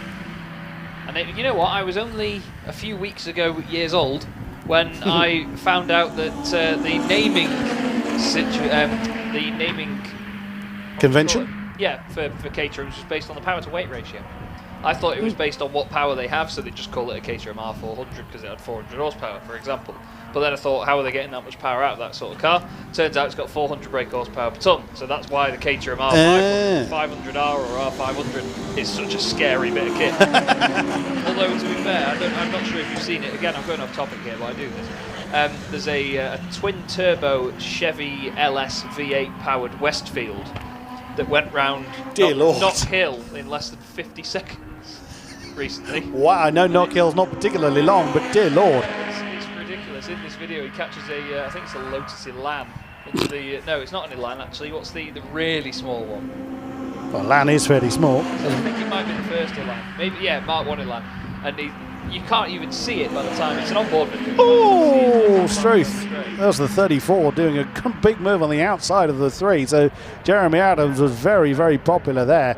And that's Pascal Green that's just gone around the outside of him. Struth, that was close. He was flying up the order earlier as well, actually. Yeah. And that's 89. That's Bruce Wilson that's in that mixture as well.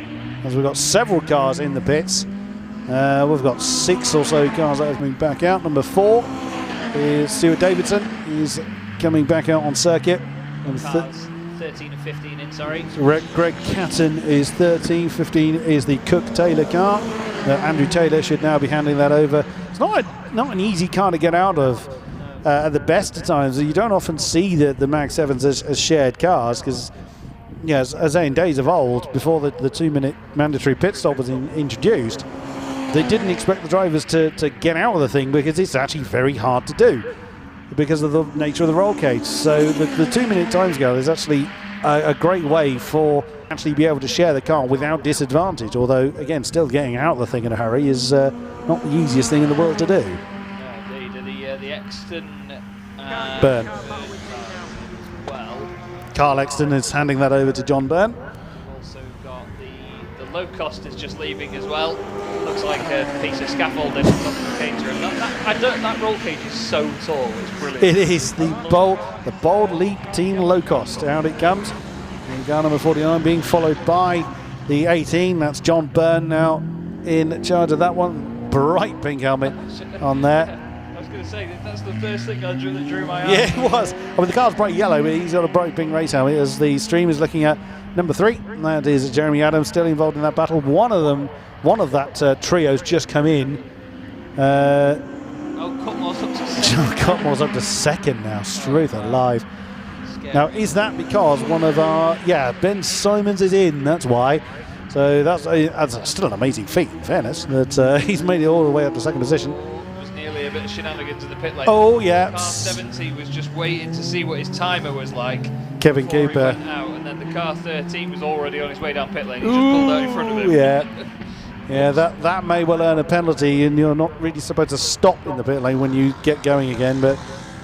Depends really if you take the lesser of the two evils. If that's a lesser penalty than a short pit stop, then that's may well where he have gone. Quite a few people, as you can see on the timing screen, the darker grey names are the ones in the pit lane at the moment. Out comes car number 50. That's Chris Biglin's car. Who started that one? Chris started it, so that's Alex Harbour in there. That's the other way round from the first race. Alex Harbour started that one in race 1. So Chris Biglin is... That is number 14 as well. That is Mark James. No, there's Ben Simons, who was leading the way, or challenging for the lead. Let's see what Tim Davidson... Now, Tim has come in as well. I just wondered earlier why Yeoman's car was asymmetrical in the previous race, because I had it down that he had yellow mudguards on a black car, or yellowy orange on a black car. but he's got no mudguards on the left-hand side of it at all. No, weights in. So it's the lightest, and even maybe it changes the name of the car. Maybe now it's a Caterham R420 instead. Less weight, more power to weight. Love it. There's the number 3. That's Jeremy Adams, just gone past the low cost. It's good to see that a few other brands do get represented. I mean, we've seen Westfield, say the Spires, the low cost, and various other marks have made their way into the Magnificent Sevens, but it is primarily Caterhams that have the rule of the roost. Rejoining track along with 135, the exceedingly multicoloured car. Yeah, I wasn't sure how to draw that one because for anyone that doesn't know, I colour in my programs with just a little scribble next to the car. I bet you had fun with that one. I just did a lot of different coloured lines. I'm surprised you didn't just write the word rainbow next to it. So the 98 car is in stock. Out comes 71. That's the other one of the Never Enough Racing Coopers. Well, Caterhams, but they're driven by Coopers. Some of them are really. Whoa! Side by side going on through turn 1. On the stream, there's as I just brought my attention back to that. My goodness me! We'll see how that one turns out when they come back down towards, back towards Wilson and back into our view. And there it is. So, they're still going on. They're still having an argument coming down into the left-hander. It's difficult to see from that camera angle, but it's actually a bit of a negative camber on that turn from both of them to continue that fight all the way down to the line. So that is. He's looking for the numbers on that one. It's car number 70. That is Kevin Cooper. That's having a great old scrap there with, I believe it's Pascal Green. That's just running off now. He's managed to get the move done. So, right, I've had enough playing with you. I'm gone. 2 more cars coming out of the pits, by the way. David White and the number 73 car, I believe it was. That's John Wright's car, number 73. Number 40's just come out. That is Mark James, who was inside the top 5 before the pit stop phase. So who hasn't come in? It's just our race leader at the moment. That's yet to see the pit lane. That is car 89, that's Bruce Wilson. 93 just screamed its way past us as well. That's Hugh Coulter, the C400, car 3. Jeremy Adams on his way out, followed by the invisible number 19 car, the camouflaged machine. That's Phil Nagel in the number 19 coming back out. Number 62 has been sat there a while. Yeah. And that's Mel Taylor's car. So we did say that that had fallen through the order somewhat. They don't seem to be working on it. I think it's just going through the. He's not getting out. So I'm assuming it's just the standard stop. Some of them just seem to be in there for a lot longer when we notice them, don't we? Also true. Also true. I mean, there's only. You have to bear in mind there's only 2 pairs of eyes in here that's doing the commentary work, so there's a lot of places for us to try and look, so we don't necessarily see everything, so we do forgive a happening or two. It looks like 62 cars being counted down, and away he goes. So I did wonder whether he was thinking about retiring the car, but no, he's come back out on circuit. Did he have a penalty to serve? Evans. Doesn't look like it. Oh no, they don't serve. Well, they don't serve time penalties. I beg your pardon. The Max 7s don't serve time. They serve grid penalties for success. So no, he wouldn't have been sat there any longer than he needed to be. And to be fair, I think with it being their optional race anyway, I don't think they'd probably. Also true. Also true. Sure, stuff it. You do what you want. Yeah, you want a 1-minute pit stop, you have it. Anyway, we've got some dicing going on the way down to Agostini. That's fine now. There is a thing. I saw that it was a very confusing set of numbers. It was cars 71, 77, and 172 or 174. Goodness me. 172. It will have been Robert Cooper. The very shiny chrome red car looks amazing. That's a great looking car. He's an optician from Cambridgeshire. That engine is 7 years old in that car. He was telling me earlier. So he told me not to say that too loud, so I'm sorry, Mr. Cooper, if I've just commentated cursed you.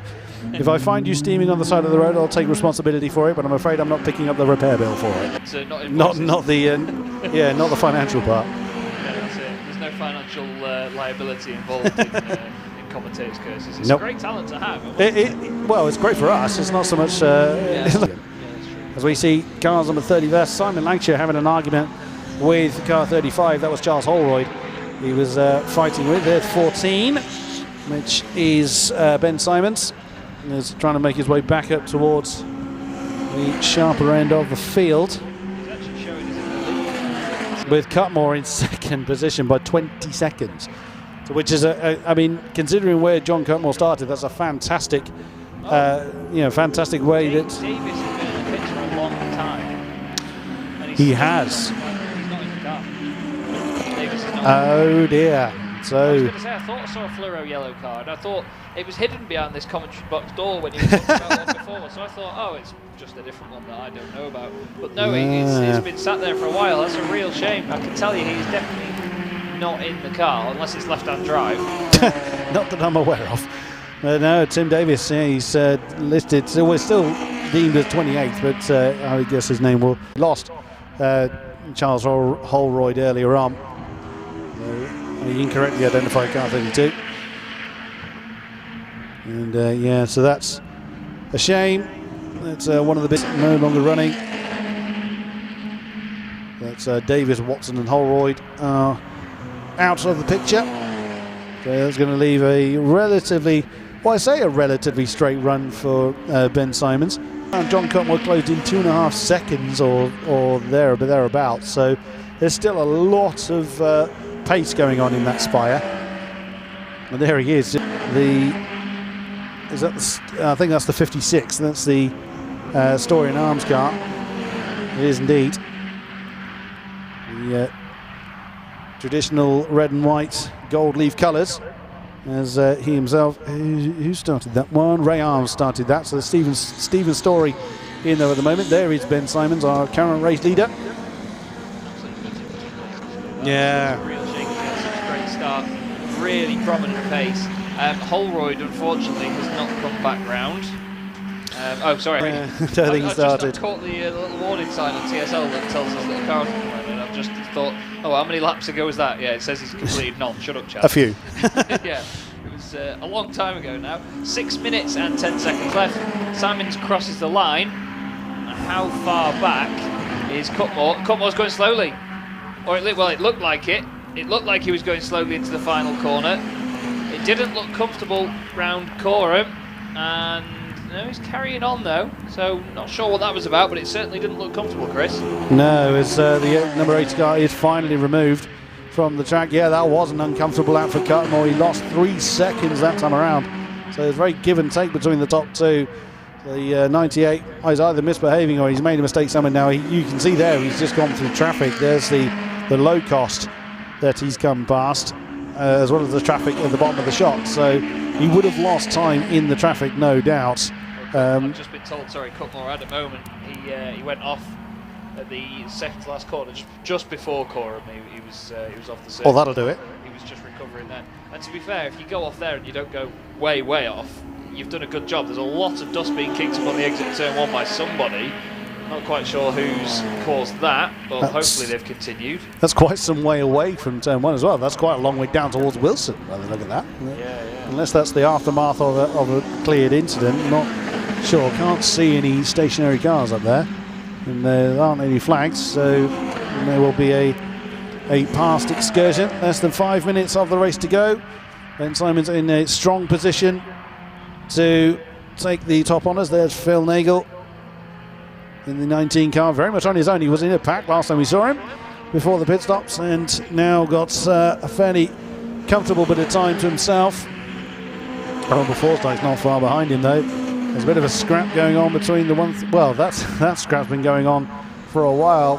The 135 car, Peter Kirk, that rainbow coloured car, has been scrapping for that position for a while, as we look at John Cutmore continuing to press on and get the most out of that Spire that he possibly can to recover lost time. We had Nagel had a moment as well. That was what the dust was out there. He did go off. There was a localised yellow flag, but then it's all cleared quite quickly as he's recovered from that. So looks to me like he's held on, although actually he's not come back through, so the positions haven't changed yet.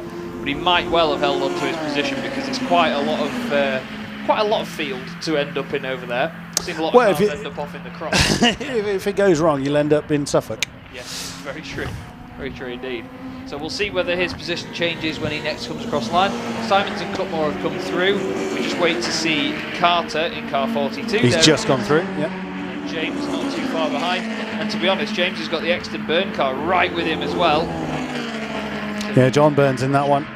As Carl Exton started in that particular car. There on stream is the low cost, the Bold Leap Team low cost. That's car 50. That's Chris Biglin's car. And in the hands of Alex Harbour.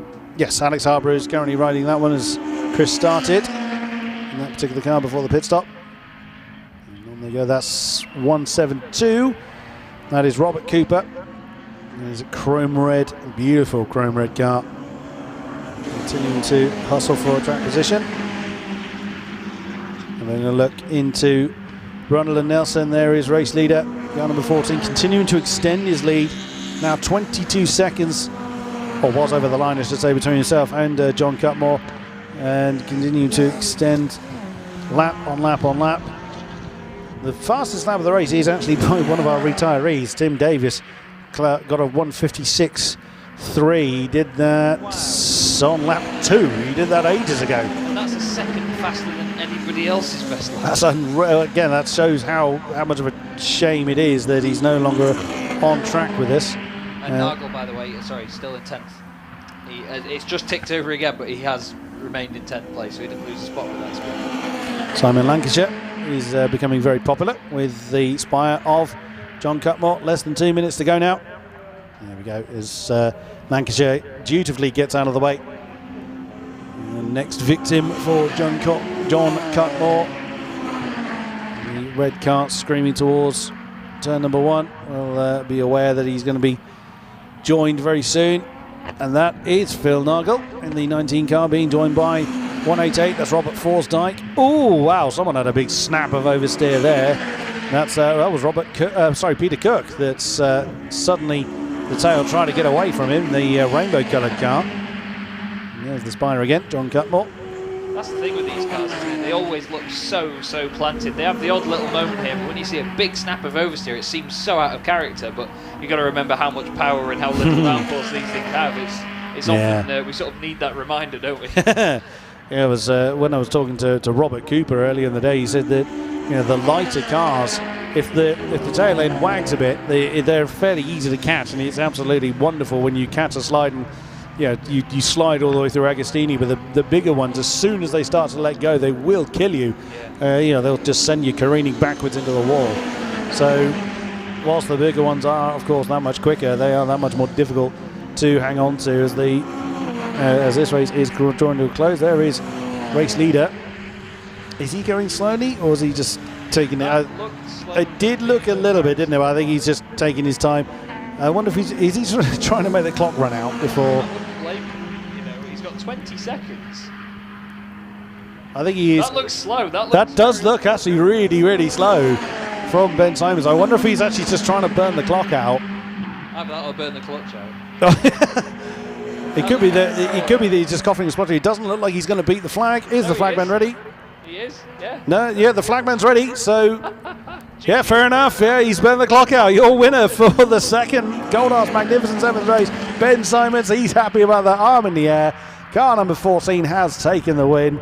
Brilliant, a nice bit of strategy there. Well done. John Cutmore comes over the line. Only 8.5 seconds. So Ben Simons was 16 seconds slower that lap than he has been all race long. Oh, brilliant stuff. Third over the line is Richard Carter in the number 42. So Class G beats Class I, beats Class F as far as the top 3 are concerned. What a race again from our Magnificent Sevens. Oh, goodness me. The day is just flying away. So much action going on. Still more of it to come before the day is out. We have got one more race from our Viren Builders Open Sevens to deal with before the day is done. Still some more cars to come over the line to confirm their positions. There are not too many retirements this time. The field was almost the same size. Now, this was an optional race for the Mag 7s. They didn't have to get involved. My goodness, they're still going on. That's Bruce Wilson that's having a scrap with car 34. That is Pascal Green. And it's Bruce Wilson that wins out over that once they come through the last corner, being chased by the lone low cost in car 49. And that is number 3, which is Jeremy Adams coming over the line, who's still unaccounted for. It's number 73. It's just come over the line. That's John Wright. Has now confirmed his position. Is there anybody else? We have White, Yeomans, Davis and Watson are actually in the pits, sorry. Davis There's and Watson. first Forsdyke and 39, which was, well, yep, quite a few still coming to come over the line. Taylor and Cook overtook Nargle and the other Cook on the lap. Oh my goodness me, so Phil Nargle lost 2 positions in that last lap at the absolute death of the race. That's the way it happens sometimes. That was a great effort, though, to be fair, by Ben Simons to run the clock down until and then he's still massive, like, arm in the air. I wonder whether his fuel tank was a tad dry. So he's sort of taking a look at how much time is left, because some of them do actually have digital clocks in the car to help them time things like pit stops or how much time is left. I wonder if he's looking at the clock, looking at his fuel gauge, going, I don't like this. Yeah. Well, there is a clock above the start-finish line as well. Also so true, yes. If he sees that says like 2:20 as he goes across the field, think, you know what? I'm going to back this up a bit. May as well. So there we go. So Ben Simons, John Cutmore and Richard Carter are the top 3. Mark James, a superb effort there in 4th. The Exton Byrne car, Carl Exton and John Byrne take on 5th. Hugh Coulter in 6th. Bruce Wilson in 7th. Pascal Green in 8th place. 9th was Adams, 10 was Forsdyke, 11th was the Taylor Cook car, 12th in the end, right at the death of the session, was Phil Nargle. Peter Cook was the last car on the lead lap, then Kevin Cooper, 14, Greg Catton in 15th position. And there you can see the tail end. Only 3 that didn't make it home, all 3 of them quite big hitters. We didn't see the Holroyd car, David Holroyd, which sadly didn't start in the number 32, but Tim Davis was in the lead for a while, as we saw in the number 92 as well. Colin Watson sadly not seeing the checkered flag. 1 race to go this evening. It is the second run for our Viren Builders Open Series. We saw them not long ago, and hopefully the likes of Matty Evans or anybody that had issues has had time to fix them. We will see as we head to the final race of today, and then we have our classic races coming up tomorrow, so do join us as well. But for now, bear with us whilst the track is cleared and the final race of the day is formed in the holding area, which will be the Viren Builders Open Series race number 2.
Final race of the day then is the Viren Builders Open Series race number 2.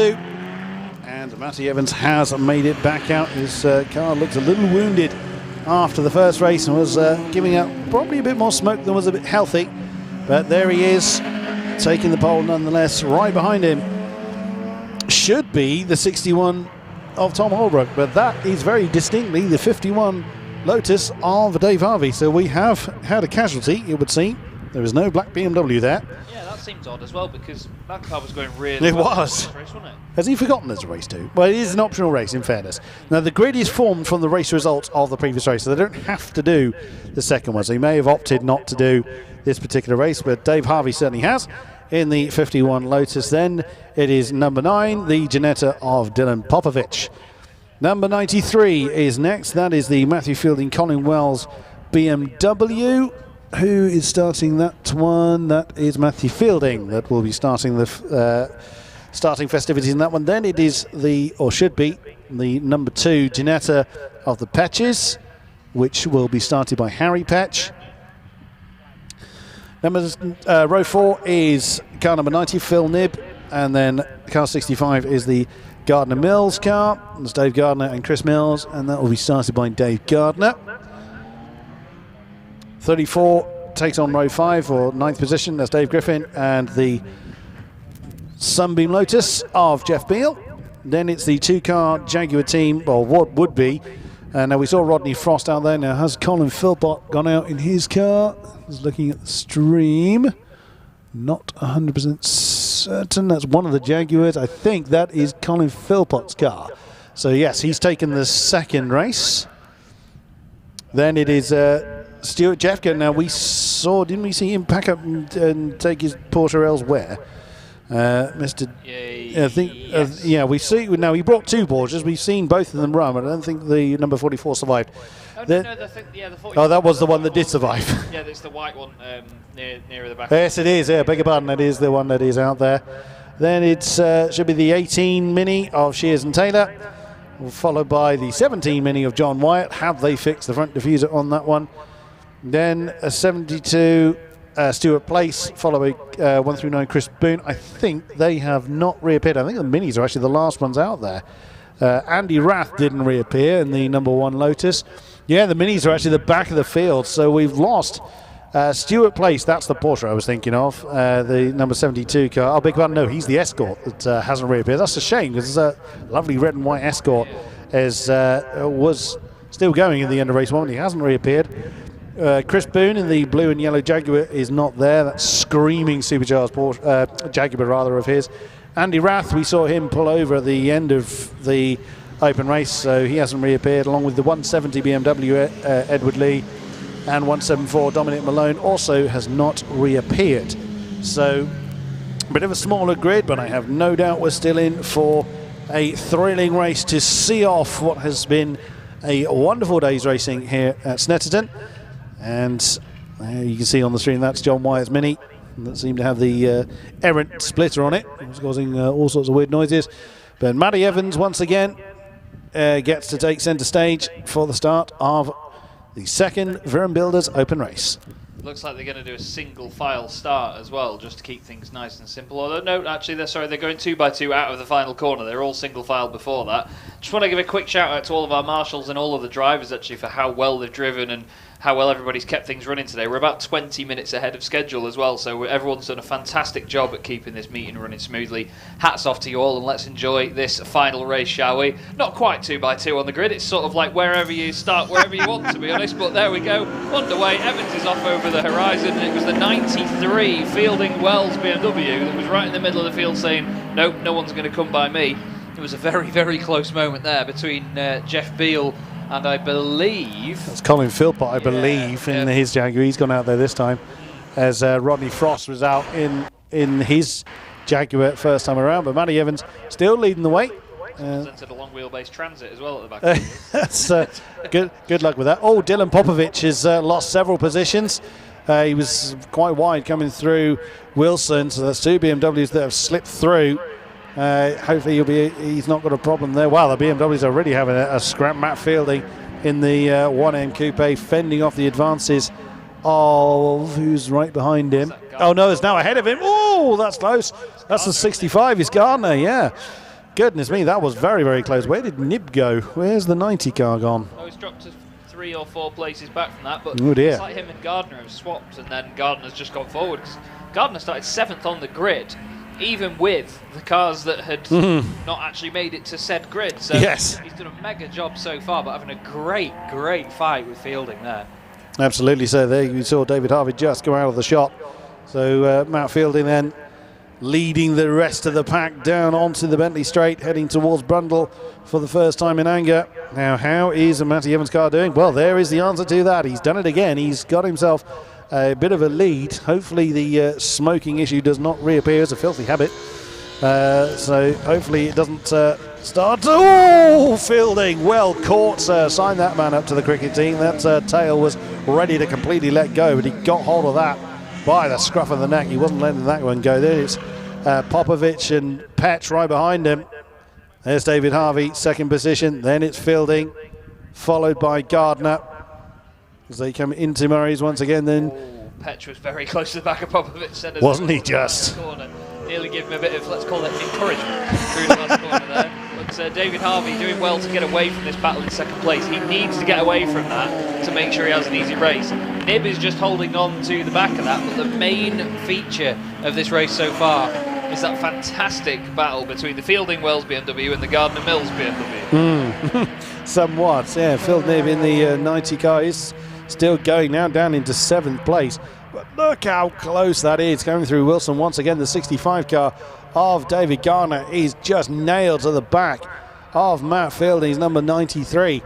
Coming down into the left-hander, and they just saw, well, it's actually so low you can't see it over the barrier, but there it is, the Popovic, number 9, Ginetta, is hustling that BMW. He's got a bit of breathing space between himself and Harry Petch. They come into Agostini once again. There is the number 90 car, that's Seat Leon, that is being driven by Phil Nib. Now, that didn't look particularly comfortable from Popovic. It was Gardner getting the back end. Gardner, beg your pardon. He was really kicking the back end out. And I tell you what, as much as you say the Ginetta is low, it makes it look like a really big car when it's next to the BMW. Yeah. There is the number 44 Porsche 993. Glorious, glorious car. Stuart Jeffcott, yep. We have, speaking of Porsches and 44, we have a lot of Porsche 944s with us tomorrow, actually. That we do, yes, a very popular car, the 944 S2. Can't wait to see those. Oh, yes. Love one of them. The only car that was designed completely with a ruler. But Matty Evans still leads the way. Doing a fine, fine job. Harvey sitting nice and comfortably in second place, but this is still the battle. Nice slide again from Gardner. Fielding really chucking the back end out too. Petch has got a great view of this. Popovic has got a great view of this. He's probably thinking. So does Petch, I imagine. Yeah, that's true. Yeah, he's thinking, look at you BMW boys squirming around with the rear end. It's like, if you try driving a GT car, like, look at this, I'll show you. He's like, just let me go in front and I'll give you a demonstration. Oh, he does look set to, doesn't he? Wow, Fielding is not shy of the right foot, is he? Coming out of pretty much any corner. There's not a surprise to see. That's a pretty common sign. Matthew Evans with the fastest lap in the rejuvenated 1M. Nib has beaten Petch across the line. He has. Petch is a little bit later on the brakes, looks down the inside. Nib says, nah, not in your life, mate. You're in a Ginetta, I'm in a Seat. One's bigger than the other. So he just gets ahead. Actually, he got a really good run out of the first corner there as well. He swooped around the outside. Oh, contact! That's Dylan Popovic that's gone into the back of Fielding. Gardner. He's gone to the back of David Gardner. Oh no, the BMW's gone around facing the wrong way. That's Jeff Beale in the Talbot Assembly Motors. He's got it going again. Oh no, really, it's one of those really kind of slow and clumsy incidents that you feel hateful when you're the one behind. But Dylan Popovic has continued, and he did stop for a brief moment, but he's gotten going again. Oh, that's a shame. You never want to see it. But both drivers are okay. It was a very slow speed incident. There's Fielding, Matt Fielding, that's in the 1 Series, continuing on his merry way. Now he doesn't have his mirror full of Ginetta anymore, and carry on his merry way. There is the 65 car So Dave Fielding was, Dave Gardner, now muddling up people's names, beg your pardon. So, was in 4th at the beginning of the lap. He's got some ground to make up. Doesn't look too damaged though, he got away with that. It was just the headlight on the Ginetta that seemed to be the only sort of part that had fallen off or received any damage there. That BMW stood up really strong, because a lot of the time with contact like that, you tend to see bumpers sort of flexing or snapping or just starting to hang off, but no, it did a really good job there of absorbing the impact. Obviously not the biggest impact you're going to see, but still, at least it stood up to it. There's Jeff Beale in the Talbot Sunbeam Lotus 2.5 litre machine with the beautiful boxy arches on it. It's a proper retro car. That's probably another one designed with a ruler, but it really, really does look awesome. Look how sort of like hunkered down it looks. It looks like it's always pushing forward really hard. It's great. Love that thing. Yeah, it is very much the odd one out, isn't it, in the pack? It's the only classic car in the Open Series, but the Open Series isn't dictated by age. It very specifically says of any age in the entry requirements. So some drivers do use it as a bit of a test bed session. There's the now half blind Dylan Popovich's car. There's the one headlight missing from that front shot of the black and orange Ginetta. It's not a night race, so they don't have to worry about it too much. Yeah, that's we do see Jeff Beale in several of the classic categories, so we'll look forward to seeing how he does tomorrow, as long as, of course, the car survives this one. There is the Seat Leon again of Phil Knibb. The Gardner car has come into the pit, so it's not a surprise. Straight to the garage. No, he didn't. He was unhappy about something. There's bits hanging off the Ginetta, so it's not just the... oh, that's Patch! That's Harry Patch. I think it was impact between the two Ginettas. I think Dylan Popovich didn't quite anticipate where Harry Patch was going. So a bit of a spin there from the green Ginetta. Has he stalled it? I assume so, because he's... there he goes. You see the puff of smoke from the exhaust. Now trying to find a way to get that one spun round. It's not wanting to... that's not the best way of doing it. It's doing a bit of lawn mowing whilst he's out there. There's a number 9 car, Popovich, more like Popeye at the moment. With one of the headlights missing, unfortunately. But, it's not affected it too much. You'd imagine it'd affect the aerodynamics quite a bit. Yeah, it's a huge hole in the car, but that's a real shame for Petch as well. Both the Ginettas come into strife as this race goes on, but both of them able to continue. Now there, believe it or not, he is in this race. There's your race leader, Matthew Evans, flying away. And then second place, Harvey, 2 cars that you really don't expect to see on track. I love your analogy earlier about saying that's a buggy-like car. It really is. It's great, but yeah, these guys having a nice clean race so far, not even having to battle with each other, just getting on and doing the job. Now, all of these sort of battles and bits mean that Fielding is now still 3rd, but Knibb has made his way up into 4th position in the Seat Leon TCR. Great progress keeping his car out of trouble. That's a big component of motor racing, is not necessarily being the quickest, is being the most consistent and keeping the car on the black stuff facing the right way and not tangling up with other people as the sun now begins to shine down here at Snetterton. So we're seeing glorious sunshine to see off the Saturday. We look at Fielding again. There's Matty Evans continuing to stretch his legs up front. 5.2 seconds when they came over the line between first and second. Matty Evans can pretty much ignore top gear, but I imagine if he's fighting an issue, as we saw kind of rear its head towards the end of the first race, he might want to just kind of build up a gap and then lean on that towards the tail end of the race. But Dave Harvey pressing on nonetheless. I was just going to say, it's a bit of a miracle because John Wyatt's Mini no longer sounds like it's a washing machine full of stones as he goes past us. He's still ahead as well of Stuart Jeffcoat in the Porsche 993. But those two have been a really good battle, to be fair. Every few laps they just keep swapping positions or getting closer together, and it's just amazing to see 2 very different cars having a go. You've got the 3.6 litre flat 6 Porsche 993, and then of course the 1.6 litre supercharged R56 engine Mini Cooper S as well. One a hatchback, one very much a GT car, and still very close in performance here at Snetterton. Still having a good old argument with one another as we watch Matty Evans continuing to press his advantage, moving back into Coram, unchallenged at the moment, but Dave Harvey is still waiting in the wings for something to go wrong. He certainly capitalised on that in the first race, able to pick up some great positions when others fell by the wayside. We'll see what the lap time is when Matt comes over the line again. His glorious BMW still snarling away. 206.5 last time around about Dave Harvey.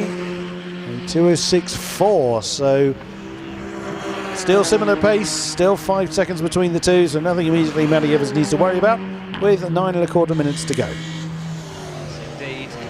Race still very much on, and with some of the attrition that we've seen over the course of the day, you never know what could happen. I mean, let's face it, Matty Evans, right near the end of that last race that these guys had, only about an hour or so ago, had a true moment where it was very, very detrimental to his race, and he could have lost the win. But we'll see whether he can get one again. We've got 8.75 minutes now, and to be honest, I think that the Fielding Wells and Nib battle could open up again. All it'll take is one mistake from the BMW, and that Seat Leon could very well be on for a podium. Either that or Popovic is going to have a go at Nib, to be fair, because we've seen how quick that Ginetta is.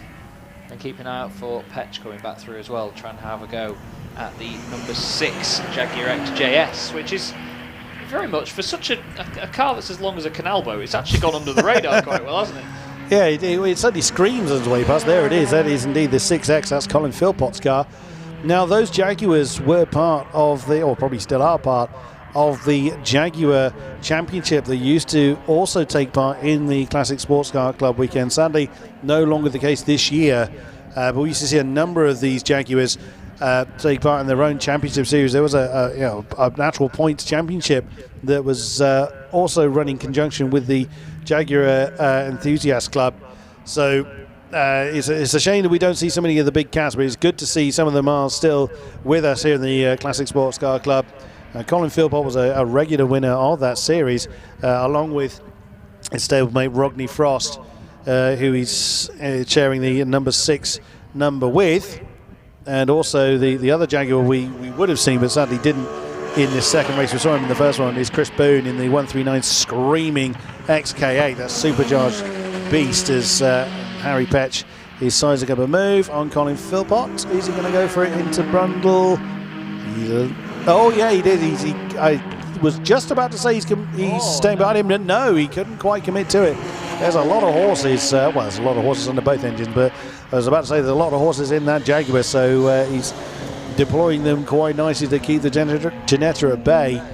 But yeah, it was great to see the big cats taking part in their series alongside various Classic Sports Car Club categories. Sadly not with us, but it's good to see the Jaguars still taking part in our Open Series. And sometimes you'll see them in modern or future classics, etc., any other category they're eligible for, as Petch gets his foot down, jumps out from behind the Jaguar, and actually still alongside. The Jaguar saying, no, you know what, I've changed my mind. No, you're not having it. Oh, and there we go. The modern Ginetta's brakes swoop round the outside, but Colin Philpott made him work for that. It wasn't just a straightforward move. And then Colin Philpott kicks up a bit of dust on the outside as well. Yeah. And the Mini and the Porsche are still with one another. So Stuart Jeffcoat and who's got the Mini? Is it Mr. Wyatt? Yes. The flapping Mini that we saw earlier. It's obviously stopped making that noise, but they're still locked in their particular fight. There they are, just coming through Wilson now. So the Porsche is still keeping the Mini company. As the Mini doing everything he can to keep the Porsche at bay. It's a great scrap that's gone on for both races indeed. Yeah, it's been great fun to watch these, and you know, it's a culmination of a lot of the other series that we've seen over the course of the day, where we've had standout drivers in all different categories, and now we put them all together in one race, or a pair of races as we've had, and you just get to see how they compare, and it's brilliant. Really, really good fun, and it's the most varied mix of the machinery that we have all day. You know, a lot of them have their own classes and their own power to weight ratios and engine sizes and all sorts, but in this one it's just do what you want. It's great. Really, really great. It's still quite an even fight between Nib and the BMW ahead of the Fielding Wells duo, but just not quite able to close up yet as much as he'd want to. He's still there or thereabouts, but it's just the gap's not really coming down, to be honest. No, indeed, and Matty Evans continuing with his inhuman pace, seeing a new fastest lap or 2:05.6. Oh, they put the Porsche, that's Stuart Jeffcoat, having a go at Wyatt in the Mini. Has he got it done? He's got the inside line coming into Brundle. Is the Mini going to try? No, he's stayed to the outside line. Like, fair enough, I'll have a go at you in a minute. So through Nelson, so that is a move done, and that's 9th position secure for the Porsche at the moment. Now, is the 17 Mini going to have a crack at him? Yes, you bet he is, because he's been doing that for 2 races now. John Wyatt continuing to press on in the turbocharged R56 Mini. And that battle is not resolved yet with 4 minutes to go. You've got to think that the Mini might have a bit more confidence mid-corner and maybe out of the corners as well, but the Porsche will have the legs in a straight line. Needs to just be a little bit careful on the power with it being rear-wheel drive. You could easily spin up those rears and over-rotate the car, but he holds on at the moment as they come down the straight to start another lap. That's going to be their 7th lap completed now. On to lap 8 into the last 4 minutes, as mentioned. But Matty Evans still flying at the minute. That fastest lap is going to take some beating by everybody else, some 1.3 seconds quicker than the best that anybody else can manage. Now, I just saw, seemed like a marshal to me, had the here for Matty Evans. I'm wondering why. He's got it half out the window. I just heard a paddock announcement. I'm not sure whether it has anything to do with that. He is holding it. He's ready with it. That's a tad early. Yep, and he's waving it. And it's Harvey. Yeah. Ah, no, it's Harvey. Harvey's taking it. Where's Evans? Where? Now that's why then. So Matty Evans has had a problem, but where? Yeah, rather than sort of bring the safety car out or anything else. With only 3 minutes of the race to go, they've opted to end the race. But where has Matty Evans gone? Man. Does Matty Evans have any luck? He barely got away with it. He just about got away with it in race 1, didn't he? Ah, he's gotten going again. He's had a moment. He was down at Agostini. Oh. What? And it's even more frustrating for him that the car got going again. Got going again, yeah. Oh, what? Well, the Porsche Mini battle is still going on. Yeah, I was going to say, we can still look forward to that. There's the beautiful Talbot Sunbeam Lotus across the line. Great car. The Petch Ginetta is just about to make its way through ahead of the Philpott Jaguar XJS. And then we need to look forward to see what happens between the Porsche and the Mini. They're just going to come into view now as they've gone round the bomb hole, as they've gone out of quorum. Oh no, the Mini stopped. That was John Wyatt. Was that Wyatt or was it? Oh no, that was the other one. That was the 18 Mini. I beg your pardon. We haven't really. 18 of Shears and Taylor. Shears and Taylor. There is Matty Evans crawling back towards civilization. There is the Porsche just ahead of the Mini as they come out of Murray's. The number 44 Porsche just able to fend off, and only just able to fend off the number 17 Mini. Great drive from both of them there. Now, is Matty Evans going to finish the race for the sake of it, or is he going to go straight to the pits? How stubborn is he? Let's have a look. Pits, I think pits. I would imagine he's going to pit that one, but yes, he is. Yeah. I don't blame Fair him. enough. Yeah, he's nothing to gain by. There's one of his pit crew is sort of stood there with his arms out, like saying, "What are you doing?" What happened? Yeah, what happened? You had that in the bag, mate. What happened? Oh, you got to feel, and also, number 18s. We've just seen the Shears and Taylor car. What a shame that failed on the final. That ended up being the final lap of the race. That's a great shame, but that brings an end to the Viren Builders Open Series race number 2. David Harvey taking top honours, not quite as the way you would have expected, but I'm sure he'll win's a win nonetheless. Yeah, for sure. And there it is, confirmation of the finishing position. David Harvey taking the win. The Fielding and Wells car taking second, with Phil Knibb in the end on the podium. Dylan Popovich coming home with the half-blinded, I should say, Ginetta in 4th. Jeff Beale in the Talbot Sunbeam Lotus in 5th position. The fastest lap still belonged to Matty Evans by quite some distance. But what a way to end off to finish off what's been a brilliant day's racing here at Snetterton. And we get to do it all over again tomorrow. It's the classic cars that will take centre stage tomorrow. 5 races, mainly focusing on the classic cars as mentioned. So that will be something fantastic to look at. Very much looking forward to that. Yes, it will be an absolute belter. We hope you've all enjoyed your day here at the Snetterton Sizzler. As Chris mentioned, we will be back with you tomorrow, and we will have everything live streamed for you in the afternoon as well. We have 5 qualifying sessions in the morning, then a lunch break, and then 5 races in the afternoon. It's as straightforward as that. Let's hope the weather's just as good. But for now, Chris, it's been an absolute pleasure today. Thank you very much, mate.